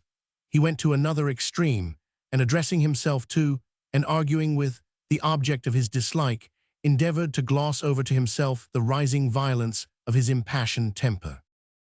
The ladies retired, and the gentlemen entered upon a political discussion on some event passing in Europe. The English guest took his departure early, and Lodore and the other continued to converse. Some mention was made of newspapers newly arrived, and the American proposed that they should repair to the coffee house to see them. Lodore agreed. He thought that this would be a good opportunity to shake off his distasteful companion. The coffee room contained nearly 20 persons. They were in loud discussion upon a question of European politics, and reviling England and her manners in the most contemptuous terms. This was not balm for Lodore's sore feelings. His heart swelled indignantly at the sarcasms which these strangers leveled against his native country. He felt as if he was acting a coward's part while he listened tamely. His companions soon entered with vehemence into the conversation, and the noble, who was longing to quarrel with him, now drew himself up with forced composure, fixing his full-meaning eyes upon the speaker, hoping by his quiescence to entice him into expressions which he would insist. On being retracted, his temper by this time entirely mastered him. In a calmer moment, he would have despised himself for being influenced by such a man to any sentiment except contempt. But the tempest was abroad, and all sobriety of feeling was swept away like chaff before the wind. Mr. Hatfield, such was the American's name, perceiving that he was listened to, entered with great delight on his favorite topic, a furious and insolent philippic against England in mass and in detail. Lodore still listened. There was a dry sneer in the tones of the speaker's voice that thrilled him with hate and rage. At length, by some chance reverting to the successful struggle America had made for her independence, and ridiculing the resistance of the English on the occasion, Hatfield named Lodore. "Lodore," cried one of the bystanders. "Fitzhenry was the name of the man who took the Orinoco." "Aye, Fitzhenry it was," said Hatfield. "Lodore is his nickname, King George's bit of gilt gingerbread, which mightily pleased the sapient mariner. An Englishman thinks himself honored when he changes one name for another.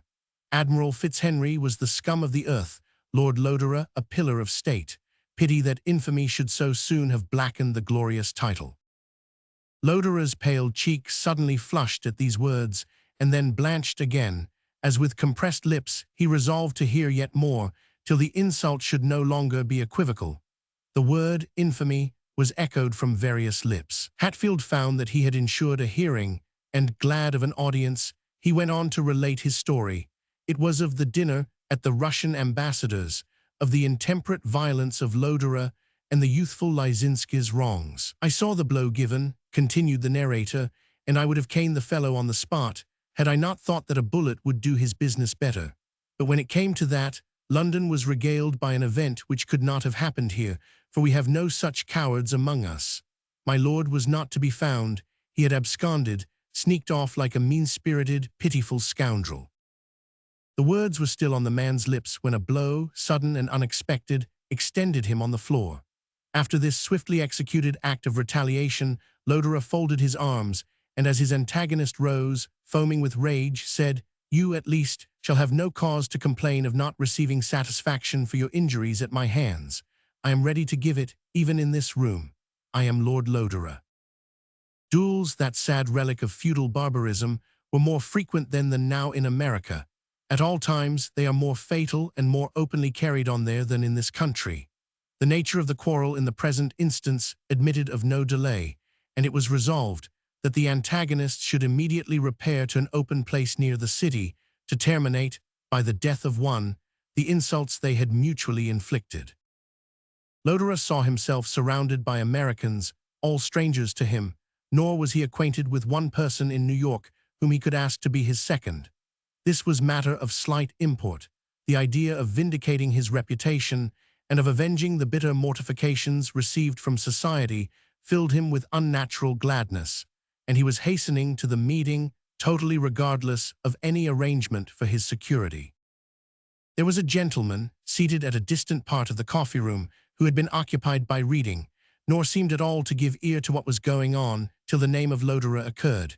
He then rose, and when the blow was given, drew nearer the group, though he still stood aloof, while with raised and angry voices they assailed Lodore, and he, replying, in his deep, subdued voice, agreed to the meeting which they tumultuously demanded. Now, as they were hastening away, and Lodore was following them, confessedly unbefriended, this gentleman approached, and putting his card into the nobleman's hand, said, "I am an Englishman, and should be very glad if you would accept my services on this painful occasion." Lodore looked at the card, on which was simply engraved the name of Mr. Edward Villiers, and then at him who addressed him. He was a young man, certainly not more than 23. An air of London fashion, to which Lodore had been so long unused, was combined with a most prepossessing countenance. He was light-haired and blue-eyed. Ingenuousness and sincerity marked his physiognomy. The few words he had spoken were enforced by a graceful cordiality of manner and a silver-toned voice that won the heart. Lodore was struck by his prepossessing exterior and replied with warm thanks, adding that his services would be most acceptable on certain conditions, which were merely that he should put no obstacle to the immediate termination of the quarrel in any mode, however desperate, which his adversary might propose. Otherwise, Lodore added, I must entirely decline your interference. All this is to me matter of far higher import than mere life and death, and I can submit to no control. Then my services must be limited to securing fair play for you, said Mr. Villiers. During this brief parley, they were in the street, proceeding towards the place of meeting. Day had declined, and the crescent moon was high in the heavens. Each instant its beams grew more refulgent as twilight yielded to night. We shall have no difficulty in seeing each other, said Lodore in a cheerful voice. He felt cheerful. A burthen was lifted from his heart. How much must a brave man suffer under the accusation of cowardice, and how joyous when an opportunity is granted of proving his courage. Lodore was brave to rashness. At this crisis, he felt as if about to be born again to all the earthly blessings of which he had been deprived so long. He did not think of the dread baptism of blood which was to occasion his regeneration, still less of personal danger. He thought only of good name restored, of his reputation for courage vindicated, of the insolence of this ill-spoken fellow signally chastised. Have you weapons? Asked his companion. They will procure pistols, I suppose, replied Lodore. We should lose much time by going to the hotel for mine. We are passing that where I am, said Mr. Villiers.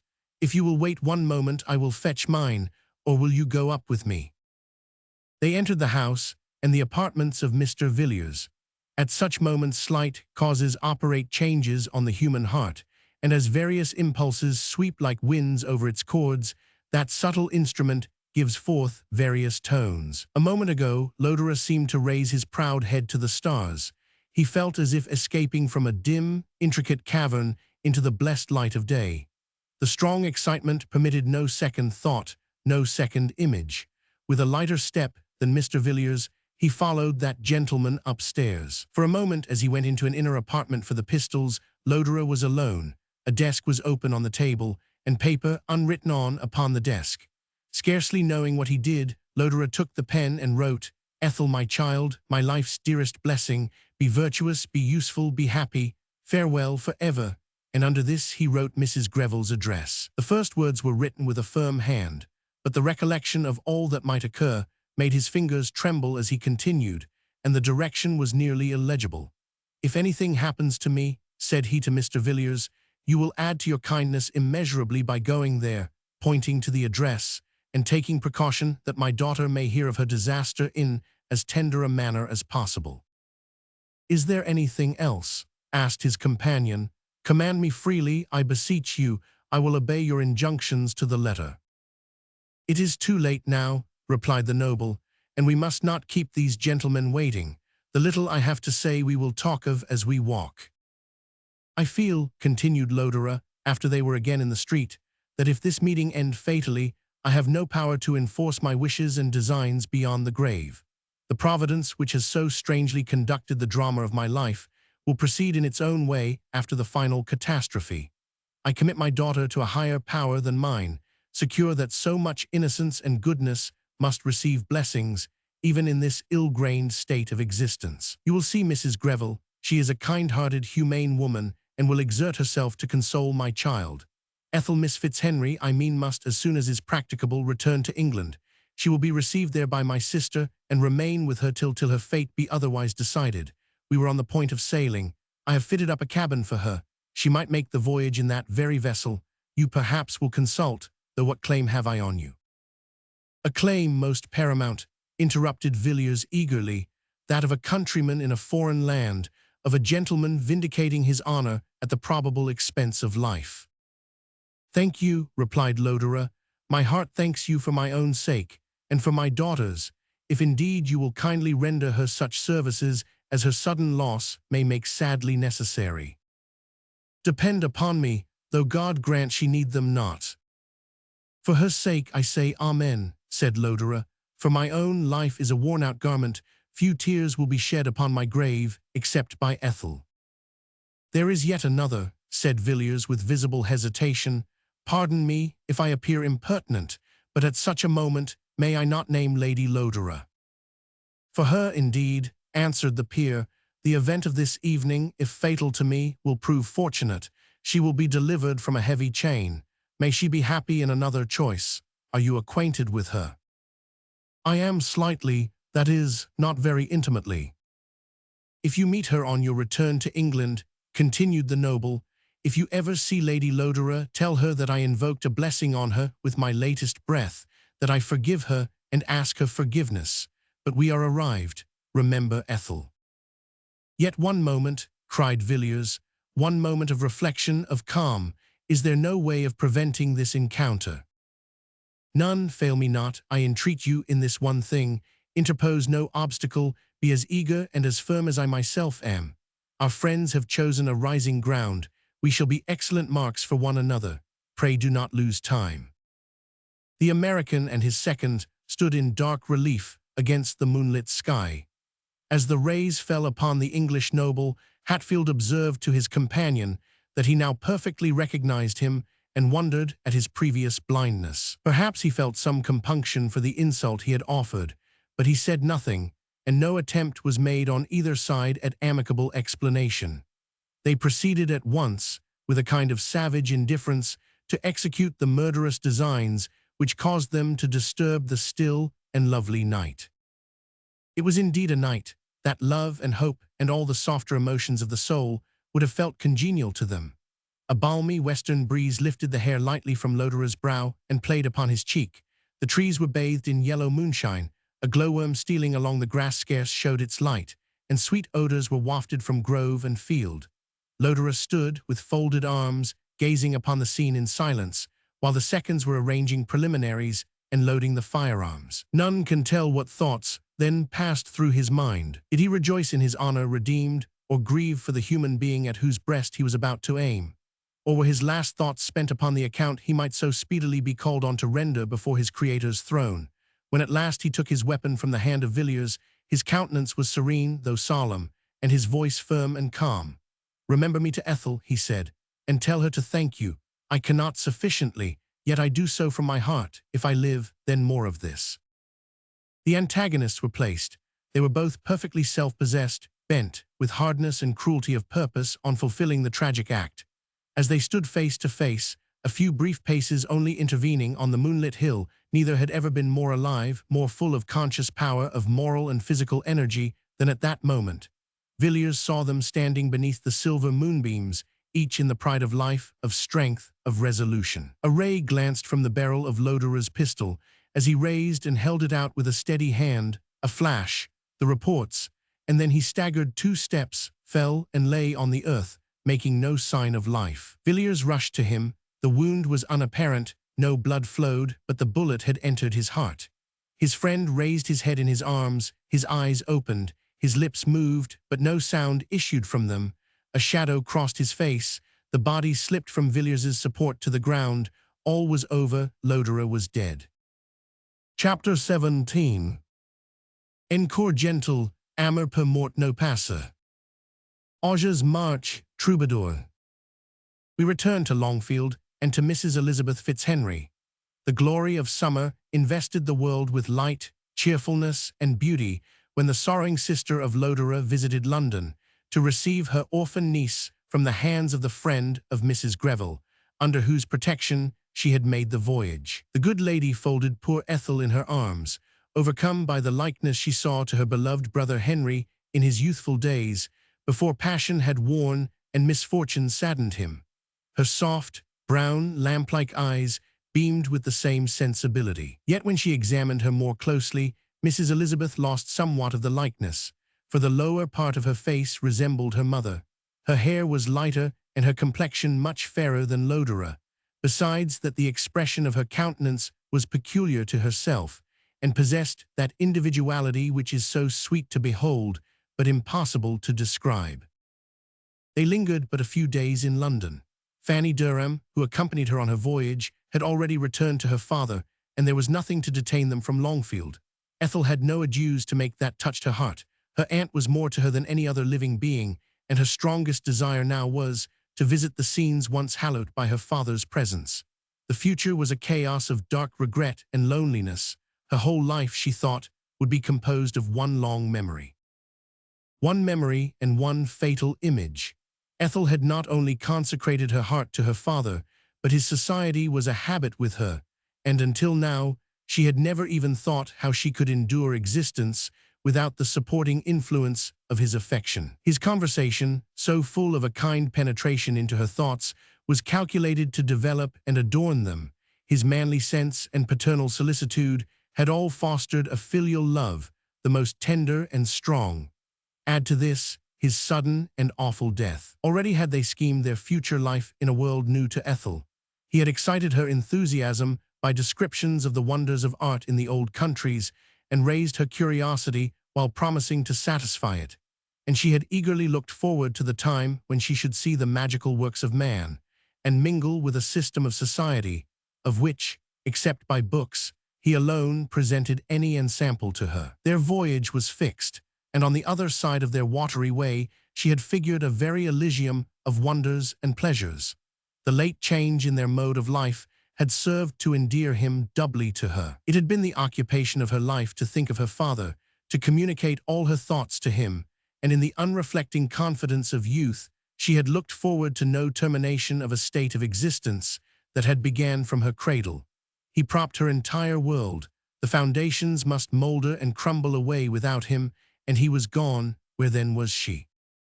Mr. Villiers had, as soon as he was able, hurried to Mrs. Greville's house. By some strange chance, the fatal tidings had preceded him, and he found the daughter of the unfortunate Lodore bewildered and maddened by her frightful calamity. Her first desire was to see all that was left of her parent. She could not believe that he was indeed dead. She was certain that care and skill might revive him. She insisted on being led to his side. Her friends strove to restrain her, but she rushed into the street. She knew not whither to find her father. The timidity of her temper was overborne by the wild expectation of yet being able to recall him from among the dead. Villiers followed her, and, yielding to her wishes, guided her towards the hotel whither the remains of Lodore had been carried. He judged that the exertion of walking thither, and the time that must elapse before she arrived, would calm and subdue her. He talked to her of her father as they went along. He endeavored to awaken the source of tears, but she was silent, absorbed, brooding darkly on her hopes. Pity for herself had not yet arisen, nor the frightful certainty of bereavement. To see those dear lineaments, to touch his hand, The very hand that had so often caressed her, clay-cold and incapable of motion, could it be? She did not answer Villiers, she only hurried forward. She feared obstruction to her wishes. Her soul was set on one thought only. Had Villiers endeavored to deceive her, it would have been in vain. Arrived at the hotel, as by instinct, she sprung up the stairs and reached the door of the room. It was darkened. In useless but decent respect for the death within, there lay a figure covered by a sheet and already chilling the atmosphere around it.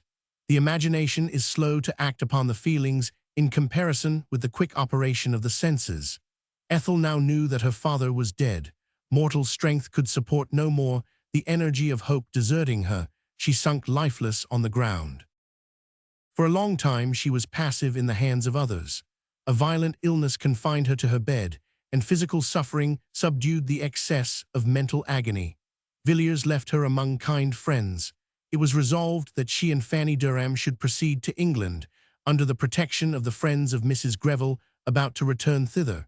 He was himself obliged to return to England without delay. Ethel's destiny was as yet quite uncertain. It was decided by the opening of her father's will.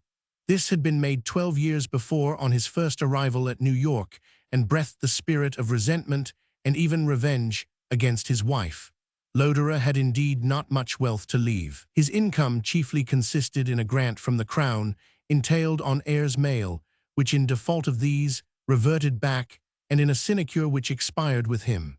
His paternal estate at Longfield, and a sum under £20,000, the savings of 12 years, formed all his possessions. The income arising from the former was absorbed by Lady Lodore's jointure of £1,000 a year, and £500 a year settled on his sister, together with permission to occupy the family mansion during her life.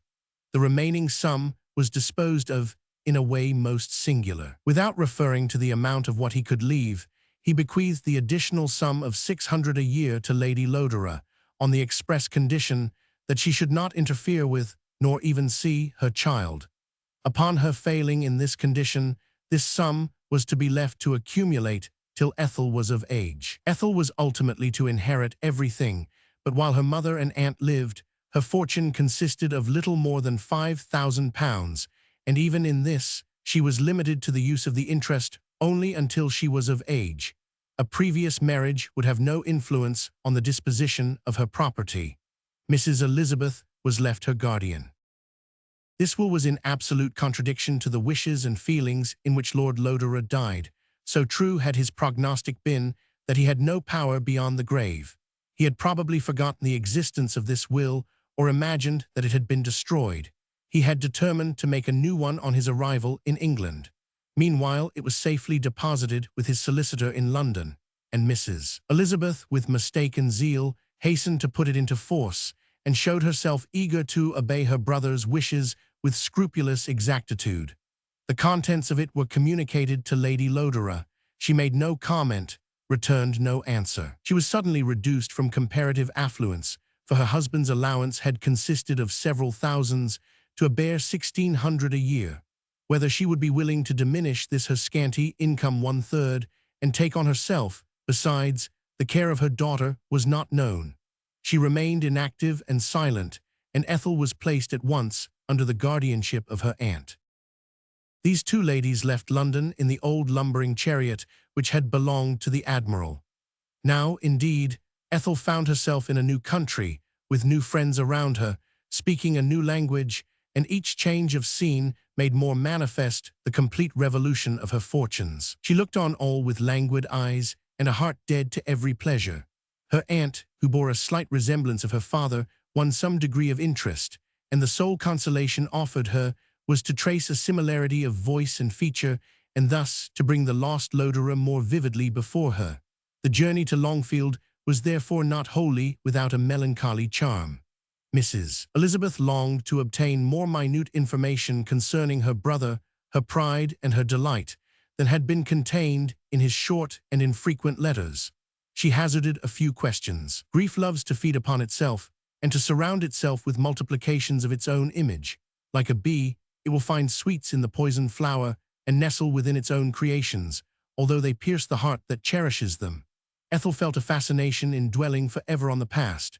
She asked for nothing better than to live her life over again while narrating its simple details, and to bring her father back from his grave to dwell with her by discoursing perpetually concerning him. She was unwearied in her descriptions, her anecdotes, her praises.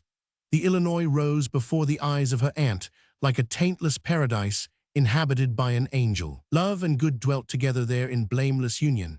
The sky was brighter, the earth fairer, fresher, younger, more magnificent, and more wonderful than in the old world.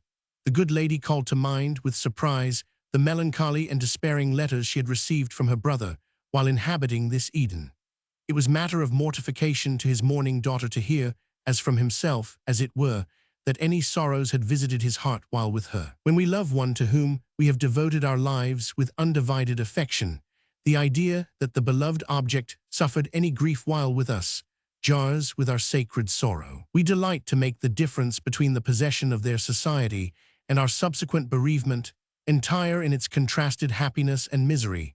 We wish to have engrossed their whole souls, as they do ours, at the period of regret, and it is like the most cruel theft to know that we have been deprived of any of the power we believed that we possessed to influence their entire being. But then again, forgetting her aunt's interruptions, Ethel returned to the story of their occupations, their amusements, their fond and unsullied intercourse. Her eyes streamed with tears as she spoke, while yet her heart felt relief in the indulgence of her woe. When the ladies returned to Longfield, it became Mrs. Elizabeth's turn to narrate. She had lived many years feeding silently on the memory of bygone time. During her brother's exile, she had seldom spoken his name, for she felt little inclined to satisfy the inquisitiveness of the good people of Longfield. But now her long-stored anecdotes, her sacred relics, the spots made dear by his presence, all were treasure poured out bounteously before Ethel. Nothing appeared so natural to the unfortunate girl as that another should, like herself, worship the recollection of her adored father. To love him while he lived, to see nothing in the world that had lost him, except his shadow cast upon its benighted state, appeared the only existence that could follow his extinction. Some people, when they die, leave but a foot of ground vacant, which the eager pressing ranks of their fellow creatures fill up immediately, walking on their grave, as on common earth. Others leave a gap, a chasm, a fathomless gulf, beside which the survivor sits forever hopeless. Both Ethel and her aunt, in their several ways, in youth and age, were similarly situated. Both were cut off from the great family of their species, wedded to one single being, and he was gone. Both made the dead Lodore the focus to concentrate and the mirror to reflect all their sensations and experience. He visited their dreams by night. His name was their study, their pastime, their sole untiring society. Mrs. Elizabeth, the gentlest visionary that had ever outlived hope, without arriving at its fruition, having reached those years when memory is the natural food of the human mind, found this fare exceedingly well adapted to her constitution. She had pined a little while cut off from all heartfelt communication with her fellow creatures, but the presence of Ethel fulfilled her soul's desire. She found sympathy and an auditress, into whose ever-attentive ear she could pour those reveries which she had so long nourished in secret. Whoso had heard the good lady talk of endless tears and mourning for the loss of Lodore, of life not worth having when he was gone, of the sad desolation of their position, and looked at her face, beaming with satisfaction, with only so much sensibility painted there as to render it expressive of all that is kind and compassionate, good humor in her frequent smile, and sleek content in her plump person, might have laughed at the contrast, and yet have pondered on the strange riddle we human beings present, and how contradictions accord in our singular machinery. This good aunt was incapable of affectation, and all was true and real that she said. She lived upon the idea of her brother. He was all in all to her, but they had been divided so long that his death scarcely increased the separation, and she could talk of meeting him in heaven with as firm and cheerful a faith as a few months before she had anticipated his return to England. Though sincere in her regret for his death, habit had turned lamentation into a healthy nutriment, so that she throve upon the tears she shed, and grew fat and cheerful upon her sighs. She would lead the agonized girl to the vault which contained the remains of her brother, and hover near it as a Catholic beside the shrine of a favorite saint. the visible image giving substance and form to her reverie. For hitherto, her dreamy life had wanted the touch of reality, which the presence of her niece and the sad memorial of her lost brother afforded. The home-felt sensations of the mourning orphan were in entire contrast to this holiday woe. While her aunt brooded over her sorrow to keep it warm, it wrapped Ethel's soul as with a fiery torture. Every cheerful thought lay buried with her father, and the tears she shed near his grave were accompanied by a wrenching of her being and a consequent exhaustion that destroyed the elasticity of the spirit of youth. The memory of Lodore, which soothed his sister, haunted his child like a sad beckoning, yet fatal vision. She yearned to reach the shore where his pale ghost perpetually wandered. The earth seemed a dark prison, and liberty and light dwelt with the dead beyond the grave. Eternally conversant with the image of death, she was brought into too near communion with the grim enemy of life. She wasted and grew pale, nor did any voice speak to her of the unreasonableness of her grief. Her father was not near to teach her fortitude, and there appeared a virtue and a filial piety in the excess of her regret, which blinded her aunt to the fatal consequences of its indulgence. While summer lasted, and the late autumn protracted its serenity almost into winter, Ethel wandered in the lanes and fields, and in spite of wasting grief, the free air of heaven, which swept her cheek, preserved its healthy hue and braced her limbs. But when dreary inclement winter arrived, and the dull fireside of Aunt Bessie became the order of the day, without occupation to amuse or society to distract her thoughts, given up to grief and growing into a monument of woe, it became evident that the springs of life were becoming poisoned, and that health and existence itself were giving way before the destructive influences at work within. Appetite first, then sleep deserted her. A slight cold became a cough, and then changed into a preying fever. She grew so thin that her large eyes, shining with unnatural luster, appeared to occupy too much of her face, and her brow was streaked with ghastly hues. Poor Mrs. Elizabeth, when she found that neither arrowroot nor chicken broth restored her, grew frightened. The village practitioner exhausted his skill without avail. Ethel herself firmly believed that she was going to die, and fondly cherished the hope of rejoining her father. She was in love with death, which alone could reunite her to the being, apart from whom she believed it impossible to exist. But limits were now placed to Mrs. Elizabeth's romance.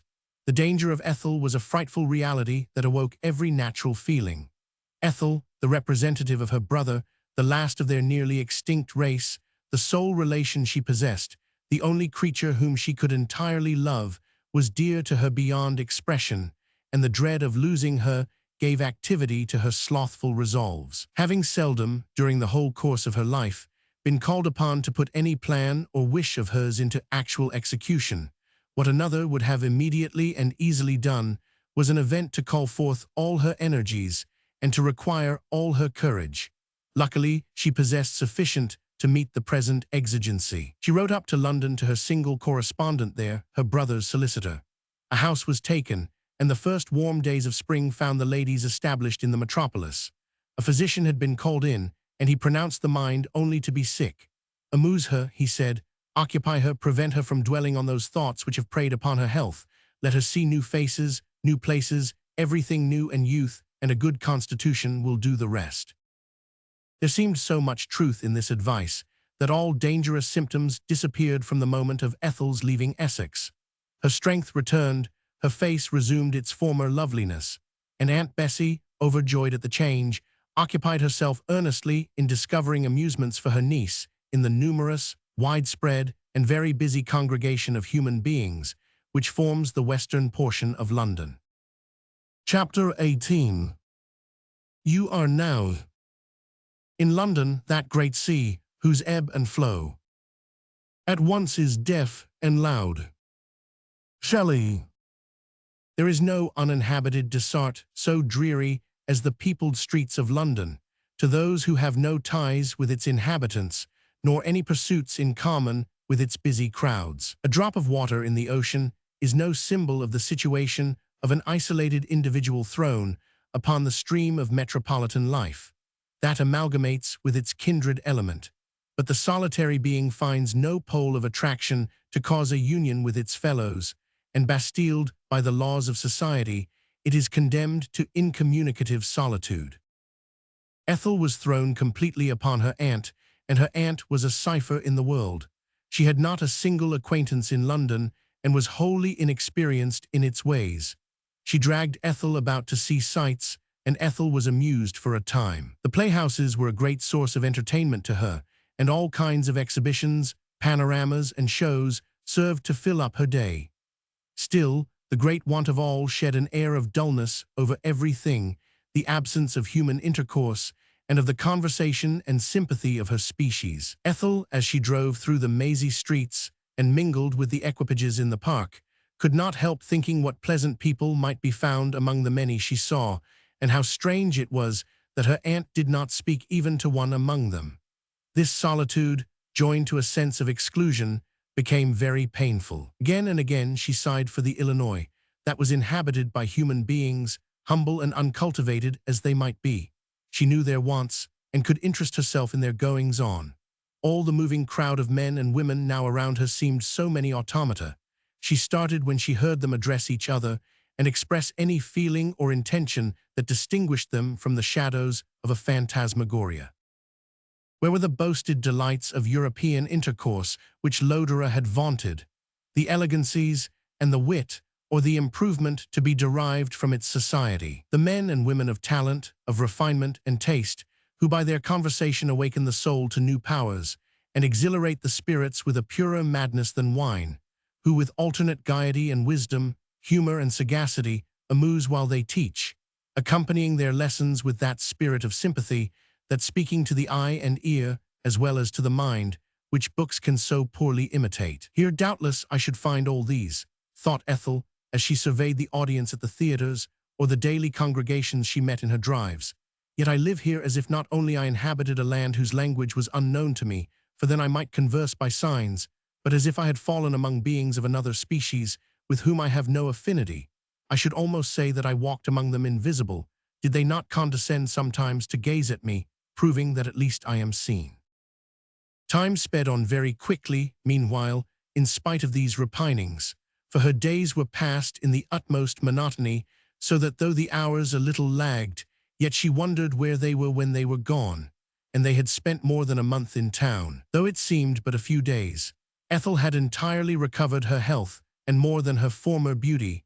She was nearly 17, she was rather tall and slim, but there was a bending elegance in her form, joined to an elastic step, which was singularly graceful. No man could see her without a wish to draw near to afford protection and support, and the soft expression of her full eyes added to the charm. Her deep mourning dress, the simplicity of her appearance, her face so prettily shaded by her bright ringlets, often caused her to be remarked, and people asked one another who she was.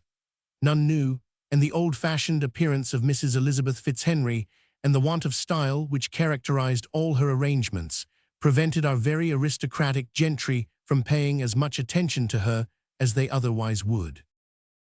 One day this gentle, solitary pair attended a morning concert. Ethel had not been to the opera and now heard pasta for the first time.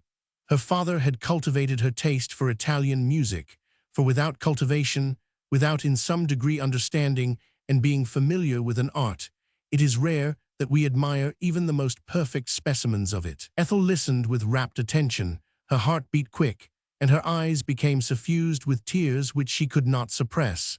So she leant forward, shading her face as much as she could with her veil, and trying to forget the throng of strangers about her. They were in the pit, and having come in late, sat at the end of one of the forms. Pasta's air was concluded, and she still turned aside, being too much agitated to wish to speak, when she heard her aunt addressing someone as an old acquaintance. She called her friend Captain Markham, expressed infinite pleasure at seeing him, and whispered her niece that here was an old friend of her father's. Ethel turned and beheld Mr. Villiers. His face lighted up with pleasure, and he expressed his joy at the chance which had produced the meeting, but the poor girl was unable to reply. All color deserted her cheeks, marble pale and cold, her voice failed, and her heart seemed to die within her. The room where last she saw the lifeless remains of her father rose before her, and the appearance of Mr. Villiers was as a vision from another world, speaking of the dead. Mrs. Elizabeth, considerably surprised, asked her how she came to know Captain Markham. Ethel would have said, "Let us go," but her voice died away, and she felt that tears would follow any attempt at explanation. Ashamed of the very possibility of occasioning a scene, and yet too disturbed to know well what she was about, she suddenly rose, and though the commencement of a new air was commanding silence and attention, she hastily quitted the room and found herself alone outside the door before her aunt was well aware that she was gone. She claimed Captain Markham's assistance to follow the fugitive, and attended by him, at length discovered her chariot, to which Ethel had been led by the servant, and in which she was sitting, weeping bitterly. Mrs. Elizabeth felt inclined to ask her whether she was mad, but she also was struck dumb, for her Captain Markham had said, "I am very sorry to have distressed Miss Fitzhenry. My name is Villiers. I cannot wonder at her agitation, but it would give me much pleasure if she would permit me to call on her when she can see me with more composure." With these words, he assisted the good lady into the carriage, bowed, and disappeared. He was not Captain Markham. How could she have been so stupid as to imagine that he was? He looked, upon the whole, rather younger than Captain Markham had done when she formed acquaintance with him during her expedition to London on the occasion of Ethel's christening. He was taller too, and not quite so stout, yet he was so like, the same frank, open countenance, the same ingenuous manner, and the same clear blue eyes. Certainly Captain Markham was not so handsome, and what a fool Mr. Villiers must think her for having mistaken him for a person who resembled him 16 years ago, quite forgetting that Mr. Villiers was ignorant who her former friend was, and when she had seen him. All these perplexing thoughts passed through Mrs. Fitzhenry's brain, tinging her aged cheek with a blush of shame, while Ethel, having recovered herself, was shocked to remember how foolishly and rudely she had behaved, and longed to apologize, yet knew not how, and fancied that it was very unlikely that she should ever see Mr. Villiers again. Her aunt, engaged by her own distress, quite forgot the intention he had expressed of calling, and could only exclaim and lament over her folly. The rest of the day was spent with great discomfort to both, for the sight of Mr. Villiers renewed all Ethel's sorrows, and again she bestowed the tribute of showers of tears to her dear father's memory.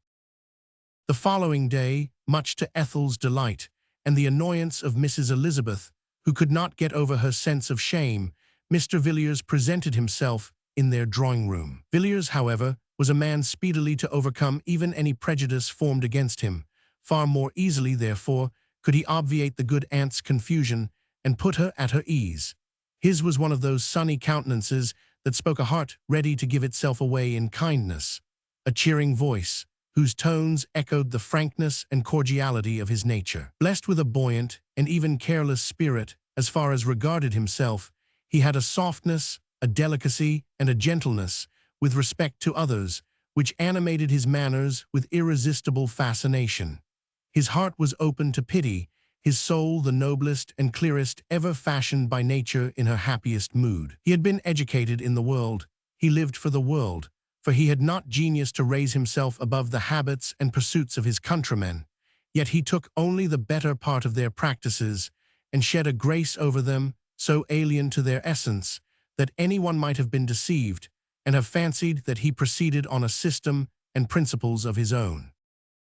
He had traveled a good deal, and was somewhat inclined, when pleased with his company, to narrate his adventures and experiences. Ethel was naturally rather taciturn, and Mrs. Elizabeth was too much absorbed in the pleasure of listening to interrupt their visitor. He felt himself peculiarly happy and satisfied between the two, and his visit was excessively long, nor did he go away before he had appointed to call the next day, and opened a long vista of future visits for himself, assisted by the catalogue of all that the ladies had not seen, and all that they desired to see in London. Villiers had been animated while with them, but he left the house full of thought. The name of Fitzhenry, or rather that of Lodore, was familiar to him, and the strange chance that had caused him to act as second to the lamented noble who bore this title, and which brought him in contact with his orphan and solitary daughter, appeared to him like the enchantment of fairyland. From the presence of Ethel, he proceeded to Lady Lodore's house, which was still shut up, yet he knocked, and inquired of the servant whether she had returned to England. She was still at Baden, he was told, and not expected for a month or two, and this answer involved him in deeper thought than before. End of vol. I.